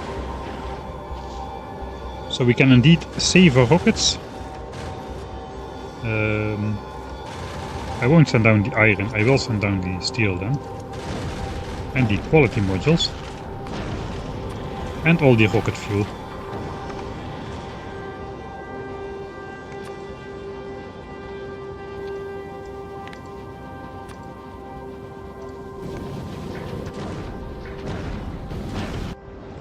Do I have space? Oh yeah, I have space, right. Okay, those should fall in soon.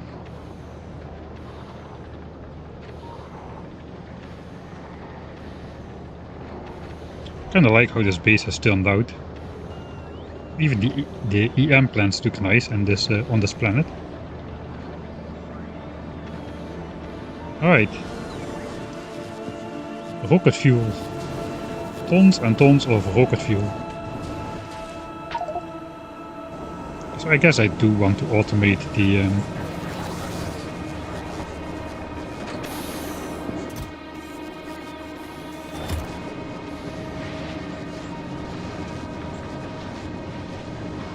so why did those not have enough then? This thing is disabled by default.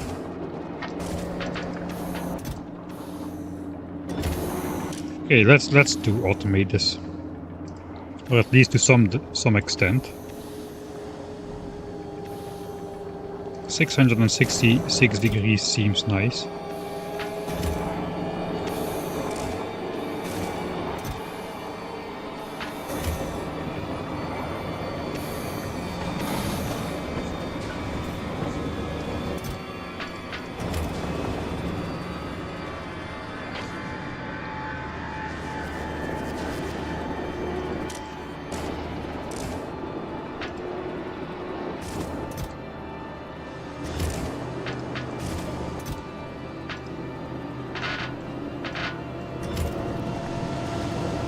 And this gets all of the rest.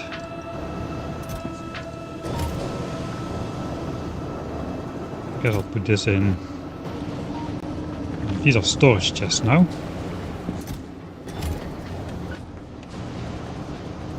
I guess I'll put these here as well.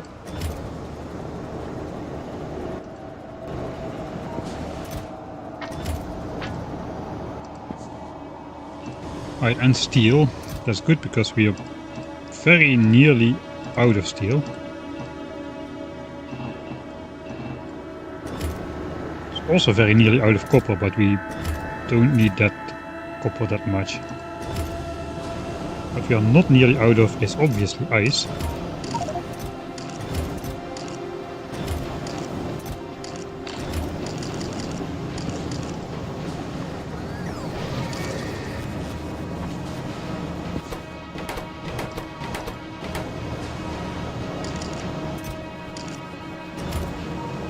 Right?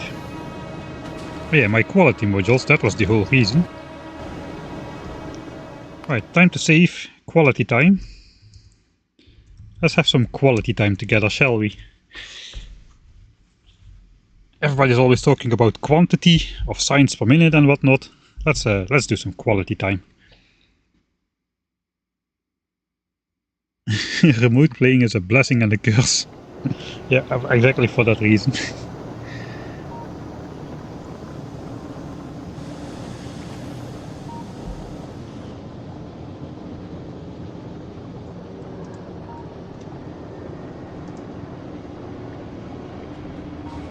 Alright. So before we make the handheld one, let's make the turrets then, because anyway we have the stuff here. Ingredient quality is normal, but if I insert 8 of these quality modules, we got a 25.6% quality modifier, which gives us a 25% chance to roll basically the uncommon one. And I guess a 2.5% chance to roll a rare one. We're only gonna have 20 samples, so the chance to roll a rare one is we're more likely to not roll a rare one than to do roll a rare one. But of course I have streamer luck, so we'll probably get at least 2 of these rare ones. Let's be positive. I need a shopping list, so I need to empty out my inventory. Except for chests. Shopping list. For 20 of these turrets, it's finally time. We need 600 tungsten plates, 400 carbon fiber.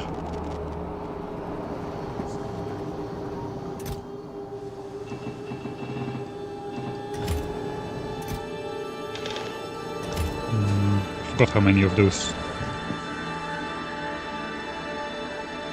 1000 superconductors. 2000 quantum processors. I'm not sure we have those yet. 1000 superconductors. 2000 quantum processors. 1938. Okay, we're basically out of lithium. Or are we?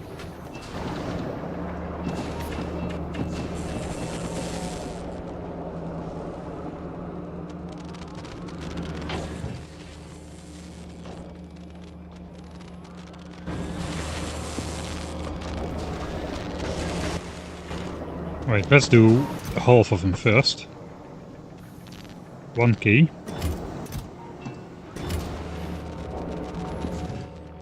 I'm just gonna stand here and watch.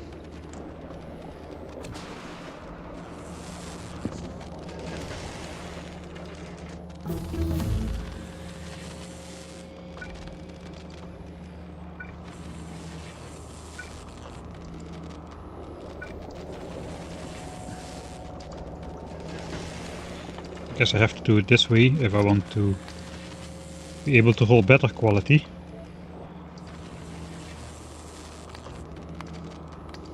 Actually, come on. Actually, you know what? I researched epic quality. Did I not? Yes, I did. There's a very, very tiny percent chance, about a 1 in 400 chance, I guess, that we have 20 shots at a 1 in 400 chance that we get an epic quality turret. Who knows? We'll see. Alright, let's save. May the gambling begin, boys and girls.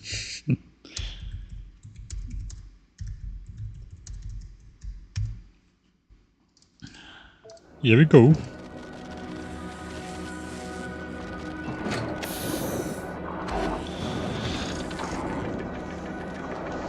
Okay, I was wondering about that. You cannot simply multiply chances together. I was wondering about that binomial thing. 30% chance that we get 1, 7.5% chance that we get 2. If these stack, we already got one, an uncommon one at least. Because it would just stack it on top of here if it was a normal one. I think we've already got one. Will it be level 2, level 3 or level 4? So according to Ballas we've got 60% that we won't get any rare ones. I guess we got like a 99% chance that we get at least one uncommon one. We got 60% chance for 0 rare ones, 30% for 1, 7.5% for 2. I guess 2.5% chance of 3 or more.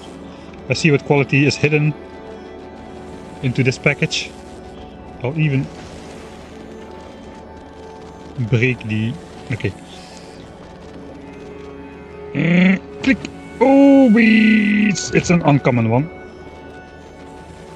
Alright, click. Keep on going. I'm just gonna keep it in here. Now let's take it out. Come on, what's in? What we get? What we get? A normal one. Alright, so I'll just leave this in. And only when it stops at 100% we know we get one that is not of normal quality.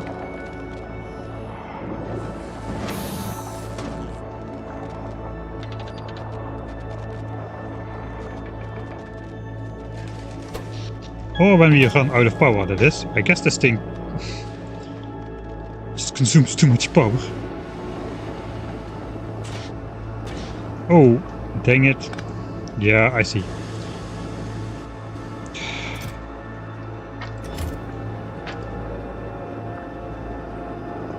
Okay, it was too soon. The entire heat grid got basically under the 500-degree temperature, which is why this one was hooked up separately. So this is now reaching 500 degree, this will go again at 500 degree, we'll have power again. So we just need to keep that separate for now. This thing should continue. Unfortunately, it looks like we haven't missed anything yet. Yeah, go ahead, of course you can ask questions. No, we're running out of 2 turbines. That's the power of efficiency modules. Although now, yeah, we're still running off 2 turbines. My base is doing 9 megawatts.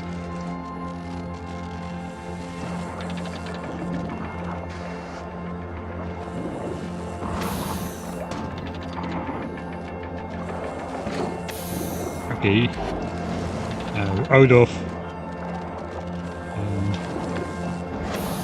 quantum processors. Okay, so we got... that's bad luck actually. We got 9 normal ones and only 1 uncommon one, where we have a 25% chance to get uncommon or better.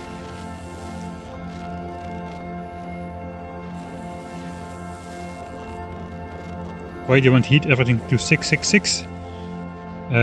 Well, according to some popular book, at 666 degrees you can be sure stuff will never freeze. So that sounds like a good temperature to go for. My power satisfaction is slipping and I'm not sure what's causing it. That is way too few details to be answer a question like that. It's probably best if you can either ask in the Factorio Discord with some relevant screenshots. Or post on the forums for a slower response, I guess. But yeah, that can have like literally like dozens of causes depending on what kind of power generation you actually have and all that kind of stuff. Alright, we have exceeded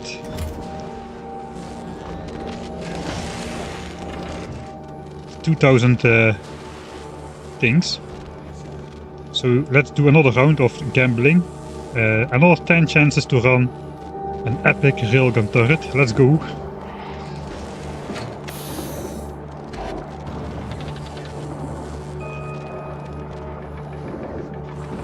Alright, so please stop at 100%. Then we know we've got a fish on the hook.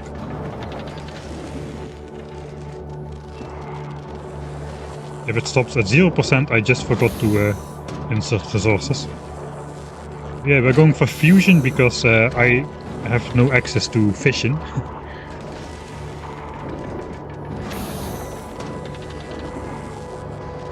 We are getting pretty unlucky so far.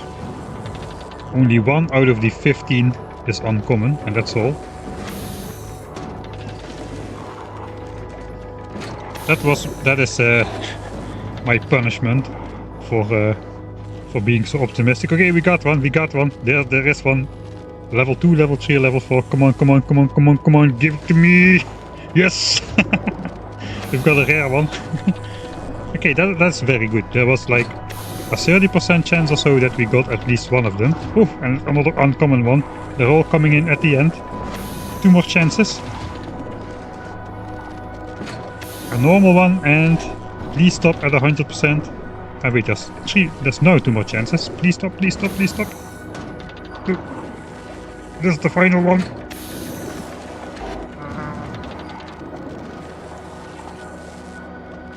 Oh, look at that. What is hidden in the Christmas present over here? Another uncommon one, alright. So you end up with 16 normal ones, 3 uncommon ones, and 1 rare one. So we got a 20% rate of getting better than normal quality. Well, we were supposed to get 25, but we should not complain because we were less than 50% chance to even get a rare one. So we may be able to do something with that. I would have rather had 4 uncommon ones and 16 normal ones though. For symmetry purposes. I guess we could place this in the center. Though not really, it's 3 wide. 3 by 5. I think the spaceship hub is 8 by 8, so it won't exactly fit in the center. Alright, we didn't get an epic one, but at least we got something. We still have 1 chance to roll something good. Let me try to do...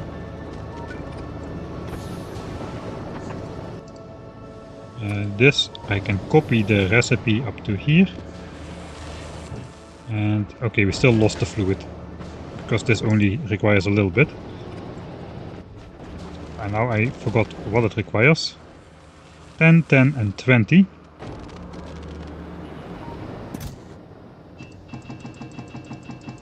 Still have a chance to roll a good handheld gun. Actually, we can actually roll a couple of those.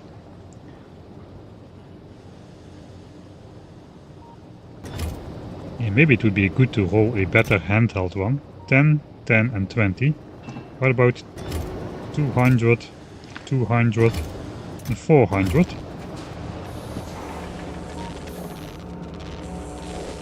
Anyway, I am overproducing these quantum things a bit.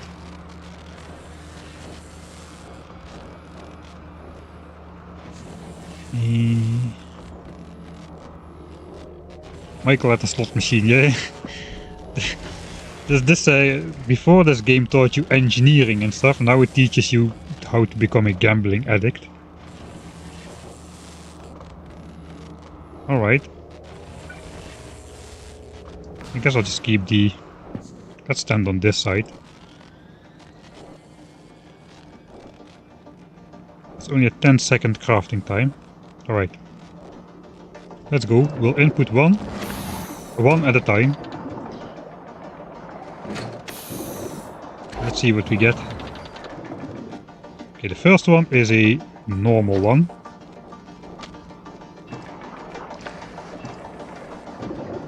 Literally gambling, yes. Time to refund the game? No chance. Factorio devs already gambled away their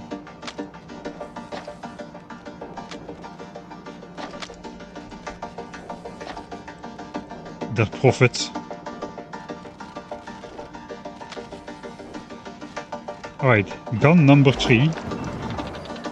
Theoretically, around gun number 4 we should have had, like, on average one uncommon one at least. Okay, that is nice. 48 range.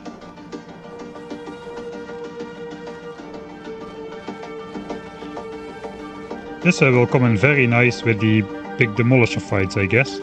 Although I think we can demolish him in 2 seconds anyway. But this guy explodes the ground under you pretty hard. Alright, that is nice. I guess we'll just roll twice more, so we have an even number of things remaining. Big win, big score. Yeah, this does not represent gambling in the real world. Here you can actually sometimes win big. You never know, we could get an epic one. We'll do 10 rolls.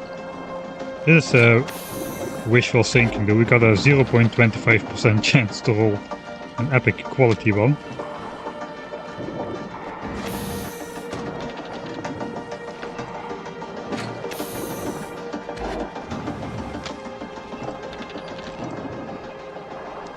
Just 10, then we will stop, yeah. And then I found out I gambled away all my resources and I'm stuck on this planet forever. I have no longer got stuff to get off of this planet. Should stop at 9. We can always recycle them, yeah, that's true. Ooh, we got an uncommon one as well.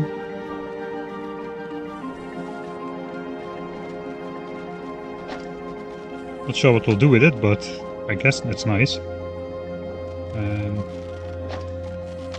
Okay, 2 more.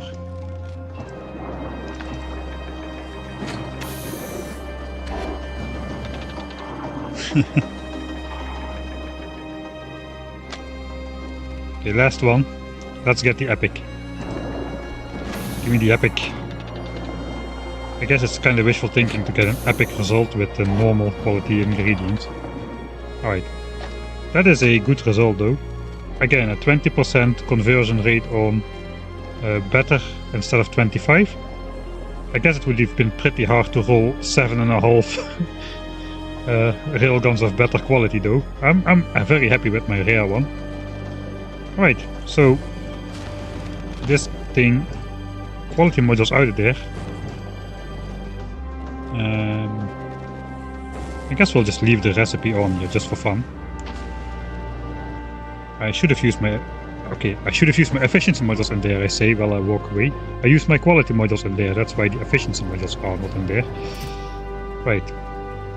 I definitely need to not forget to send these back up to space, as well as my legs.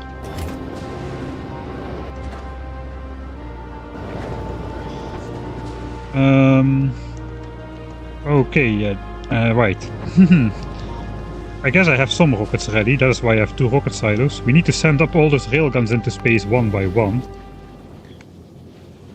We're gonna do the spaceship design, not on this planet, I think.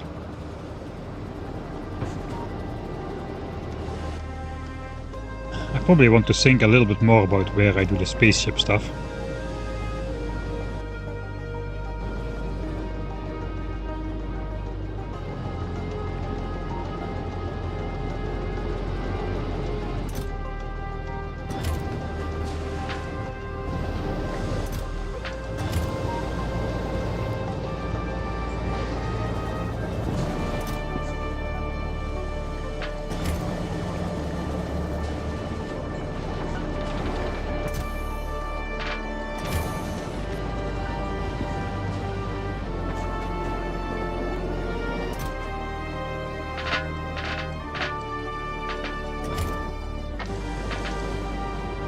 Alright.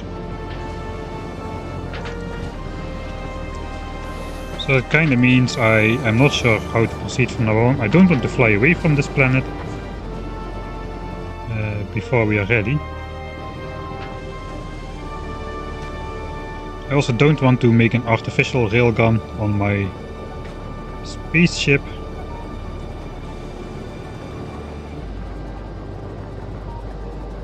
Wait, does this range mean like maximum range before the railgun pellet stops, or does the railgun pellet just keep going for forever anyway?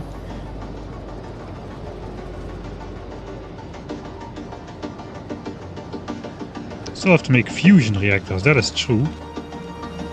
I guess we need to make those in here as well.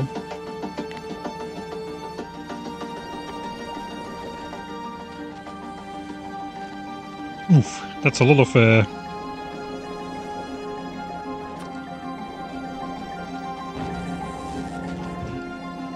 okay, those do not require fluid.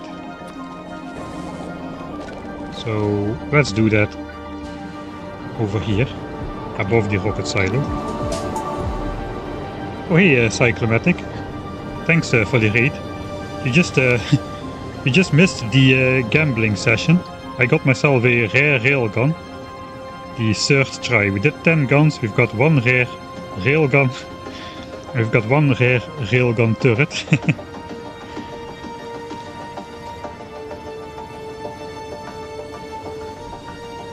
I'm also going to stop streaming soon though, so I will send all you guys on to the next guy after this. I still need to make some fusion reactors, but I think I'm actually out of quantum processors. I spent all my money quantum processors on gambling for railguns, so I guess we can recycle the railguns, which we are not going to use. But yeah, I think I won't. Let's just stash them in the chest over here for now. We need to send all of these up into space, so I guess I'll just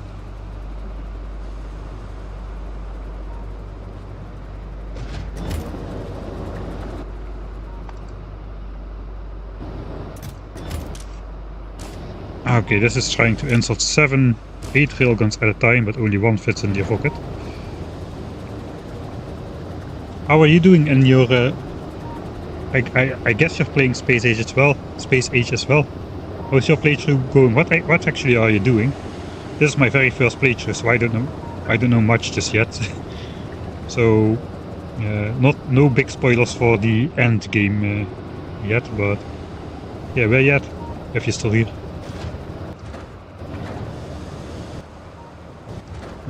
Alright.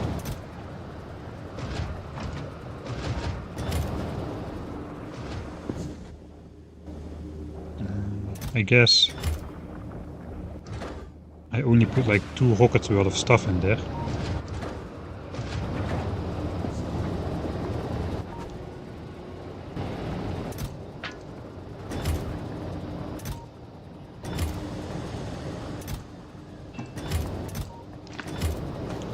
Let's put this away a bit.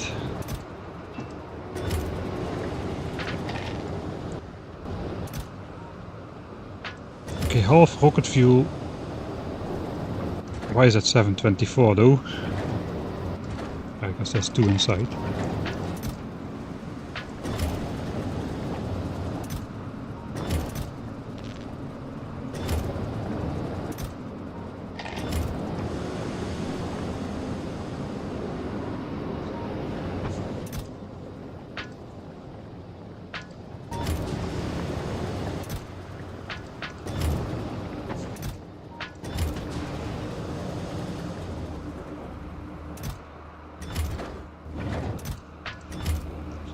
$375, $375, $750, $750.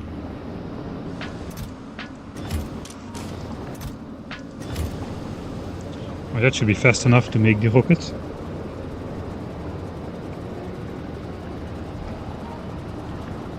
Okay, we also need I forgot about that. We need a chest to insert the actual stuff.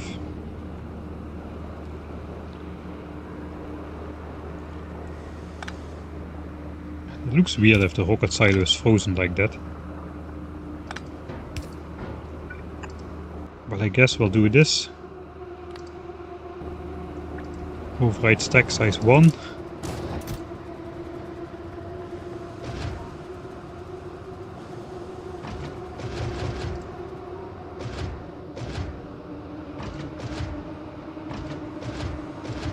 Six, 7, 8, 9, 10.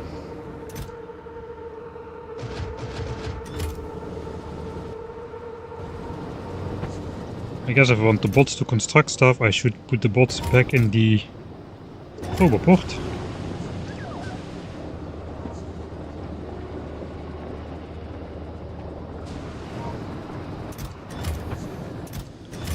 And give them access to the stuff I want them to build. I spent all my long-handed inserters here. Guess I can make a couple more from the normal slow ones I brought. That just requires an iron and a gear? Question mark? Yeah.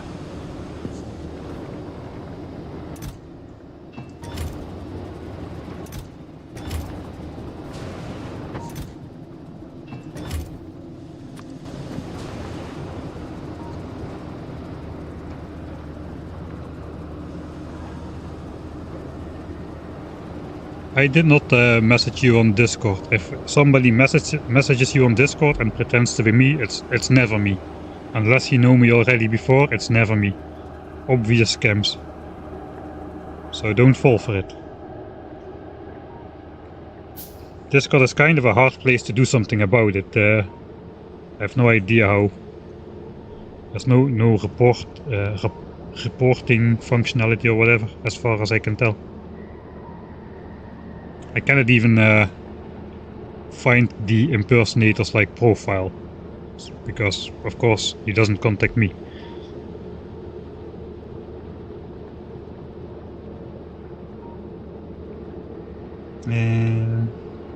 Alright, let's request those turrets up to the spaceship here. We've gotten 16 normal ones.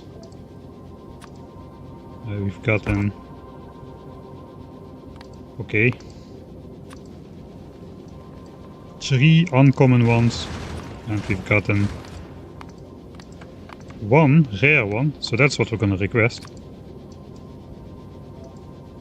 And those should be arriving automatically then. Okay, this one is already launched, this one is launching right now. So those will get sent automatically to space then. The rocket construction is quite slow on this planet, because of using efficiency modules everywhere. So, yeah, that's going to take a bit of time.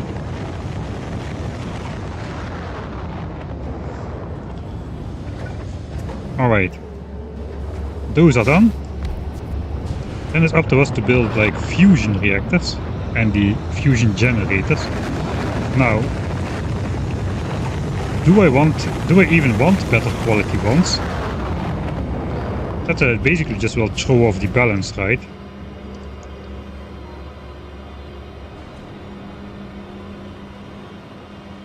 130 megawatts of output.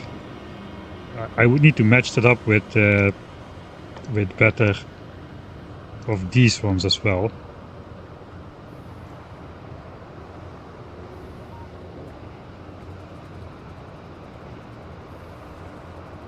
I guess they go the same way. So we can gamble. I think we can gamble. Let me save here. Maybe I'll just get the default ones, but better fusion. I guess it doesn't hurt to have. They will be more energy conserving, right? If I understand this correctly, these only consume the fuel cells when they actually need the power, just like steam power does, not like nuclear power does, where it just constantly consumes the fuel. So actually having a better max output would be beneficial, even if I just built 100 megawatts of those fusion generators, if I'm correctly.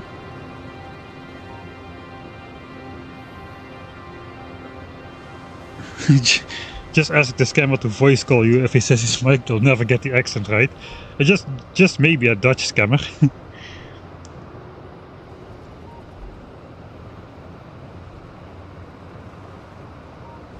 Yeah, save scam gambling. I don't know. People need to know themselves if they want to save scam gamble. Why not? It's a single player game. Yeah, let's go quality. There's no speed modules around, right? No, we got 25.6% quality. We just do the one roll though. I am actually still a little bit out of quantum generators or quantum chips.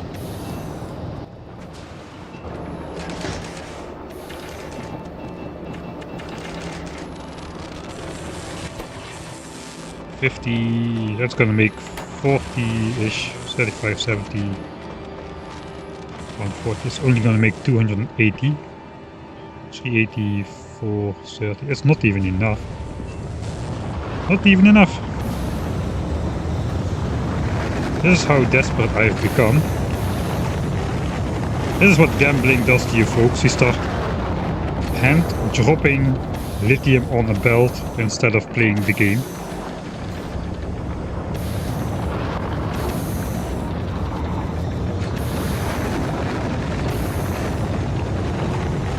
How much do I still have? Let's drop this as well.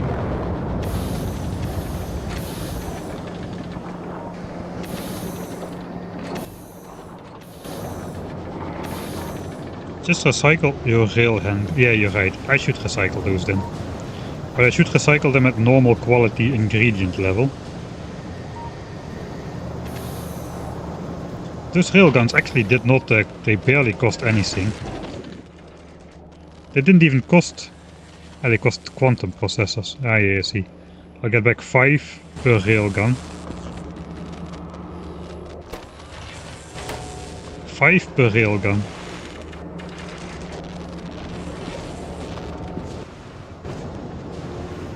Per railgun. I've got, what, 8, which I can recycle for common level ingredients. That is 40 quantum processors. That is not enough to bother. I would rather keep them as a memory to why we should not be gambling. I guess we are ready to do the first gamble though.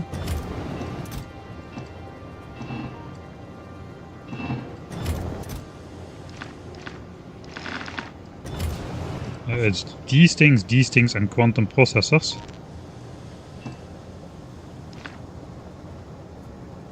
Ah, 200 only, okay. Alright, here we go. Gimme... I guess gimme a rare one. I'm greedy. Here we go. Oh, that is a long recipe time. 60 seconds, alright. Guess we have time to watch a rocket launch then. There goes another railgun. You really want a better manual railgun. Ah, I got one. They're cheap. They're cheap to make, so I thought why not gamble a bit.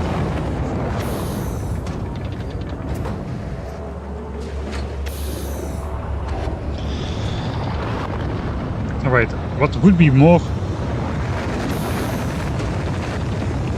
useful than a better quality manual railgun would be a better quality fusion reactor. That would be very useful. But of course a normal one will do just fine as well. I'm not disappointed, you are.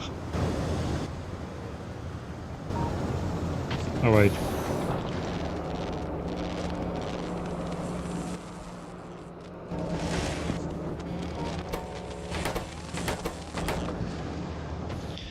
You know, there is one more thing I should have been doing, which I have failed to do so far. We need to bring out... we need to connect more fluorite lithium brine. With more lithium brine we can make more things more faster. Which is what I should have been doing first, before I started the gambling stuff. Oh well, you know how it goes. I guess we're gonna fly around a bit, so let's put in some more legs. Switch on the minimap.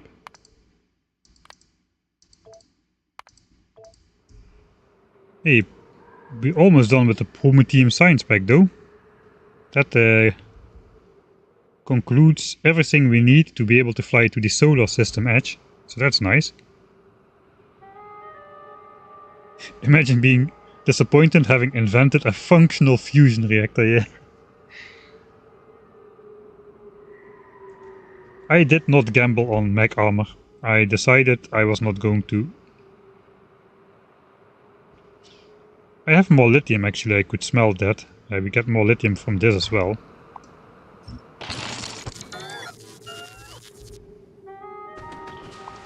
So maybe I should do that even first.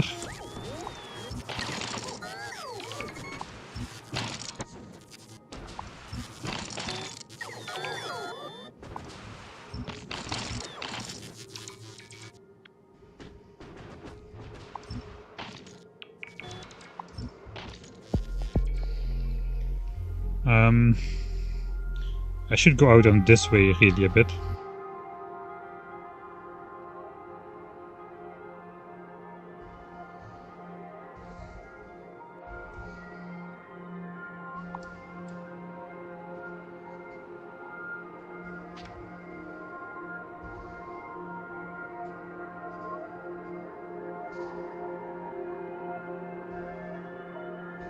So nice and peaceful to fly over these islands. This is oil, alright. We don't need oil, but we could use all this extra lithium stuff.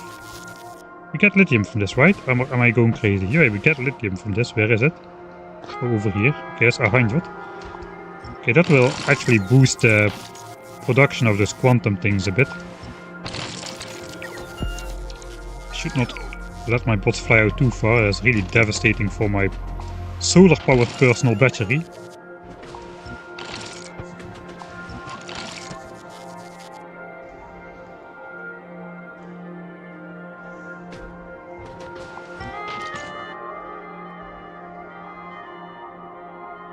Okay, the one we found is over there. That's actually not too far away. We're already further out than that.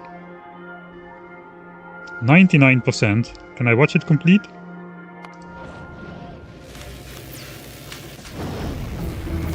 There we go. Even the Gleba science is back to its 66.6% freshness. That number seems to appear everywhere, even if we are not watching.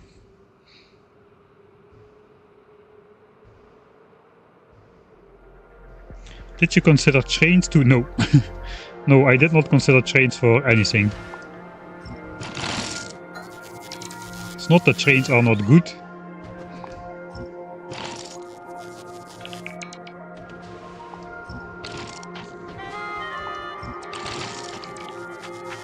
Factorio 66.6% speedrun should be a category. Alright, let's put the amount of lithium we found over here. 213. That also will help. That actually will help better than... Hey, there is an island with this lithium stuff. Lithium brine. If I want to hook it up to here, that's probably approximately the same distance. I will fly out a bit south anyway.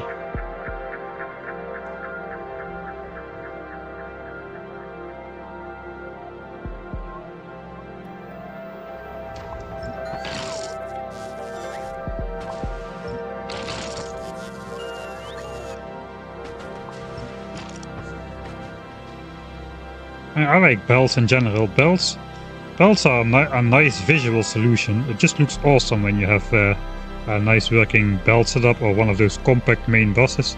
I really like how those things look. While trains just looks the same. The problem with trains is if you build like... I mean, you don't need to, but normally you just build a rail book with intersections and whatnot, and you have to adapt everything in your base to the grid of that rail network,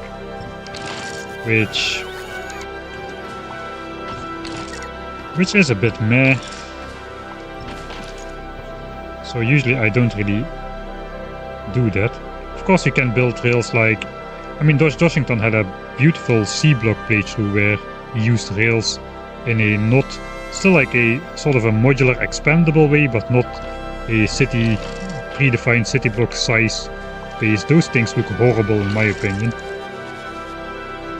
But it is pretty hard to get that going. And also, in terms of throughput for trains, it is always a bit hand-waving, right? What is the throughput of your train network? How do you even properly measure that, right?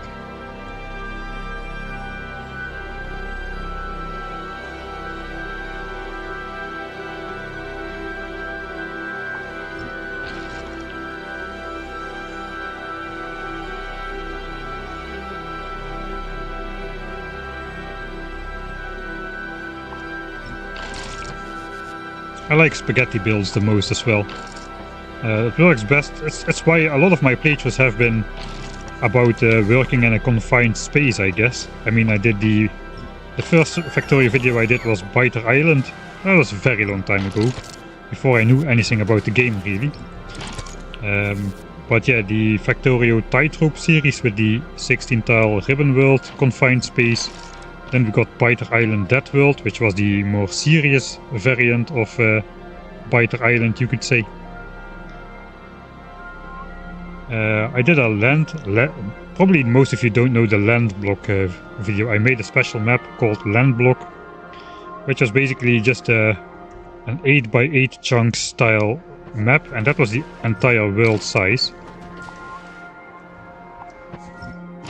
With like double Dead World evolution and behemoth worms present, because the main flaw of Biter Island was it only has small worms to protect the nest, so it's not really very challenging if you just want to take out the biters. That is not possible on Land Block, but yeah, 8x8 chunks requires a small factory as well. Okay, here's more. That's fluorine. Alright.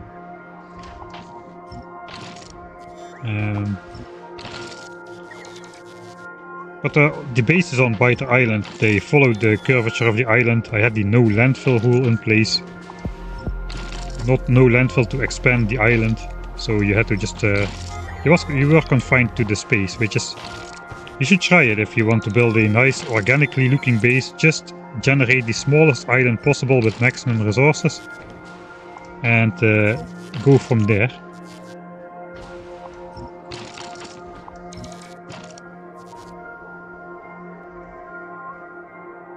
Okay, there's some resource over here. I guess we'll fly out, explore these couple islands fully as well.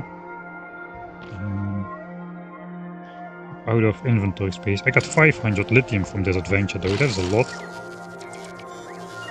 And of course Warptorio, well, not really in the beginning, but eventually that also was about confined spaces. And Warptorio does a really good job at that, with the basically each floor having a different shape, the hallways, the extra floors you unlock at the end, the harvester floor being oval, the boiler floor being basically a big cross.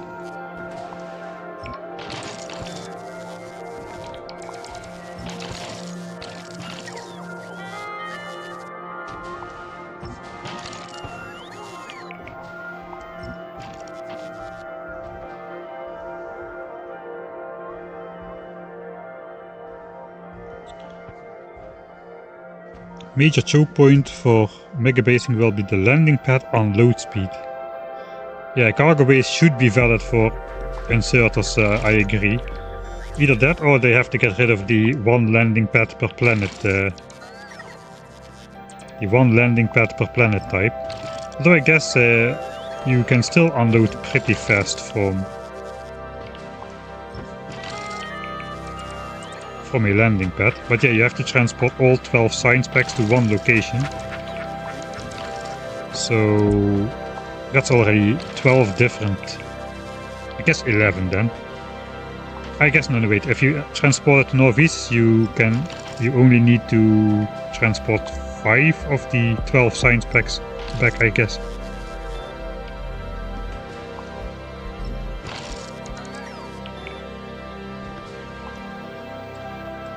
Cargo base would be used as chests. The cargo base have to be attached to to the landing pad. You cannot just place cargo base free in the world, right? Or can you?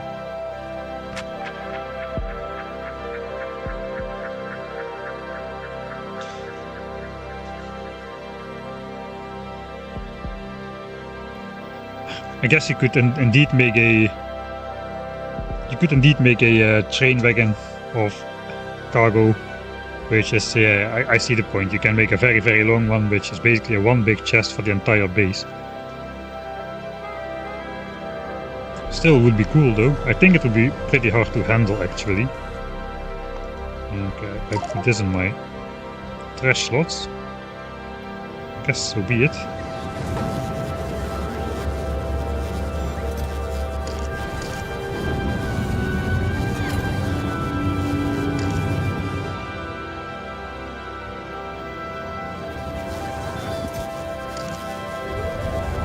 Alright, that is a lot of lithium. I got some over here as well. I want to keep a bit.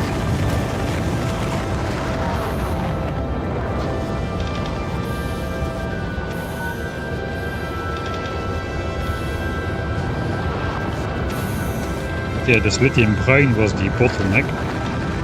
With a bit of luck I can just do this. I can.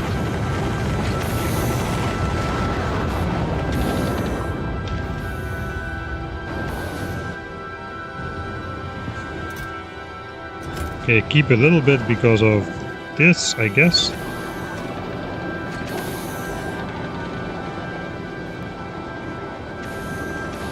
We're good on that though. Alright, we've gotten enough to make the second one. It's gambling time once again. Not gonna save, we're just gonna put it in. Just a tip. And only for a minute. Let's go. Second fusion reactor, let's see if we get a better one. You got a bad brine spawn. Yeah, it's only 2 patches. Is that a bad one? I got told I was pretty lucky with my spawn, but it was mostly because my main island was pretty connected. People have gotten scattered tiny bits all over the place. But yeah, my brine is just these two spots. So if that's bad, yeah, then that's pretty bad, because that's only enough for like 20 signs a minute, even with speed modules inside. And mining productivity level 3. Alright. Come on, fusion reactor. Give me a good one. Rare one. I feel it. I feel it coming. A rare one. Just a normal one. Alright. So be it. Out with those things. If we get normal fusion reactors, we're also gonna get normal ones of these. Because actually, does it make sense to get better one of these still?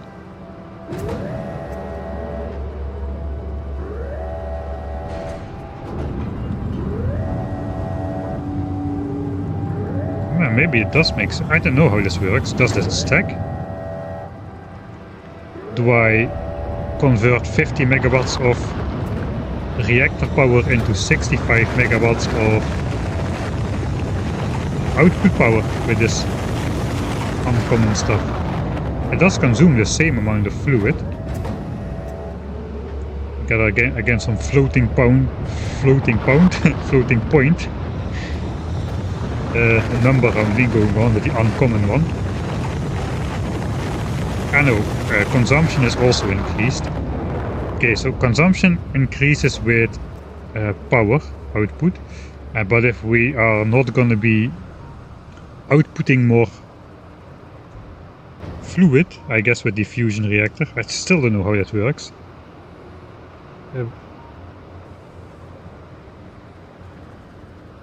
I guess these have to match each other. It probably doesn't make sense to get better quality ones, right?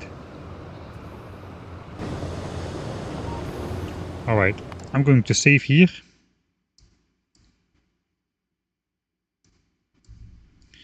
I think it does not make sense to get good quality these ones and match them up with normal quality reactors.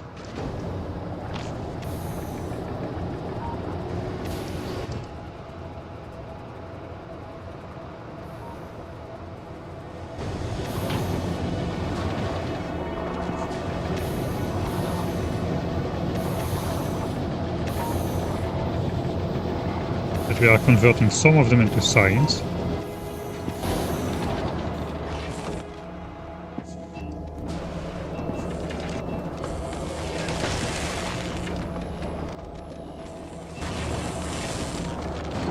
Let's keep everything running.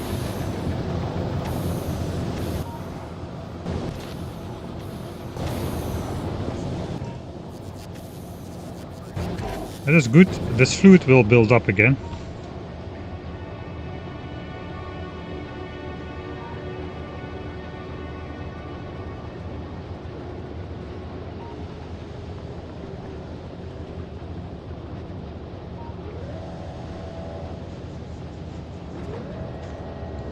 Yeah, I do know the turning with the side to avoid the inserters grabbing not the last two items on the belt.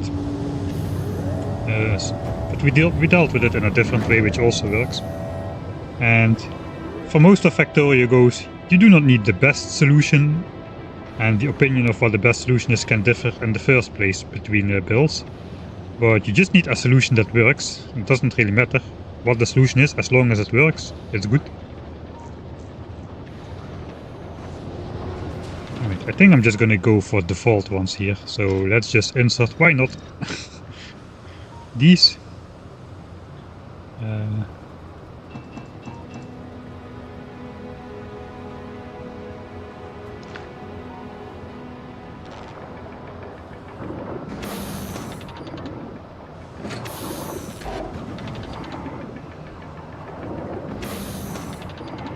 Okay, these stack to 5, and a rocket can handle 5 as well.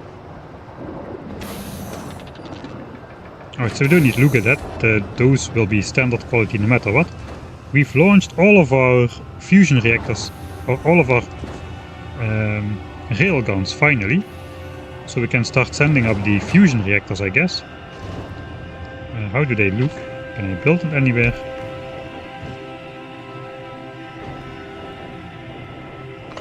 Alright, we'll just send those up in space as well. I guess it's gonna only fit one. Yeah. Actually, how is the Yamamoto 3000 doing? That's a good question.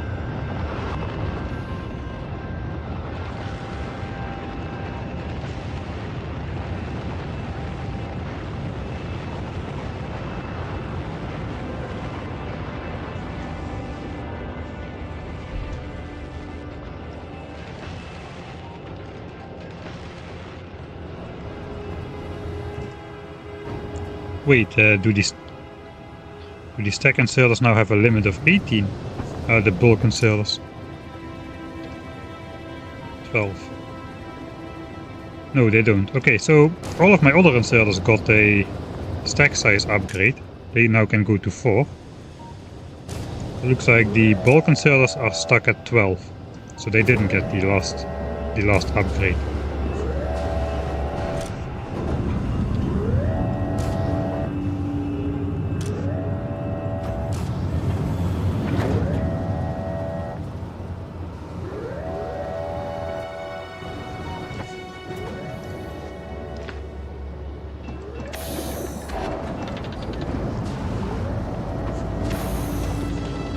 Alright, so that is a handheld railgun. That is the 20 railgun turrets complete. We did the 2 fusion reactors, now we need to make 8 of those, and then I think our business on this planet is kind of complete for the moment. I got 10 more cryogenic plants. We can build those anywhere, but it's kind of hard to get the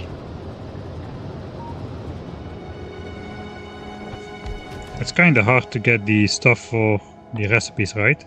They can make a bunch of other things like batteries and rocket fuel and stuff. I guess the fusion power cells are made in here as well. They need to be made in a cryogenic plant. We gotta make some fuel over here as well, it appears. We cannot basically make fuel anywhere else, because we need this liquid, or we need to barrel this fluid or something. I guess we'll just make it here. Okay, so for that what do we need? I think we need just this thing. fuel cell does require the... does not require the cold fluid. We need ammonia. Alright. Then let's plop that somewhere where there is a connection to ammonia.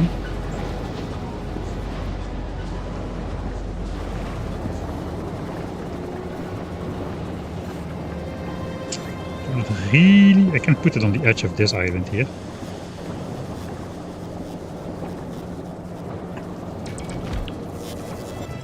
Make fuel cell. Heat pipe goes like so. Okay, this is actually misaligned. Guess heat pipe goes like so then. That's why I don't like to... I wasted so much heat wasted by just deconstructing that.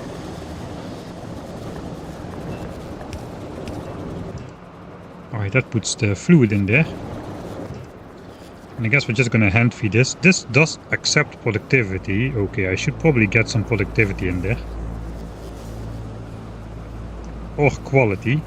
I guess better quality fuel cells, what do they do? Nothing. Okay. I thought they might have more fuel value. Maybe even twice the amount, but looks like that doesn't do anything. So why can you put quality modules in here then, if quality does not do anything? Alright. Then we need productivity. We can get 32%, which is exactly not enough to make an extra product every 3. So I should get some... If I get 8 of these, 8 times 6 is 48. With a little bit of luck we can get... With a little bit of luck we can get 50% productivity bonus on the fuel cells.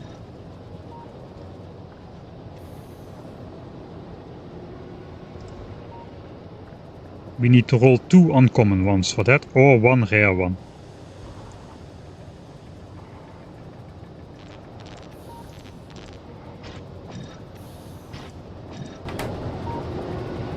And we need to build it somewhere that it's connected to heat.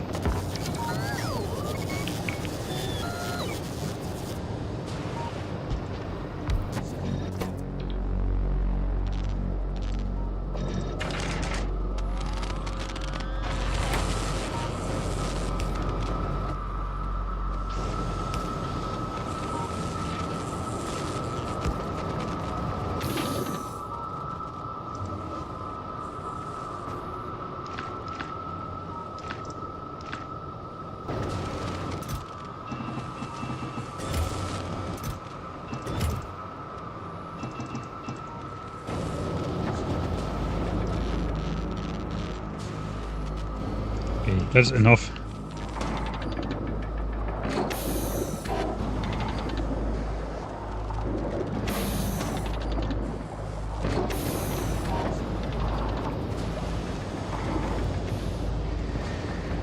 What was required for this again?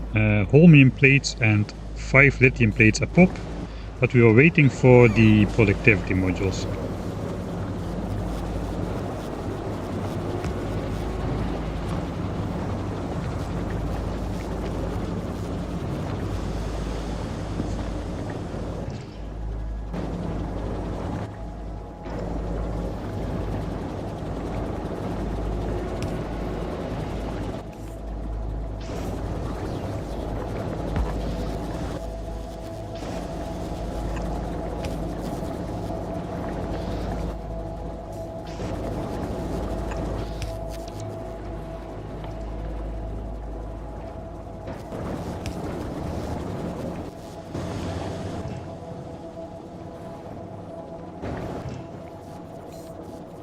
It is going to take forever with just productivity modules inside. At minus 80% crafting speed, it's going to take 50 seconds per cell.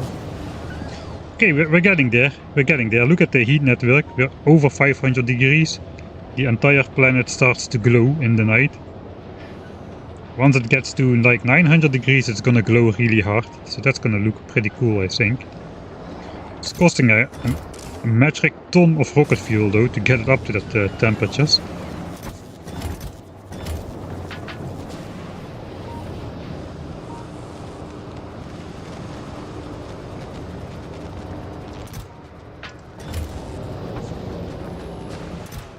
Alright, we've gotten 5 uncommon ones out of 10 results. Okay, that'll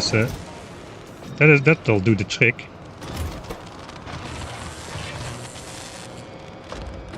Ah yeah, you get the same result if the bonus production, I think.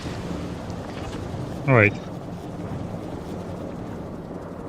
Ah wait, this crafting speed 1 by default, so it's gonna be a bit faster still. 53% productivity bonus.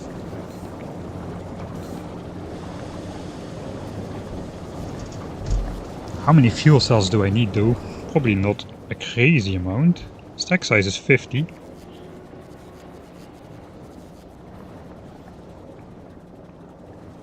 So if I give it 100 crafts, it will output 150. That's probably going to be enough. There's 100 holmium and 250 lithium to start.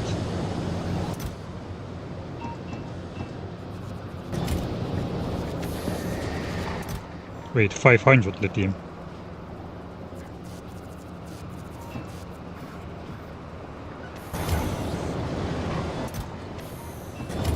Let's grab from. Okay, that looks like it doesn't matter. Okay, we'll start with half.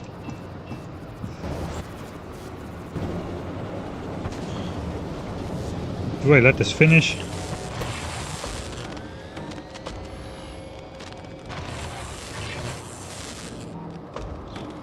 I guess we'll give it one more to finish the productivity bonus.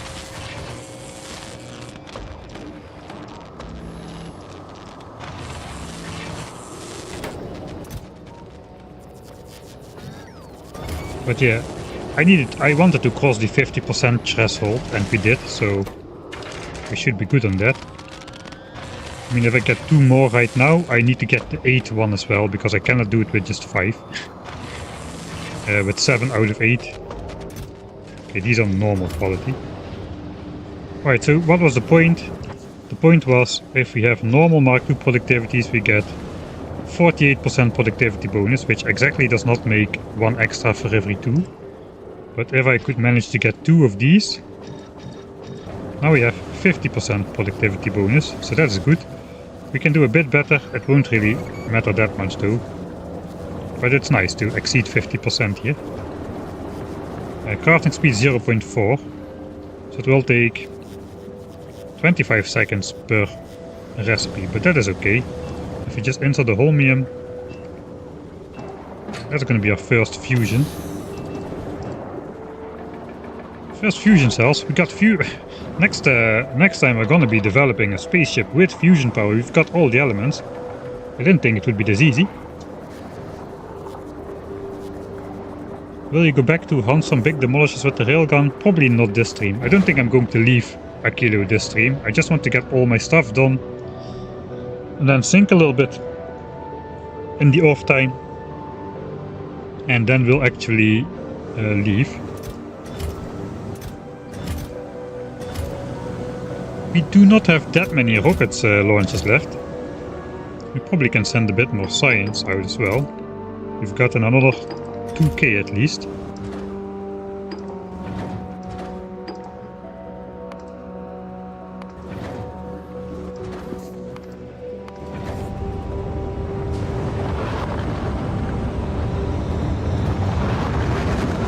And the fuel cells can be launched 50 at a time.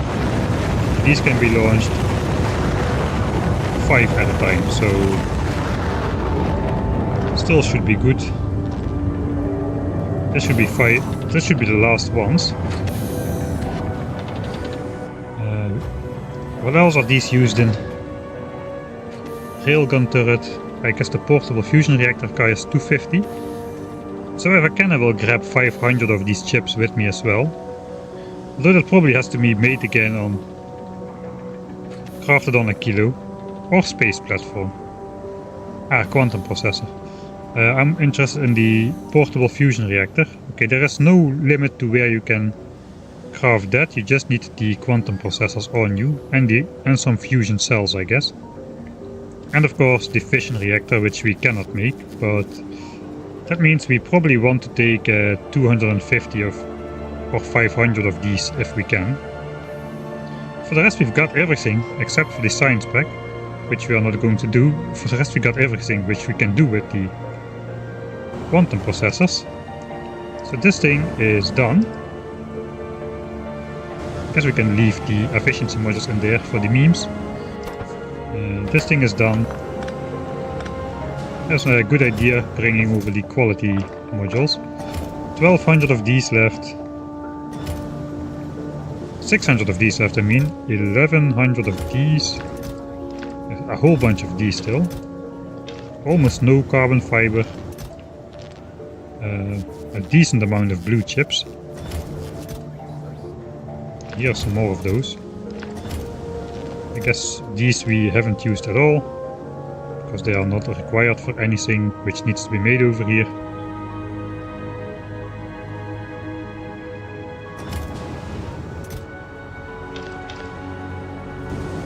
Okay, if I really need to kickstart lithium, I can just grab it. So let's do that. I was going with the fuel cells. 11 of them already. Okay, it's actually going not too bad.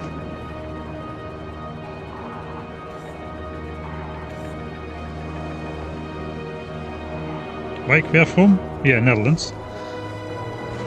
Nuclear power is not fun. I think it will be a lot. It will be a lot better with the new fluid system, the nuclear power. The fusion power I have no experience with yet, though. But the most head-breaking part of old nuclear power was mostly making sure your fluids go where they need to go, which was not the most intuitive thing how that worked. Now it's still not intuitive, but at least the game tells you how you are effing up. I may have not enough stuff to launch everything off of here which I want to launch.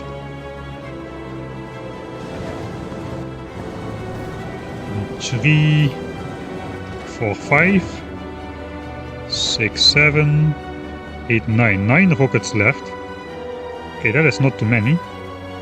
What do I need to launch? Only 9 rockets left here. What do we need to launch? This is launch 1.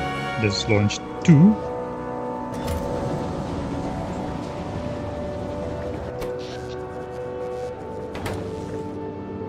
Ah, this guy is running as well.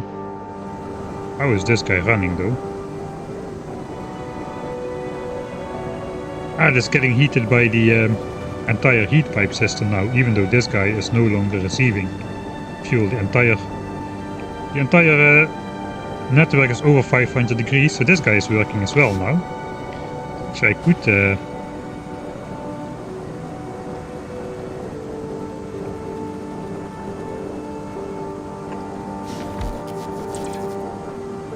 I know that doesn't work because of the heat pipes.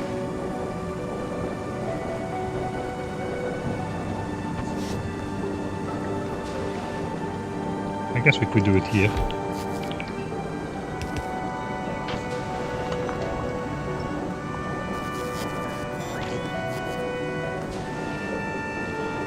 The pipes would also that sucks.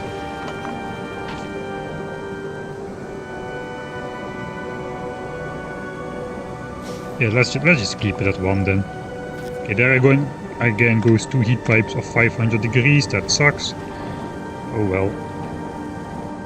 First thing, then do on this planet. I don't quite have that concept down just yet.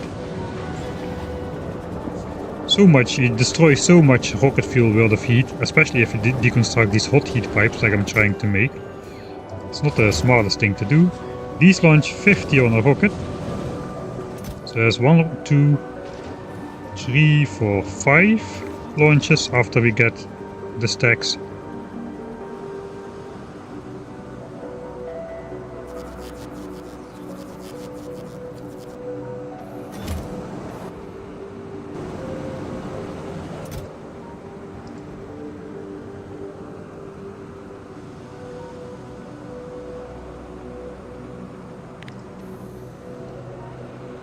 Okay, we can handcraft this thing. We just need the fusion cells, alright. Okay, so I don't need to bring a cryogenic plant for that. I would like to bring like some cryogenic plants. If I can. 1, 2, 3, 4, 5, 6. That leaves 2 more rocket launches. Do I need anything else off this planet? I need to send these back up. Rocket capacity 50.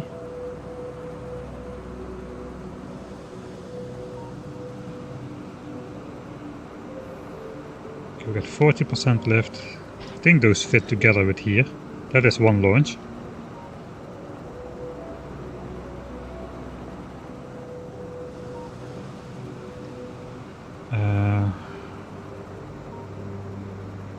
Oh yeah, 250 of those. Okay, that is 500 of these is not gonna work. These launch only 200 at a time. So we need to come back here for those. Alright, then, yeah, we are not going to be making the fission reactors anytime, or the portable fusion reactor anytime soon, it appears.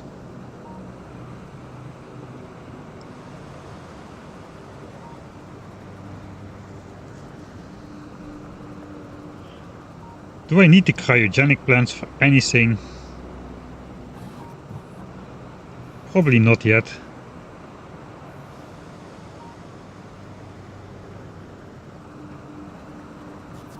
We need to make captive biter spawners in a cryogenic plant.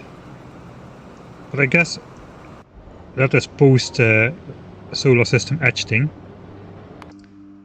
And on the way back we have no choice but to fly by Aquilo again. Yeah, but we still won't be able to launch them. But out of launching materials, basically, that's the problem.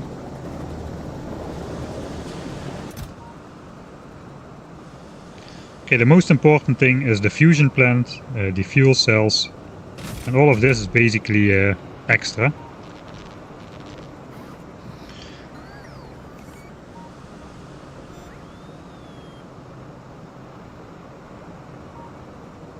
I would probably rather bring the cryogenic plants than these chips, to be honest.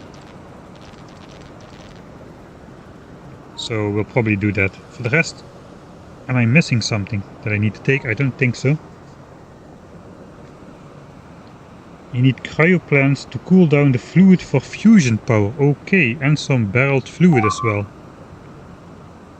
Okay. Maybe there's tips and tricks about fusion power. No, I do have one for the Ghost Rail Planner, but...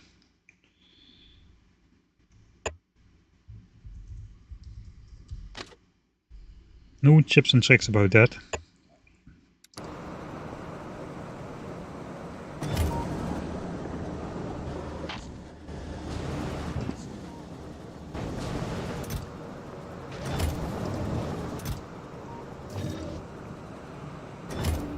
Okay, we're gonna be launching these back up anyway, so we may as well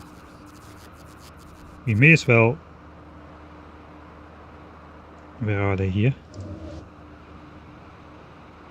We could fit 4 more fusion fuel cells in there. I'm gonna get a couple more than we're planning.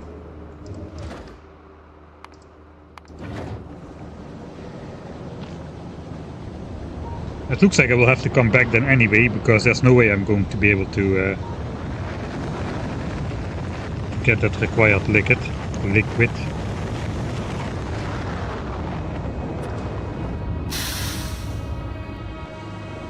Hey, thanks Sagito02, thanks for the Prime subscription.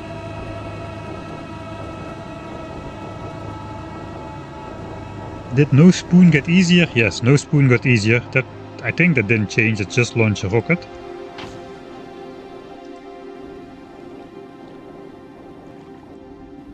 Okay, so, the 40 hours is to get to the edge of the solar system, which requires doing all the other planets as well. That one is pretty pretty spicy, I think. Really not quite the point of an experience like Space Age, I would say. Don't try to rush it, especially not on the first build. Okay, so I see how this goes.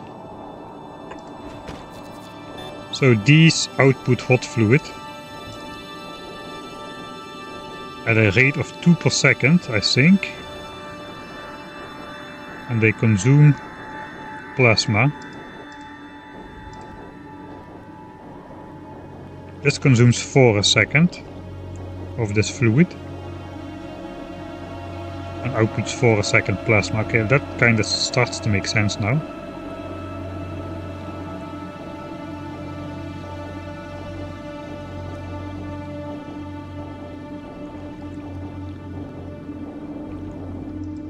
So with the neighbor bonus then, if I understand it correct, the temperature of the plasma goes up,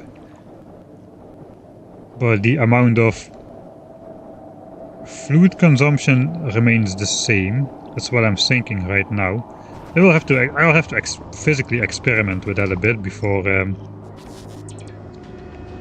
committing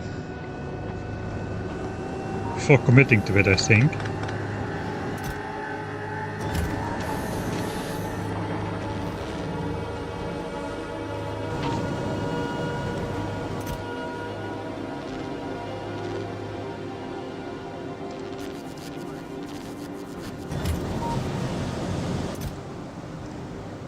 Lithium we do not need to take for anything.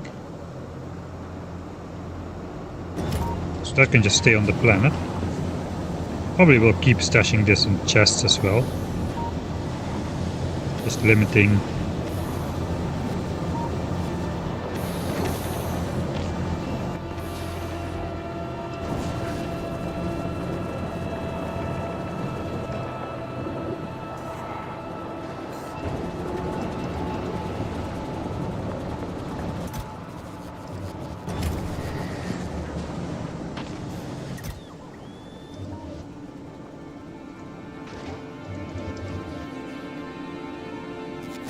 Alright, so we need to barrel this fluid for a second. That is the first lossless process, right? I don't think we'll be losing fluids in the fusion process thing. Here we consume 6, get out 3. I think at the fusion the numbers seem to imply we get out the same amount. And we need only just a little bit. I do not know what the internal capacity of a fusion reactor is, though. I cannot really find it out very well unless I physically build one, which I cannot do because I sent them into space already.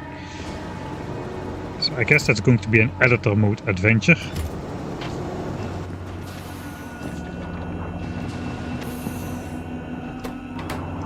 Hey, these are actually out of inputs.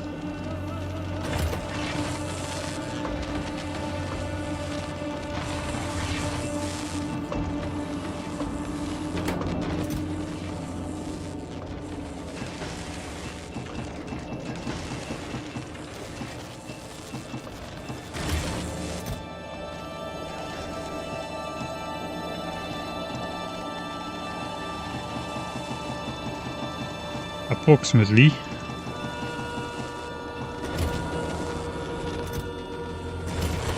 That means we made all of the things that we wanted to make here.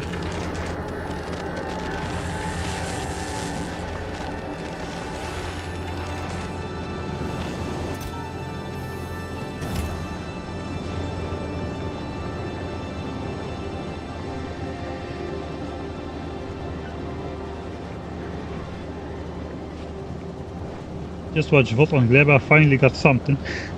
Yeah. It was a battle, man, getting through Gleba for the first thing. Have you built a fusion reactor yet? No, but I did send it into space. Hello, Odium. So it should be on board my Yamamoto 3000.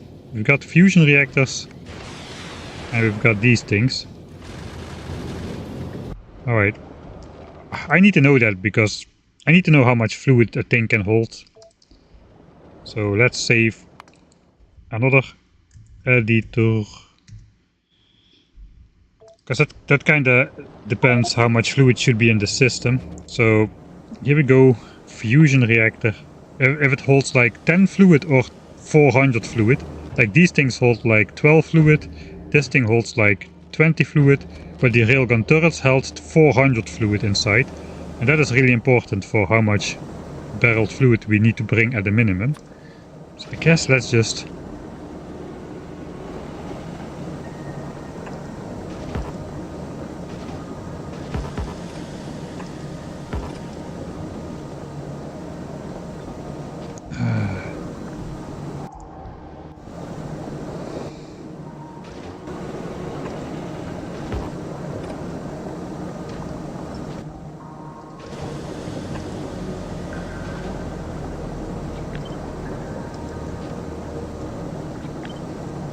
Where is super force built? Okay, here's something. Alright.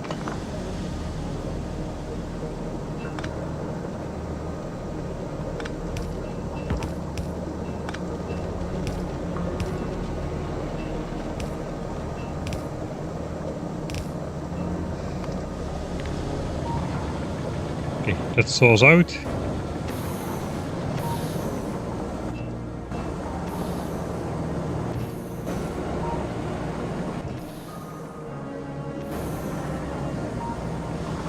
Okay, I see it in the, see it in the mouse over. 1000 units of fluid. Even though it consumes only 4 a second, so that's 250 seconds of fluid buffer. That is huge. That is way more than I would have thought. That is a lot of barrels of that stuff.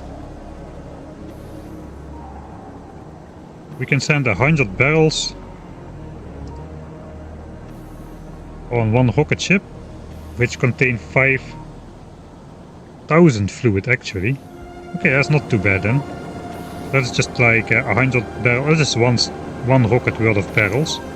To get 5,000 fluid in the system, that's plenty to keep 2 of these running. If they have 2,000 inside, then we just need to a little bit in the pipes and it will keep on circulating. We also need to know actually how much the other things can hold inside in terms of hot fluid.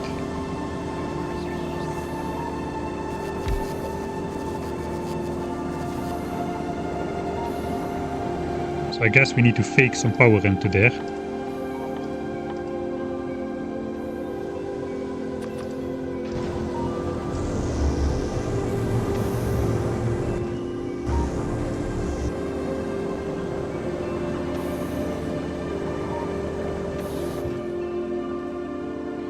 Output full.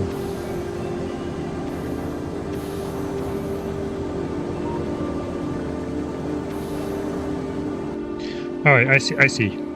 This thing does not need power. We need something that uses power. No. Do I need something that physically uses power?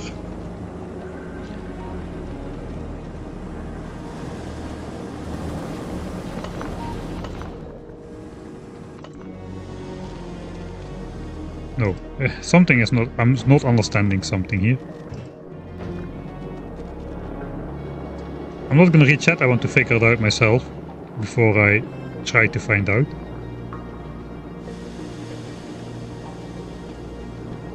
Okay, I've hooked it up to plasma output. I see.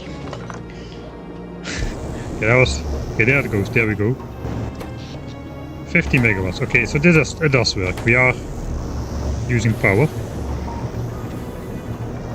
Okay, so this thing can hold 100 fluid, whereas this thing can hold 1000 fluid. So in total,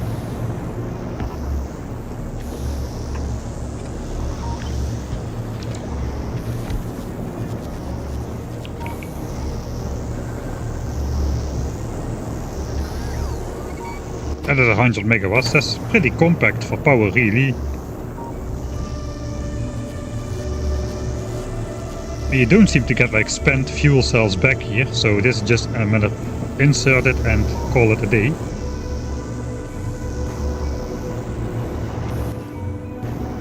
Okay, so now these fluorine hot things are full. Or at least this one is. So this one has stopped producing power. Alright, so there's an internal capacity of 1200 units of fluid if we use one. And it's gonna be 2800 units of fluid if we build 2 of those with 8 of those around it. Alright, so now it's as simple as doing this to start the base back up. No, it's not, because this is Aquilo. It's as simple as doing this to start it back up. Then we have a space to output the fluid. Alright, so 2800 internal capacity if we build a double reactor is still fitting in these barrels, in 5 and a rocket worth of barrels. So I guess we will do 100 barrels of the stuff. Let's load the actual save.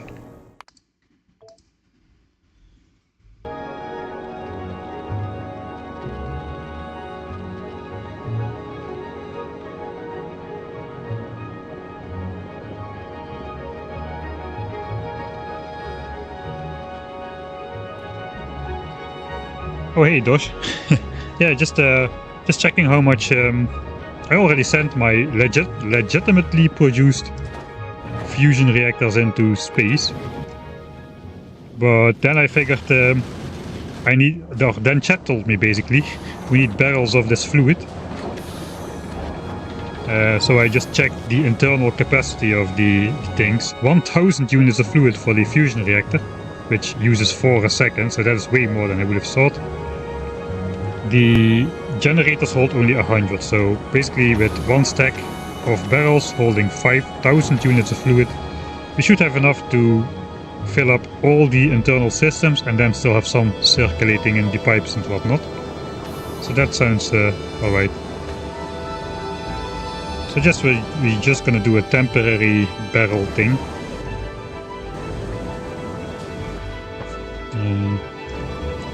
That is 100 steel for 100 barrels. These actually accept productivity modules, but not gonna bother.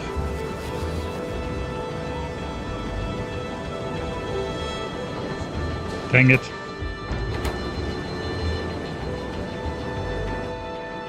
I have to output it in this chest then.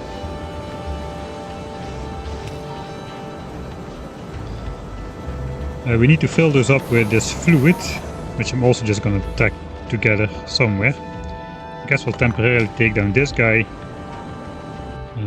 We need to fill it with fluid. Kerokatine gold barrel.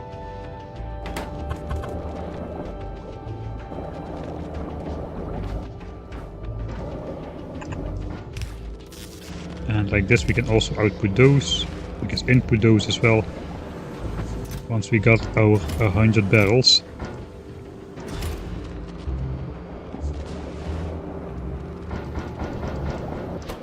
Alright, there we go. Okay, that goes quite fast.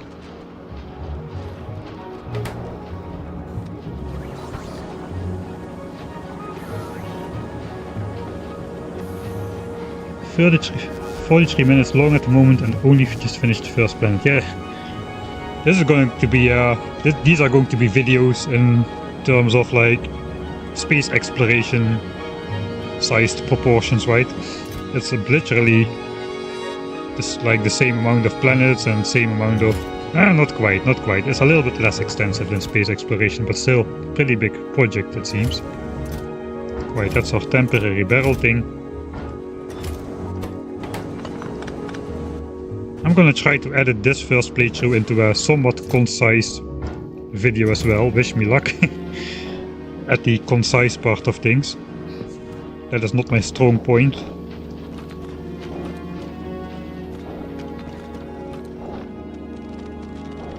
Okay, that's our 100 barrels.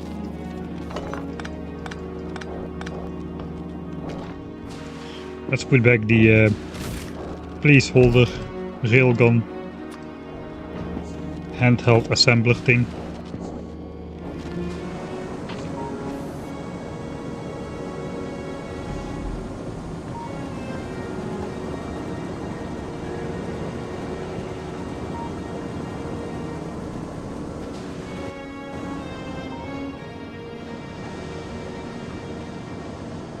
Okay, we got the heat network up to 666 degrees.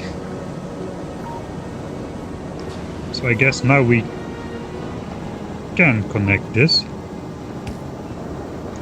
And we will be trying to get it up to 900 degrees with this one. So it glows nice in the night and it will have a nice fall off eventually going outwards. But that means we have a hot enough heat network that we can simply stretch out to the fluoric lithium brine thing over here. As long as it's less than 900 tiles away, which it may be. 30, 30, 30, yeah, that's like gonna be like maybe 500 heat pipes to connect. That is going to be good enough. Except we're going to cold shock the entire system if we extend the heat pipe by that much. Yeah. You know what? I guess this is enough lithium brine production for the foreseeable future, really. Especially once we stop making these things, which we will at some point. So we have converted almost all the resources which we planned to make into these things have been converted. It's just a shame that I didn't bring a couple extra rocket launchers worth of stuff. I guess we could always pick up the extra fuel cells later. And we can also pick up the quantum processors later, really. I don't really need them at the moment. I do want to send up a full stack of those though. Right, so cryogenic plants, right? This is cryogenic plant to cool it down. I don't need to make it because I have it barreled. I just need one of these guys. This thing cools down stuff at a rate of... Wait, no, this is making the hot one. I need to look at this guy. This guy without modules cools down 4 units a second. Okay, so it's one of these to cool down basically one fusion reactor. That is pretty simple.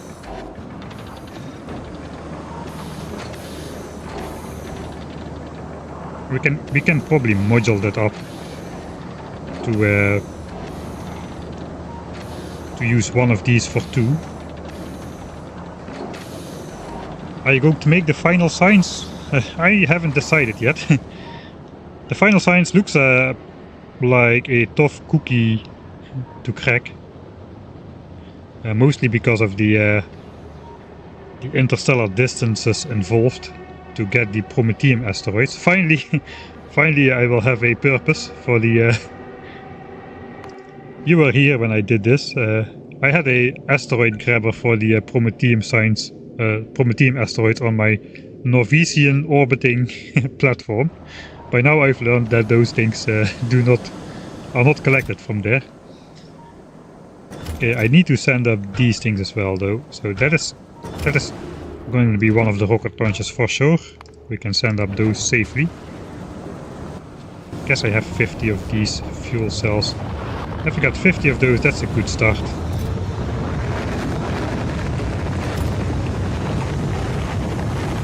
Okay, these need to be sent as well.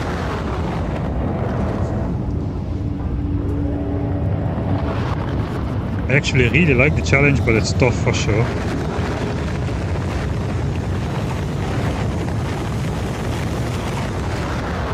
Yeah, the speed seems to be actually, is the speed really that limiting? Because you can just, as I understand, you can just go out, collect some asteroids, come back, you just bring them to Norvis, combine them with Biterex over there, which are brought in fresh from, I don't know, I guess the Biterex are made on Norvis. So as long as you got like several dozens of spaceships just slowly traversing, they don't really need to go that fast. Although 4 million kilometers is quite a long way. But you already start encountering Prometheum pretty soon-ish. I mean, I guess 400,000 kilometers is like still 4 times as far as the distance to the solar system edge, which is by itself over 3 times as far as the distance to Aquilo. So distance is not to scale. Basically this solar system edge should be portrayed over here if it was to scale. And then the shattered planet was like a couple houses further on my laptop screen. Asteroids only stack to 1 in a slot. Yeah, but they do stack 8 on a belt. So even though the cargo bay can only hold 20, a belt can hold 8. So triple belt weaving, you can hold 24 chunks in one tile if you put them on a belt woven belt. There's 25 asteroids each recipe. So you're saying you should bring the eggs out? I guess you could bring the eggs out and just have spaceships hover over there. Then you indeed do need a very fast spaceship. That's probably why you need 25 asteroids for each recipe, I guess. That kinda, yeah, unless you go really big on like belt stacked asteroids, that means yeah, you could either make like 50 spaceships with asteroids stacking on belts and get an abysmal science per minute rate, or you just use like 1 or 2 good spaceships and bring the biter eggs out there before they spoil. Prometheum science packs need to be made in space. Okay, then you can still send them out to Novis and launch the biter eggs up to the same platform, I guess. Basically you can send them to Gleba, to Novis, drop them to the surface, launch them to the ships that come from Prometheum or something. I'm not sure, I'm just playing devil's advocate a little bit. I see the point that it is the intention that you bring the biter eggs out to where the asteroids are with the crazy... where you can basically process the 25 stacks of asteroids in one science pack, basically, I guess. Okay, and 10. Okay, 10 science packs. That's actually not too bad. And it's just 2.5 asteroid chunk for 1 science. We'll see. I guess if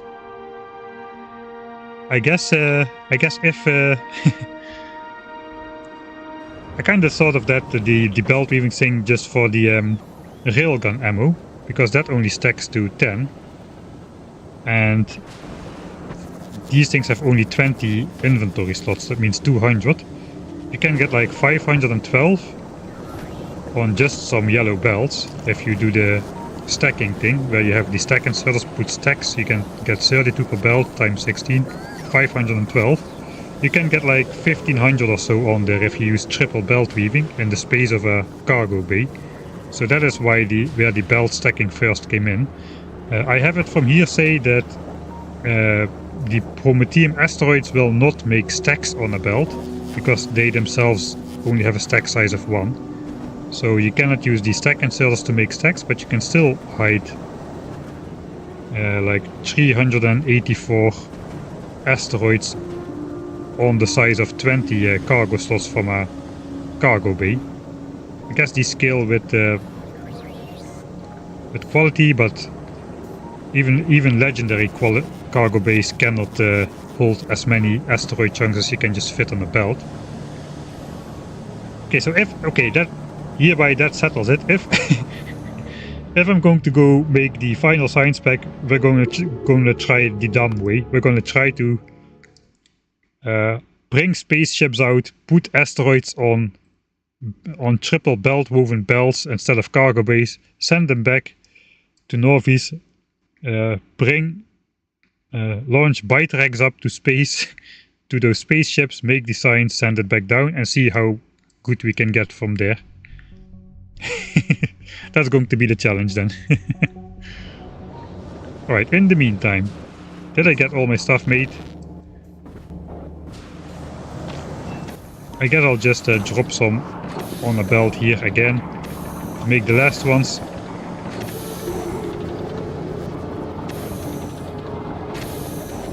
The meteorite chunks stack to 70 in a cryo plant. That is pretty decent. I guess though the belt weaving will still be able to keep more things in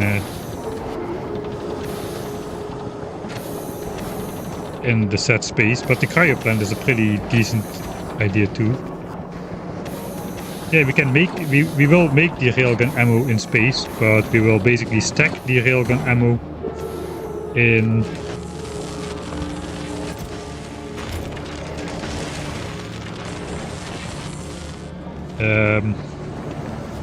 we will stack the railgun ammo in on belts in space. We will make it in space though. Okay, I gotta not gridlock myself on this planet. Here, these are the last two rockets. We need to send up the cryogenic plants. Technically only one.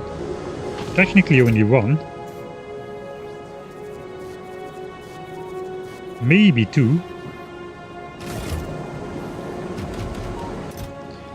That means we could send one of them up with each stack of these. So that is 2 launches then.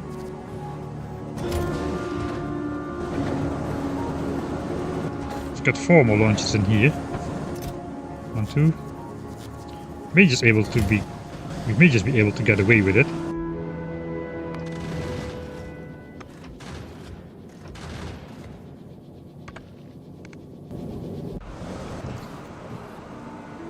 Yeah, okay, if I just don't send full stacks, I think I can get away with my launch plan. Ah no wait, 200, I need 500 of these things, so that is 3 launches. Can I even make 500 of the things? I'm starting to think I may have gambled a bit too much with my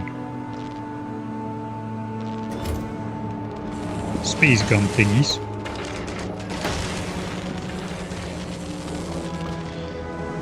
Not sure I'm gonna get the amount I want. Okay, I guess we'll break down then. If we don't get it, we'll just break down the railguns again. Railgun ammo is 20% of a tank. I guess it kinda makes sense. You're kinda shooting tanks. With infinite piercing. There's another stack of that. Alright, this is 1 launch. This is 1 launch. This is 1 launch. 100 of those with 2 of these.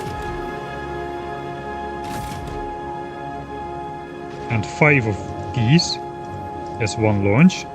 1, 2, 3, 4. 4 launches. 4 launches. We've got 1, 2, 3, 4. 5, 6. We got 6 rocket launches left. 1 should be for ourselves. So it looks like we have 1 to spare.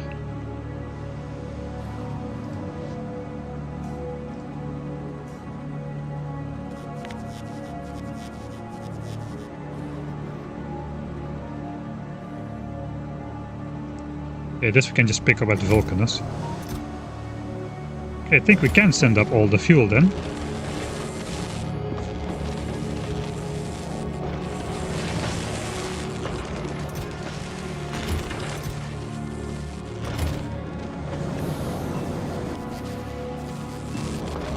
These are the last 2 still operational. I don't want to mess this up because I want to trigger all the productivity bonuses. So I don't want to mix those. I don't think I'm gonna get there though. Yeah. Okay, let's recycle. I'll recycle the railguns. Got some recyclers.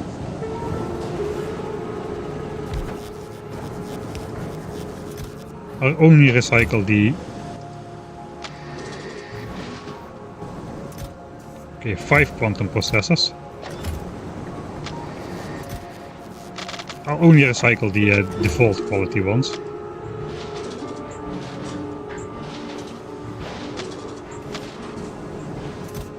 That gives us back 40. Okay, we may just make it then. We may just exactly make it. 1 more. 1 more. Okay, we got it. We got it with a little bit to spare. Okay. I did not account for the gambling on this planet, but that is it. So if I'm correct, let me throw away my stuff here. I guess I'll do the ice platforms. I want to keep making those, so let's put them in a separate chest. All of this can stay here. I did already send up my...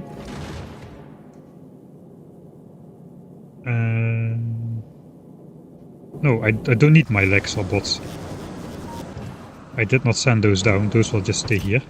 Okay, so if I'm correct, this should fit on one spaceship. Let's hope that is the case. Alright.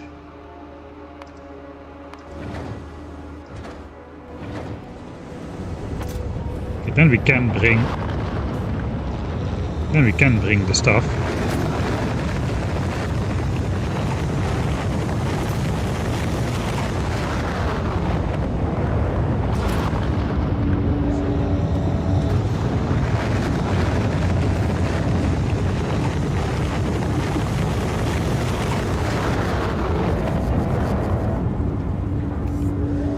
I have mined only a single piece of uranium the entire playthrough, just to unlock the...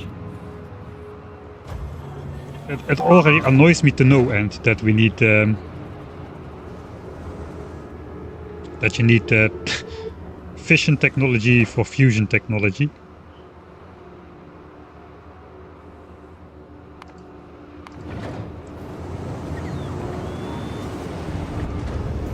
Alright, I know there will be one rocket available for me. I won't...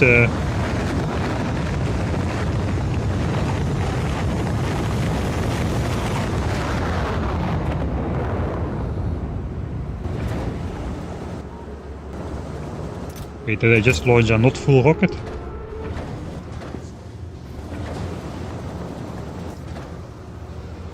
Again, cutting it super close.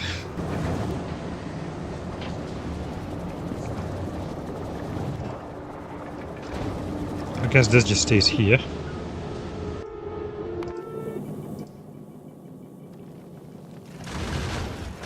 I think I sent the maximum amount up. Okay, so this is one rocket ready, this is the second rocket being ready, and then there's one more rocket to get me off of this planet.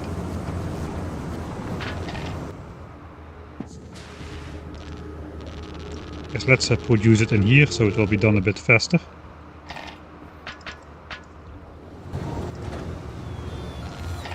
This should make the final rocket over here. So let's send this up to space as well. I hope I min-max this right. I'm not entirely sure.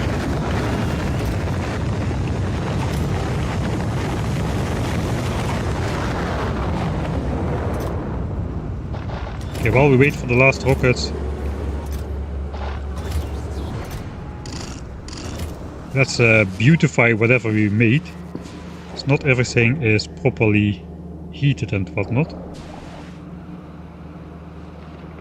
I guess this thing can be cold, it kinda looks okay.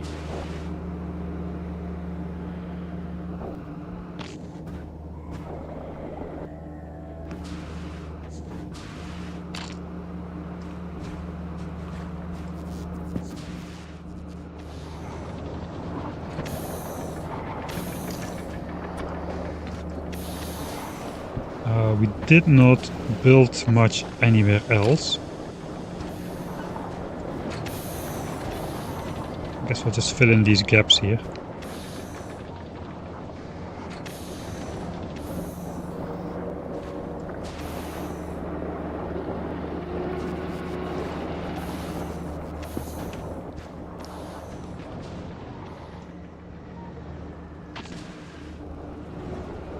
Yeah, we didn't really build much else except for this area, and I think I covered this area well enough.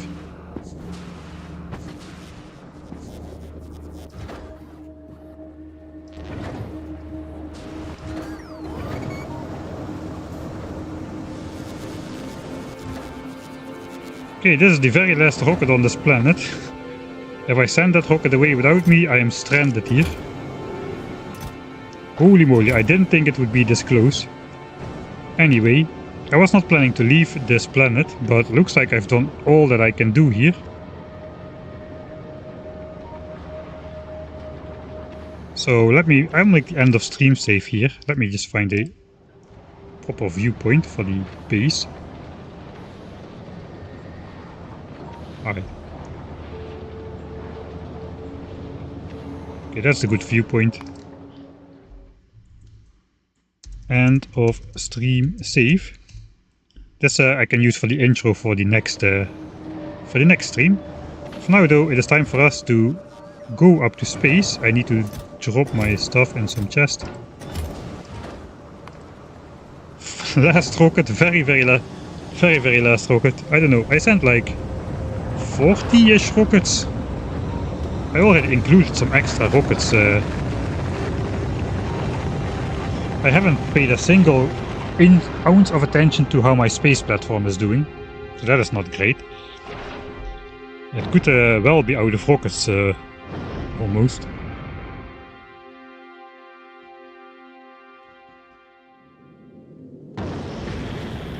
Oh, there's a lot of asteroids. How is the rocket situation? Okay, 1.8k.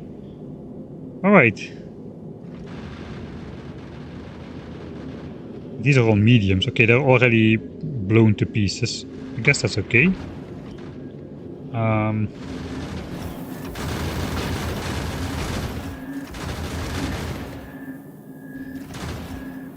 We're gonna go the wrong way. We're not gonna fly back to Fulgora.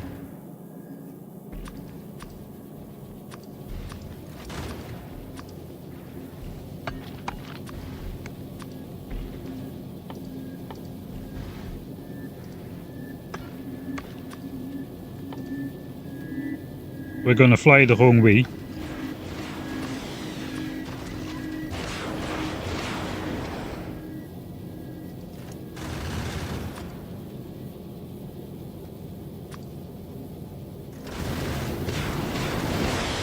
We're not gonna encounter Prometheum just yet, so that will do.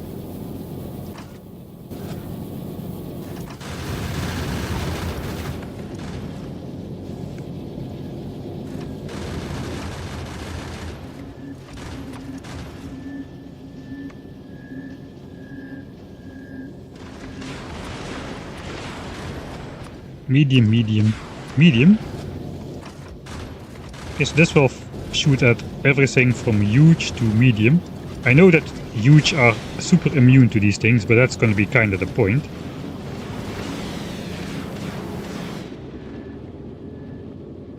We're going to be flying the wrong way at a slow speed. Let's see how far we make it this time. Let's set the speed limit to be a leisurely 33 kilometers a second.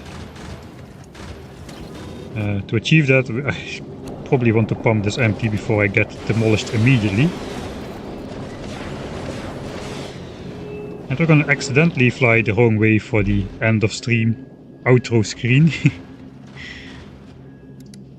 So, whoops. Here we go, off to the shattered planet. Well, it's been a fun stream getting the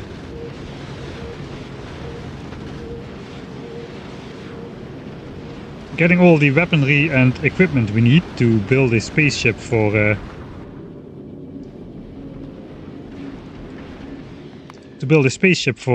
getting to the edge of the solar system. Next stream we are going to actually try to make that spaceship. I thought we would do that this stream, but everything always takes longer than you think. That is Hofstadter's law. Hofstadter's law says everything always takes longer than you think. And it's a curse if you know this law, because the law is everything always takes longer than you think, even if you take into account Hofstadter's law. That is how annoying that law is. So if you know about that law, apparently you already will subconsciously adjust for that law. And yeah. So it still takes longer than you think. Alright, so basically the moment we made a big asteroid is going to fly straight through a spaceship, I presume, like last time. At least this time we're going to try to fire some rockets at it. Also, I want to take a look if indeed all the huge asteroids go poof once you start flying at a negative speed. I kinda had the idea that last time they just disappeared in a puff of smoke as soon as the spaceship started flying backwards. I wonder if we can abuse that actually to make it to the edge of the solar system. We could be winning right here. Alright, I have an idea. We're gonna save right here. First, let's see what happens with this asteroid over here. That's probably not gonna end well for us.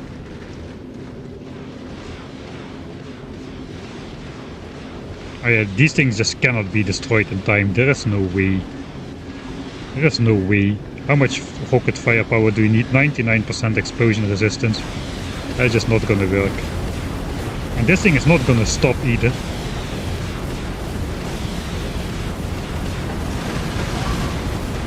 It does not take any damage whatsoever from crashing straight to our spaceship over here.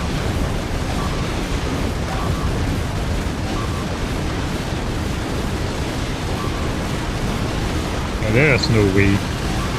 No effing way. Here goes a normal big one.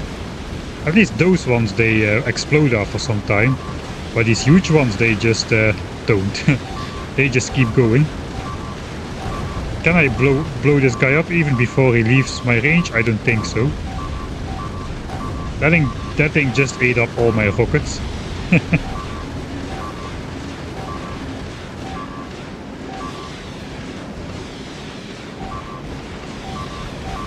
Alright, we're not dead yet. No asteroid hit the central hub over here.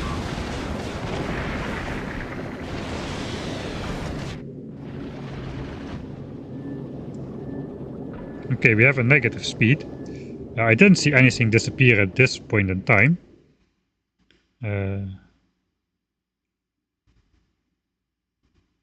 Let's load. I'm just using the wrong weapons for huge rocks. Alright. I need to be really fast about this. I'm probably not fast enough about this.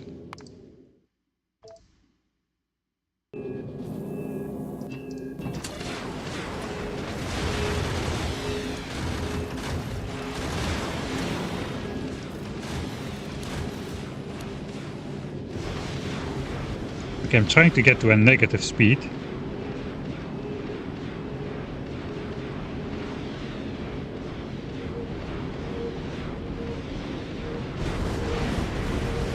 I knew it. As soon as we reach negative speed,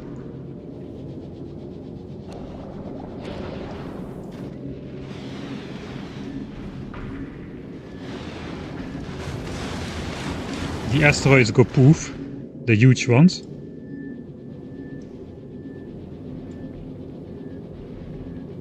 I can basically just hover my mouse over here. Okay, we're gonna make it.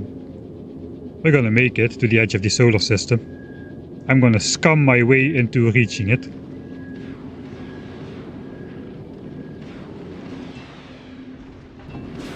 Okay, it's gonna take a while. We're gonna get there though. We're gonna get there this stream, and that's gonna be it. Without going into editor mode. I don't think it's a speedrun. It's the speedrun strategy. It could be. Can you just skip Aquilo? You can. No, you cannot skip Aquilo because you need to research the Promethean science pack to reach the edge of the solar panel. A solar panel. To reach the edge of the solar system.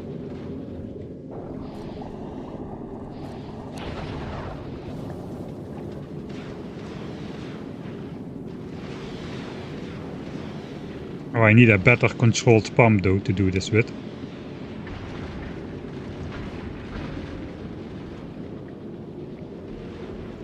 I could zoom out a tiny bit further.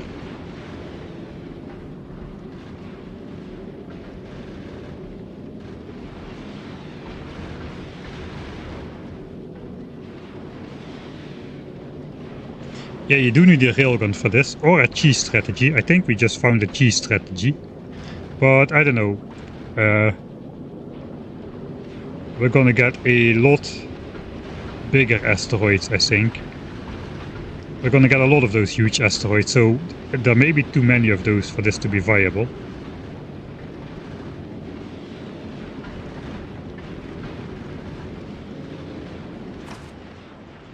I set these up wrong now.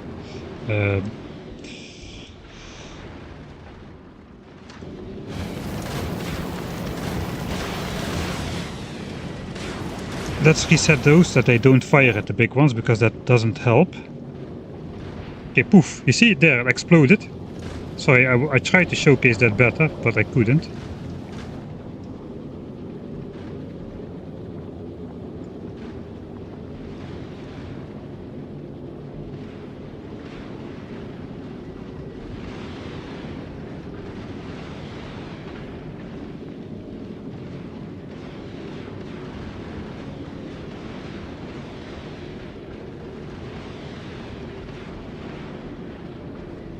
Alright, I think we can fly a bit faster. I'm manually gonna be controlling this.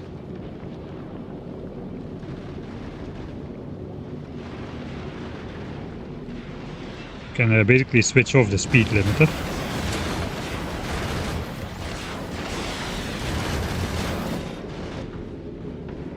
If I'm gonna be doing this manually. Okay, I'm going to just put the thrusters off screen so I can look as far back as I can. Unfortunately, I cannot zoom out further.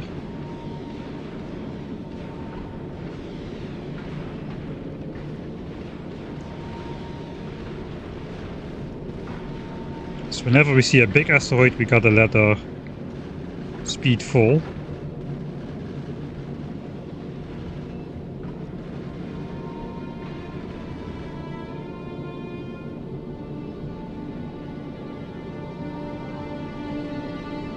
We are 15,000 kilometers of the way.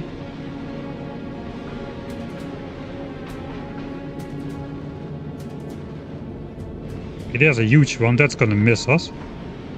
So I don't really need to go down to 0 speed. That ice one may hit us though. So let's go down to 0 speed, we'll watch the 2 big asteroids go poof. I will tell you exactly when that happens. It will happen when we reach almost 0 kilometers a second. We're currently going at 30. And here we go, 20, 10. Watch now. Poof. And let's go further.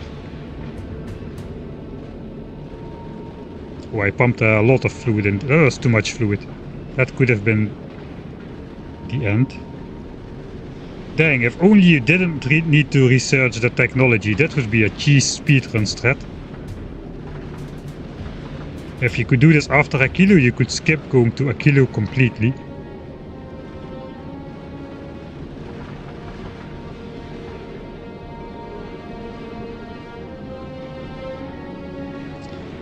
That asteroid might hit us. I don't think I have enough ammo on board though to do this. I already am down 1,000 rockets. Okay, speed is falling, speed is falling. All these huge ones will go poof. Right now, poof, they're gone. The one on the left doesn't though. Maybe that's just too far out of our range to go poof.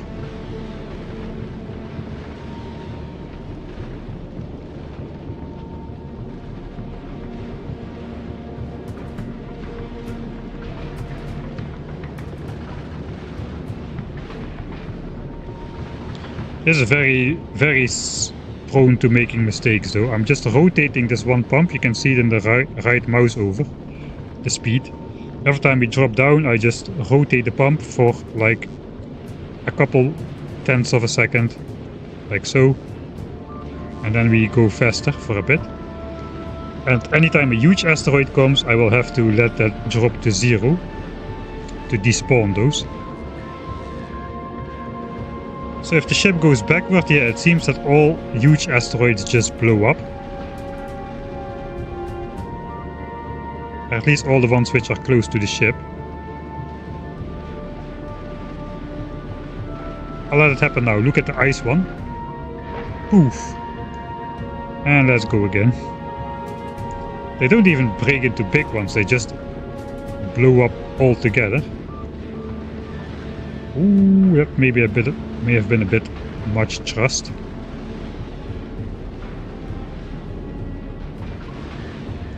I guess it's to make the fallback way safer. If you run out of trust, you won't die on the way back.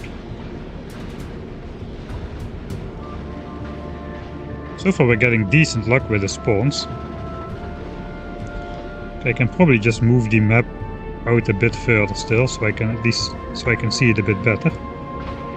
As long as I can still rotate my pump here, I should be good.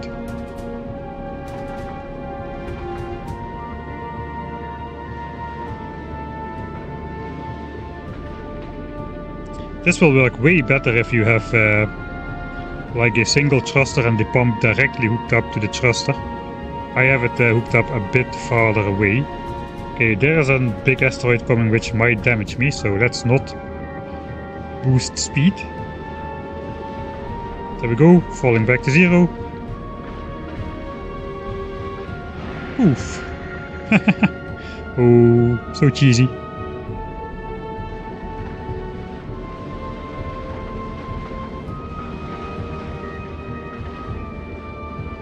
I'm not gonna make it though, I don't have enough rockets. Do I? 800 rockets. Alright.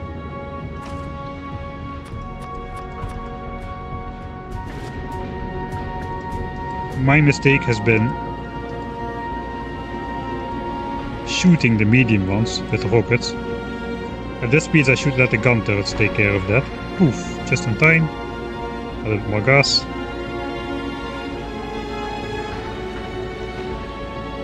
Okay, this may be the end. I accelerated too much.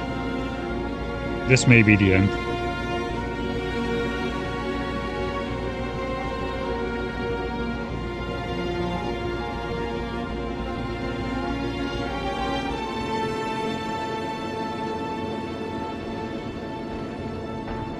And okay, we're falling.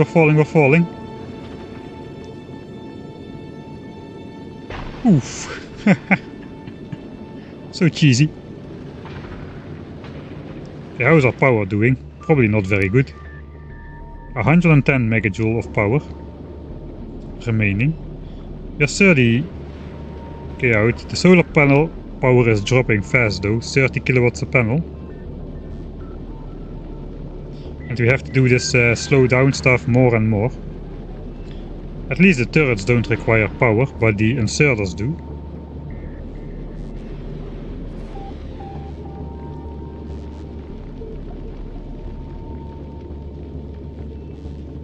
Hey, oh, what is this? Why is this thing not exploding? Maybe that failsafe mechanic stops working after you get a certain distance out there. That is very clever, that they already thought of the strategy. Okay, I'm falling back to the planet, but I think this guy is falling a little bit faster. We're going to have the slowest asteroid death in history of asteroid deaths, that looks like. There's nothing I can do anymore. Yeah, looks like we are game over. I'm not gonna shoot it. Accelerate to the left. Steer. Alright, this is going to be a very slow and painful death. So, yeah, that's going to be the end of the stream. Thanks everybody for watching. Enjoy the slow death, and I will see you all next time.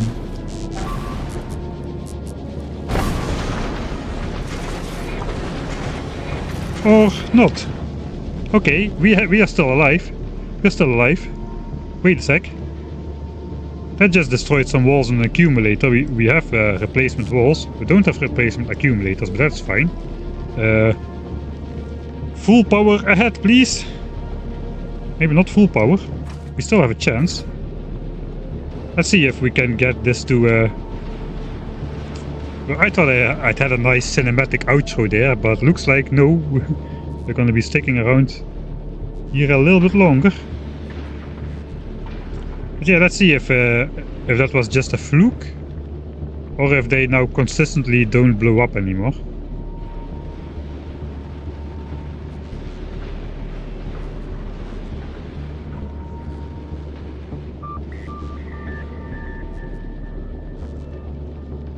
Just inching our way forward.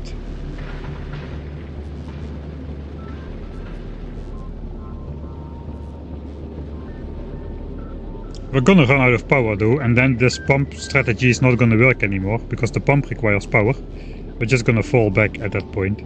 But you could do it with some more accumulators on board, instead of solar panels. This is actually viable then. Well, at least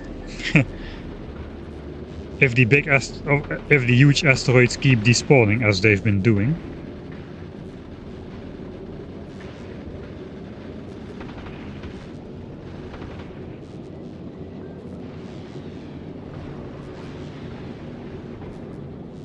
Can use the inventory screen instead of the pump.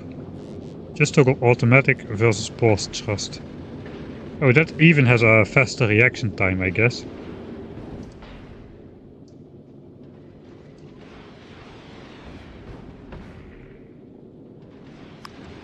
Yeah, I would have to rotate the pump inwards.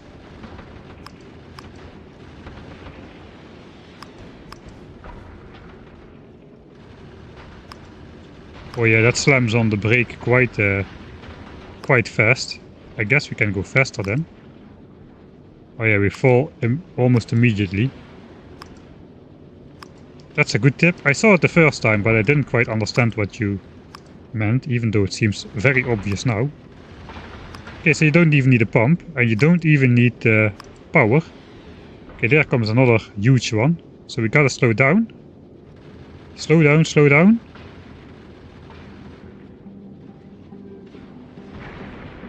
Okay, they still explode. I don't know why that ice one didn't explode then.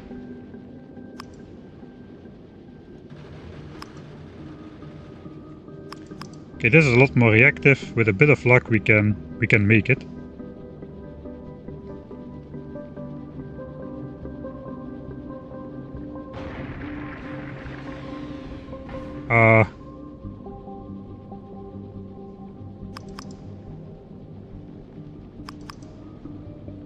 Guess we gotta let that one crash into our spaceship very slow again.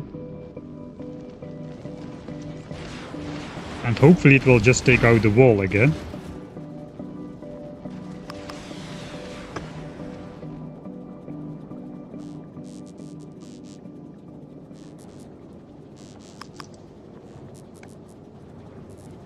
Okay, minus 10. Let's see if at minus 10 it doesn't do it as much damage.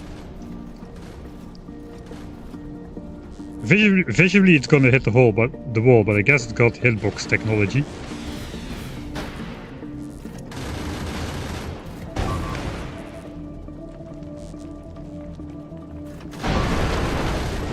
Okay, that was the end of these asteroid collectors, but I've got some stuff. I've got these to replace them, the non-quality ones. So hopefully production can continue a bit longer.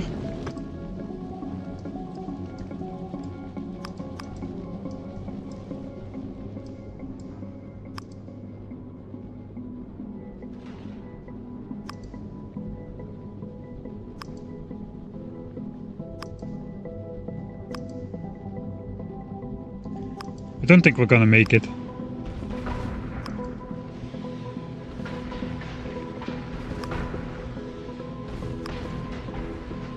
Okay, there's another huge ice one. Those ice ones, they don't seem to explode too reliably.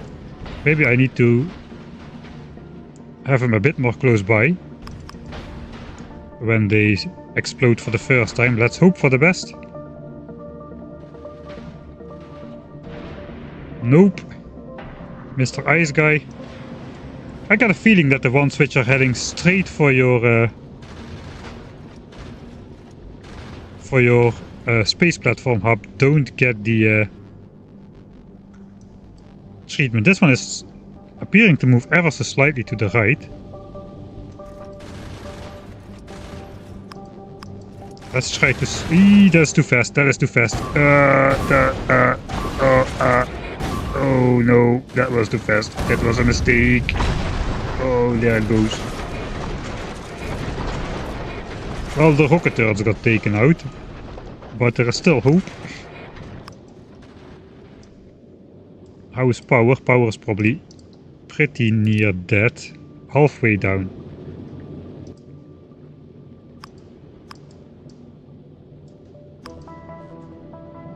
Okay, let's try to get to the halfway mark. Yeah, it does appear that the ones which are supposed to hit your hub do not explode. For some reason, I don't know what the logic in that is then. You get back alive, but with a damaged spaceship. I guess you just respawn somewhere.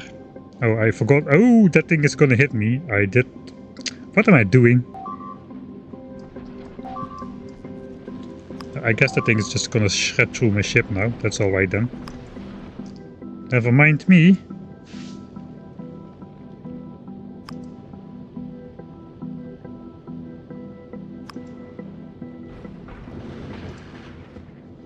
Let's replace those.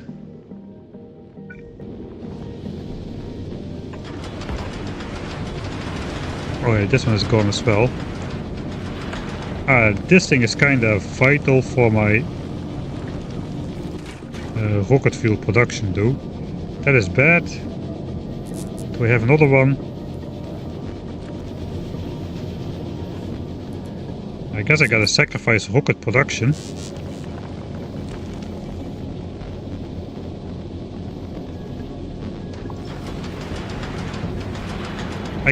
I can switch this one around a bit.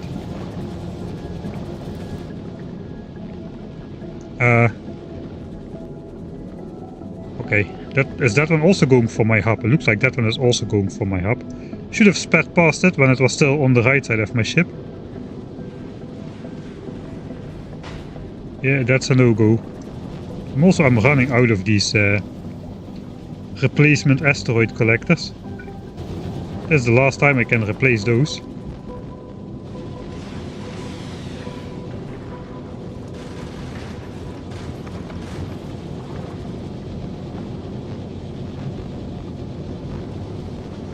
Man, those are huge chunks. Holy moly.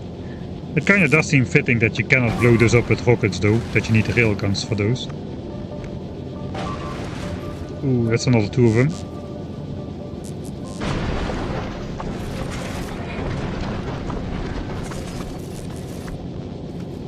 Okay, I'm out of platforms as well now. So we're basically bust. Alright, that's gonna be it for this stream. Thanks everyone for watching, and I will see you all next time.